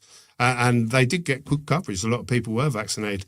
These are the people that are dying. Can I pick one of these up? Yeah, of course you can. Yeah. No, they're sealed. They're formaldehyde. I'm just saying it's not disrespectful, is it? No, not at all. This is clinical waste. But these are not normal clots. Usually it's red jelly clots. These are not normal. And they are like calamari. Yeah, and they're very rubbery in texture. I wouldn't advise that you get one out and hold it, obviously, but they're very rubbery in texture. They're very tough, and it's very interesting because if you do a search for the drug heparin, that's a blood thinning thing that they use in hospitals to thin blood, and it won't have any effect on this because this is totally different pathology. And John Campbell talked about this extensively with myself and Major Tom Haviland. I mean, some are really thick. So this reflects in the size of the vessels that it's growing in. The bigger the vessel, the bigger it's got to grow to block it. Right. So the smaller ones are from smaller vessels. So these clots will keep growing until it fills the space. Yeah, and then you have a heart attack and die. Right. Or you're diagnosed, or you're short of breath, and you go and he says, oh, you've got stage 4 lung cancer. And it isn't that. It's these growing inside your lungs. After seeing that, what was it like being a funeral director during the pandemic? So initially, I was very frightened. You know, I'm an ex-smoker, I'm asthmatic. I was, you know, in my 50s, early 50s. I was frightened. And here we're told, I mean, I first learned about COVID from, I had a family come to see me who had lost someone in the neighbouring borough of Northampton, at Northampton General Hospital. And we serve kind of 30-mile radius, sometimes do Bedford. And they complained that the hospital wouldn't let them see their loved one, which was unusual. So the way that works is wherever there's a mortuary in a hospital, people die on the ward, they take them down to the ward, and then if you contact the bereavement department, they'll arrange for you to be able to do a viewing. So you can go down and they'll lay them out and you can see them at rest, you know, and they don't make much effort. But, you know, you can see mum at peace, if you like, whereas she might have been thrashing about and suffering on the ward prior to death. And it's helped some people. But this family said they requested a viewing and they wouldn't let them have it. So I said, well, don't worry. I said, I'll go to Northampton quickly, because I always do. The next day I went to Northampton, picked this person up. I believe it was a woman. But this was first week of December 2019, right? So, and I happened to mention while I was there, because you get to know the staff, you know. And I said, well, the family said you wouldn't do a viewing. Why? Why is that? And I thought perhaps they were having the room done out or refurbishment or, you know, and he opened the door. He didn't say anything. He just opened the viewing room door. And there was a inflatable pandemic tent in there, filling up most of the room. And it was like a kid's bouncy castle, but with loads of pigeonholes in it that are obviously for bodies. And I knew what it was. I had an idea what it was because I'm in the industry. And I kind of said, what's that for? And he said, oh, we've been told there's something really horrible coming. And he didn't mention the word COVID, but he said, we've been told there's something really horrible coming. And that was when I first knew there was something coming. So what do? I kind of went away and I was like, fuck. Okay, because I'd never known anything like that before. You know, they don't spend money they ain't got to spend. So I rang my mum and I rang my brother and kind of said, well, I've been told this is coming. And then in January, the news broke and we were shown pictures of people falling over in China in the streets, dying in the streets. And they made real effort to tell us how terrible it was, and it attacked the lungs and it was a respiratory thing. And I was really frightened. And the first kind of 12, 16 weeks, I believed it. But then I gradually saw through what I knew was a lie. And that was what started me down the road to realising what was going on. And I think the first thing was, when I cast my mind back, like when I came here, we sat here and, you know, you didn't tell me any question you were going to ask me. We had a chat and a coffee. You didn't brief me on what you were going to say and what answers you wanted. You know, it's kind of flowed naturally, I feel. Well, I had a phone call from the BBC. I had a woman and a bloke cameraman turn up at the funeral home. And they said, we want to talk to you about COVID and the precautions you're taking. And I was happy to do that, you know, because you think you're helping. And we was told there was a COVID and I believed it. And this couple sat down and they spent about 40 minutes briefing me on every aspect of what they were going to ask me. And I'd never done an interview before. So you go with the flow. If they're telling you to do that and that's what they want, that's what you do. And I bitterly regret it now because all I did was promote their garbage. They made me sit there in like a mask. And I remember at the time being a bit pissed off because I'd bought a mask to keep myself safe and everyone was buying PPE and we were struggling to get it because everyone was panicking. And so we were most at risk. And here I am fucking wasting a glove and an apron for a photo shoot thing, you know, but that was what they wanted. And, you know, I was trying to tell people, you know, make sure you're careful. Yeah, there is a COVID. And that's what we was told. And then in about March, April time, I took a phone call from a guy, John, and this was when it really started falling apart. So the first thing was there were no more deaths than normal. It was a regular death rate, but we were picking up people they'd labelled as COVID, but no more of them than normal. So the numbers weren't any different. And then I took a phone call from this guy called John, and he said to me, hi, my name's John. He said, I'm working for a government-sponsored company. So one of the government ministers had this company that he'd set up, like they did with the PPE and everything else, and it was called Pandemic Resilience. And his job was to ring round, he explained himself, he said, my job is to ring round all of the funeral directors as part of the pandemic response. And I was like, okay, what do you need to know? You know, and he said, I need to know what your capacity is, first of all, how many you can hold. And I told him, and he said, I need to know who you've picked up, where from, and how many are COVID. Every week, I'm going to ring on a Monday, he said. Every Monday, I'm going to ring you. And I was like, fine. And I would give him that info, and he'd ring up every Monday. And almost straight away, he started steering me. And by that, I mean, I would say, because I knew that he would ring, I was trying to find out the information to give it to him. So normally I would liaise with the family. I wouldn't ask any questions about COVID or anything like that because that was pre-COVID. But I was finding out who was COVID, who weren't. Was there a doctor present? Was there a test done? You know, and the circumstances, because I knew this guy would ring on a Monday, and then I could reel off to him. Well, I've picked up Jimmy and Tom and the things about it. So this was at a time when the doctors had stopped attending deaths. And we was told that was to protect the NHS, weren't we? And all the doctors were sitting at home with an headset on, working down the phone for a COVID payment on double money. So they were quite happy to do that, you know. And this guy started steering me straight away, and I would say to him, right, I picked up a guy from Kent's Care Home, right, and I think it's got 90 beds in this particular care home. And I said he'd been there 5 years. I've liaised with the staff at the point of collection. They told me he was an onset dementia patient. He'd been there 5 years. I then met the family on the Monday, and they confirmed he was there 5 years. He had onset dementia. There was no doctor in attendance. There was no COVID test done. He wasn't COVID. And straight away, he would insist he had to put him down as a COVID death. And I was like, what do you mean, John? I've just told you. And I remember it got my back up a little bit, because here we are trying to make a pandemic response, and he's fucking the figures. He's lying. And I'm telling him, and I've made the effort, and I'm frightened, and I'm telling him the truth, and he's not listening. And he's openly admitting he's going to put it down as a COVID death. And I said, well, why? And he said to me, they've been told that in this 90-bed care home, there was one positive test for COVID. And that person then went on to die. Didn't die from COVID, just gave a positive test. So they were under instruction that everyone from that day onwards was to be put as a COVID death, regardless of what they died from. And I remember sitting there and thinking, you're having a fucking laugh. What's the point in that? And this went on throughout 2020, everyone they possibly could. And they were paying out big money for every time COVID went on a death certificate. They were getting thousands of pounds, the hospital. So what do you think went on every death certificate? COVID. I had families that were told they would get money towards the funeral if they could put COVID on the death certificate. Unbelievable. Fucking mental. Why would you do that if it wasn't just a push to convince people of COVID? And this went on throughout 2020. And by October, this guy openly admitted to me on the phone, he said, I don't know why I'm doing this job. Everyone is saying the same thing. There are no COVID deaths. That's what the guy openly admitted to me. And then he said, I'm not going to be calling no more. There's no need. Well, this was back in October of 2020, before they'd even rolled the jabs out.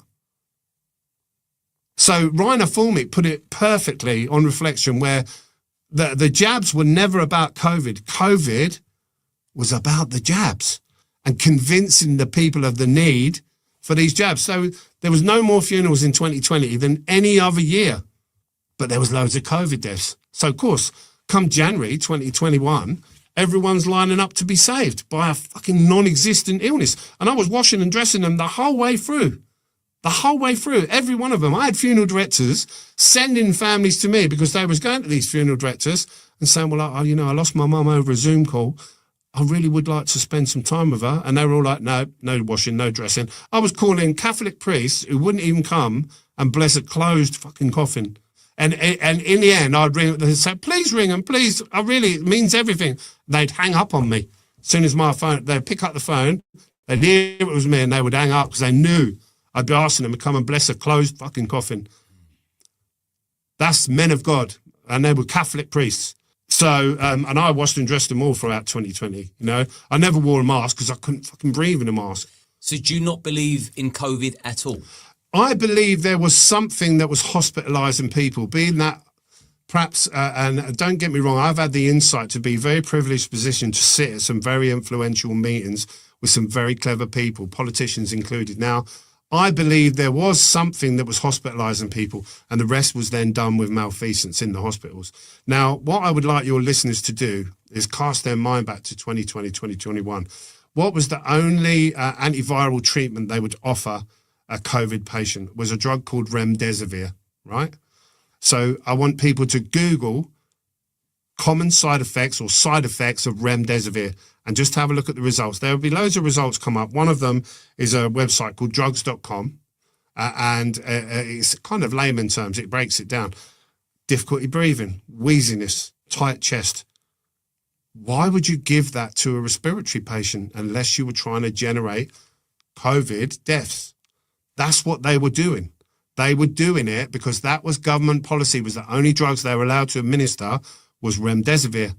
Have a look at the common side effects of remdesivir. Have a look for yourself. You can Google it on your phone. Tell me if you think it's conducive to the recovery in a respiratory patient. You then put them on ventilation, right? People that didn't even need ventilating were put on a ventilator because they were paid to do that. And then what the ventilator does is it overfills the lungs, tears the lungs, and makes that condition worse. And now, as a funeral director, when I was picking up these COVID patients, they all had the same story, right? Mum never went into hospital with COVID. She went in with a water infection, and then they spam tested her in there until they got a positive result and moved her on the COVID ward. She was asymptomatic, and then they gave her the drugs to make her better, even though she weren't fucking ill.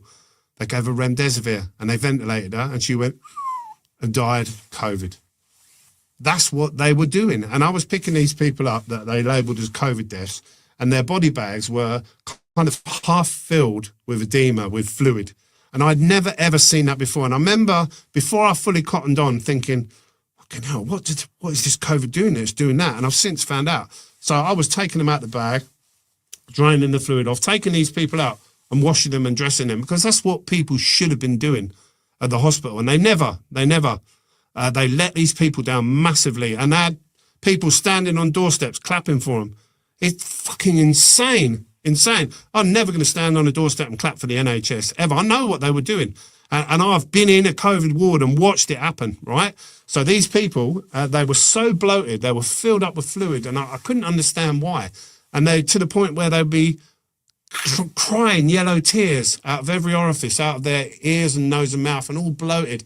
And even though I'd be really gentle with them, pulling them across, you'd leave handprints in their arms because they're so full of edema. It's the remdesivir, because the remdesivir kills their kidneys, so their bodies can't process fluid. So they fill up with fluid and they drown, and there's your respiratory illness. And so, is this what you were telling the public when you was making videos? Yeah, 100%. I've been shouting for 4 years now. When I first started shouting, people all said that I was mad. And don't forget, it's a story that's unfolded as it's gone along. So up until kind of midway through 2020, I knew there wasn't really a COVID. And I because I wasn't dying, and there were no more numbers than normal, and they were faking the figures. This guy admitted to me they were faking the figures. Why were they doing that? I couldn't understand why. And then they rolled out the jabs. And before they rolled out the jabs, I kind of cottoned on what was going to happen. And I've openly said on my Facebook account, I said, wait till they roll the jabs out. You're going to see what they call another wave. And that's exactly what happened. The moment they put needles in people, they all started falling over and dying. And the death rate from January the 6th, they started vaccinating. And straight away it went through the roof. And it was all the age groups of the people they were vaccinating. So they started, didn't they, with the 70s and 80-year-old, the people that are most vulnerable, the ones that are going to die. And they did fucking die. They died because they were euthanized with these fucking toxic vaccines. And then as they went down the age groups and they did the 60s, it's only the most vulnerable. Oh, no, we're going to do the 60s. It's only the 60s. Oh, no, it's the 50s. No, the 40s. Well, if you're over 30, you should have it. And they kept moving the goalposts, didn't they? Well, as they did, and as they injected these people, it was that age group that was dying. It was undeniable. And don't forget, I've been doing this job for 18 years now. I know who should fucking die and in what number. I know it was these vaccines that have been killing people. And then roll on halfway through 2021, I'm finding all these unnatural blood clots inside them. So I know. So in September of 2021, I took a phone call, and it was from a guy called Mark Sexton. He's a retired police constable. And I'd been very vocal by then. I was warning people. I was pleading with people, please don't take them, because I'm seeing people that are dying. And they were all saying I was fucking mad and I was dangerous, and all my friends dropped me like a shitty stick. None of them believed me, because there was so much effort made, wasn't there? Boris Johnson was on the telly, and I've got people that work in sheet metal telling me I don't know who's dying when I'm putting people in coffins for a living. You know, when you're like, why would I do that? Why would I jeopardize my own fucking business, my successful business, to say that? Why would I do it? It doesn't make any sense. Why would I lie? Nobody could tell me why I would lie, but they all said I was fucking mad. So anyway, I took a phone call and I was invited to a meeting in Westminster. at a place called Birdcage Walk in Westminster. Really swanky place. I sat at this table. I'm not kidding. It was about like that, solid oak, in this boardroom. Great big boardroom, great big table, maybe 40 foot long. You know, enough for like 20 people around it. And at this meeting, there were a number of people that I'd never met. I'd heard of a few of them. Was Professor Dolores Cale, Dr. Tess Laurie, Dr. Sukarit Bhakdi was there via a Zoom link at the end. Francis Hoare, the barrister, Dr. Sam White, Dr. Stephen Frost, Philip Hyland, the barrister, Anna de Bisseret, the lawyer, bless her, she's a lovely girl, and others were there. There was about 18 there in total. Some of them, 3 or 4 were there virtually, or 5, maybe even more, but about 18 in total. And the guy at the end, there was supposed to be 2 government ministers in attendance. One of them didn't come and was cited it was personal reasons, but the one that was in attendance was a guy called Sir Graham Brady. Now, Sir Graham, I wasn't that familiar with politics, and I was never down any kind of rabbit holes. And in fact, I've had many vaccines over the years. I went and had a pneumonia vaccine when they announced COVID because we were told it would kill us with pneumonia. So I went and got paid privately to have it, and my missus to protect us because we're handling the disease. But this particular minister was Sir Graham Brady. Now, Sir Graham at the time was what's called the commissioner of something called the 1922 Committee. You can Google it, and it tells you all about him. But it's basically a group of men and women, senior politicians that sit in the shadows, and they hire and fire prime ministers. So they select prime ministerial candidates, and they then get rid of them when they think they've run their course. So he hired and fired Boris, Liz Truss, and Rishi Sunak. You know, they hire and fire them all. And this guy, there's no one more senior than this guy. Now, we went round the table. Sir Graham was actually sitting there, and I sat next to him. I actually spoke first.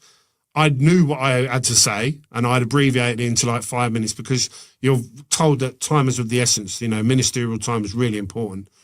So I said what I needed to say, and I said that they'd faked a load of deaths, and the moment needles went in, I saw people dying, you know, from the jabs. And then I listened as it went round the table, and I listened to the barristers and the professors and the people that were expert in their field, and I couldn't believe what I was listening to. They said how these people would die, what the mechanisms would be. They said about the cancers, and they said about the heart attacks and the clotting, and they went into real detail about how it was going to happen. And I kept looking at this Sir Graham Brady because I can multitask, and I'm a people person. You know, I worked on the door 7 years. So his reaction to me was more telling than what they were saying, because I could tell he knew. He fucking knew.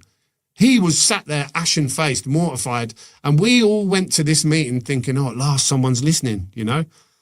And he went to report back. They knew.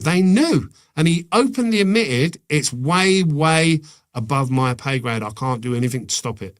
This is also above my pay grade. Yeah. But I'll be very interested to see and hear what people are saying in the comments section, because a lot of people are very, very into this. I mean, was you considered a conspiracy theorist? No. I went and got a vaccine, a pneumonia vaccine in, I'll tell you when it would have been. It would have been about January or February of 2020, because we were told that's how it was killing people, from pneumonia. And I didn't want to get pneumonia, so I went and paid privately to have it done. I didn't get a COVID vaccine because it wasn't available then, but I went and got a pneumonia vaccine that they only usually give to the elderly. You know, and I did that to protect myself. I've had every jab there is. And if people try to silence your voice? Yeah, so there's a number of ways. One was they tried to buy me first. So I took an email from a girl called Yvonne Myers, who said she was from RT News. So can I just cut in there and just say, before you go on, just to give some context at home, because there'll be people that are very familiar with you, and there'll be people that won't be, because we always reach a different new audience every single week with every interview. So during lockdown, I would always see you in WhatsApp groups making videos, warning people of what you're seeing from your perspective. Yeah. So you was a familiar face certainly on my phone, and a lot of people I knew. Yeah. But I didn't see you on social media, so I'm just wondering, did they? Because they shut me down as soon as I started saying anything about it, and it was very interesting because for me the journey, social media censorship wise, started on YouTube. So I had a YouTube account. I love history. I love YouTube, because it's full of documentaries, biographies, history, and I would watch it late at night. Now, I'm a night owl, and the reason for that is because I used to go and work pubs and clubs. So I'd get home 4 in the morning, half 4. I ping, I'm wide awake, I'm still buzzing, I'm watching documentaries. So I'm watching YouTube, and this is at a time when COVID had been rolled out, and I couldn't help but seeing the COVID posts, because they were spamming everywhere. Get your jab, get your vaccine, get your vaccine. Have an Uber, have a pizza on us, you know, tickets for a raffle, anything to get people to have a jab, and the terrors of COVID. And I was seeing these posts, and I dipped into one, and I looked at it, and I thought, well, that's not what I'm seeing as a funeral director. And I said, you know, in honesty, I'm a funeral director. That's not what I'm seeing. And I left it there, and it lets you know when you get a like. So somebody liked it, then somebody else liked it, somebody else liked it, and there was a few comments, and then somebody said, you're not a funeral director, you're a keyboard activist. So then you reach a crossroads, don't you? You've got two ways that you can go. You can think this could be damaging from our business at a time when they're telling everyone who's dying of COVID. For me as a funeral director, suddenly say there is no COVID. That could be really damaging to me. Or you take a step back, don't you, and say, no, fuck it, I'll leave it there. Well, I said, well, actually, I am a funeral director. www.mkffs.co.uk, that's me. And within half an hour, they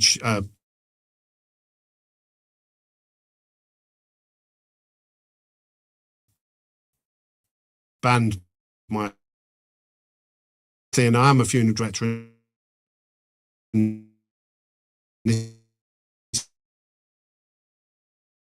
is me.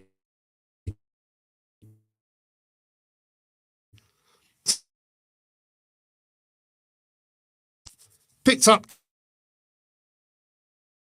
people that have died full of the 18 years I've been doing this job. What kind of guy would I be if I saw this and ignored it and thought, well, I'll wait for someone else to say something? What about platforms like Facebook?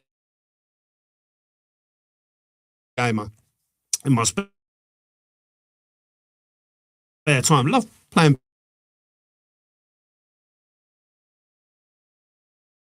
for games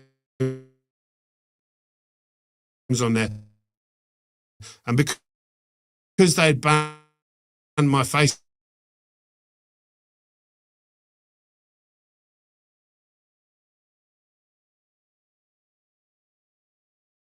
from, I know what they're, but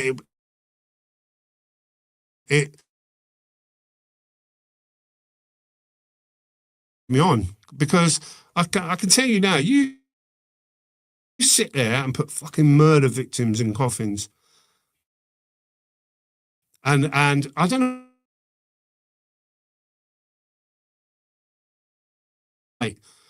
but then, oh, mum's just had a heart attack at 32. You know, and if you've got a 3-year-old kid,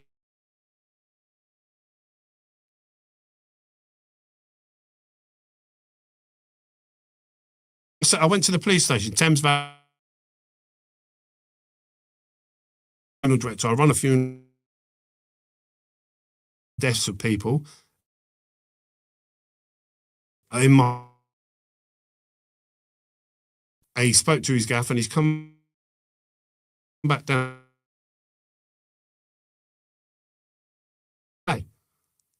And we the police in Milton Keynes. And then he said, no, there's no one to see you, and sent us home. Care that clearly I've died from not natural causes. That's so as a funeral in the hospital, and I picked someone up, and I got home, and I roll. I have to raise those concerns. I have to do it by law. If I don't, obligation as a decent fucking human being. Why would you not raise those concerns? Here are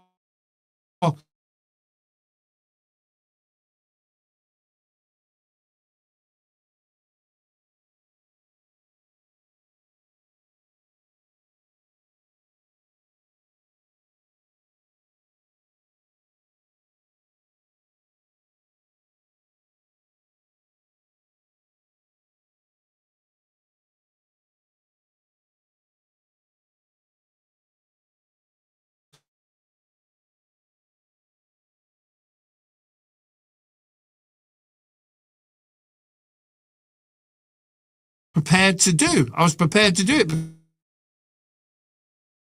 because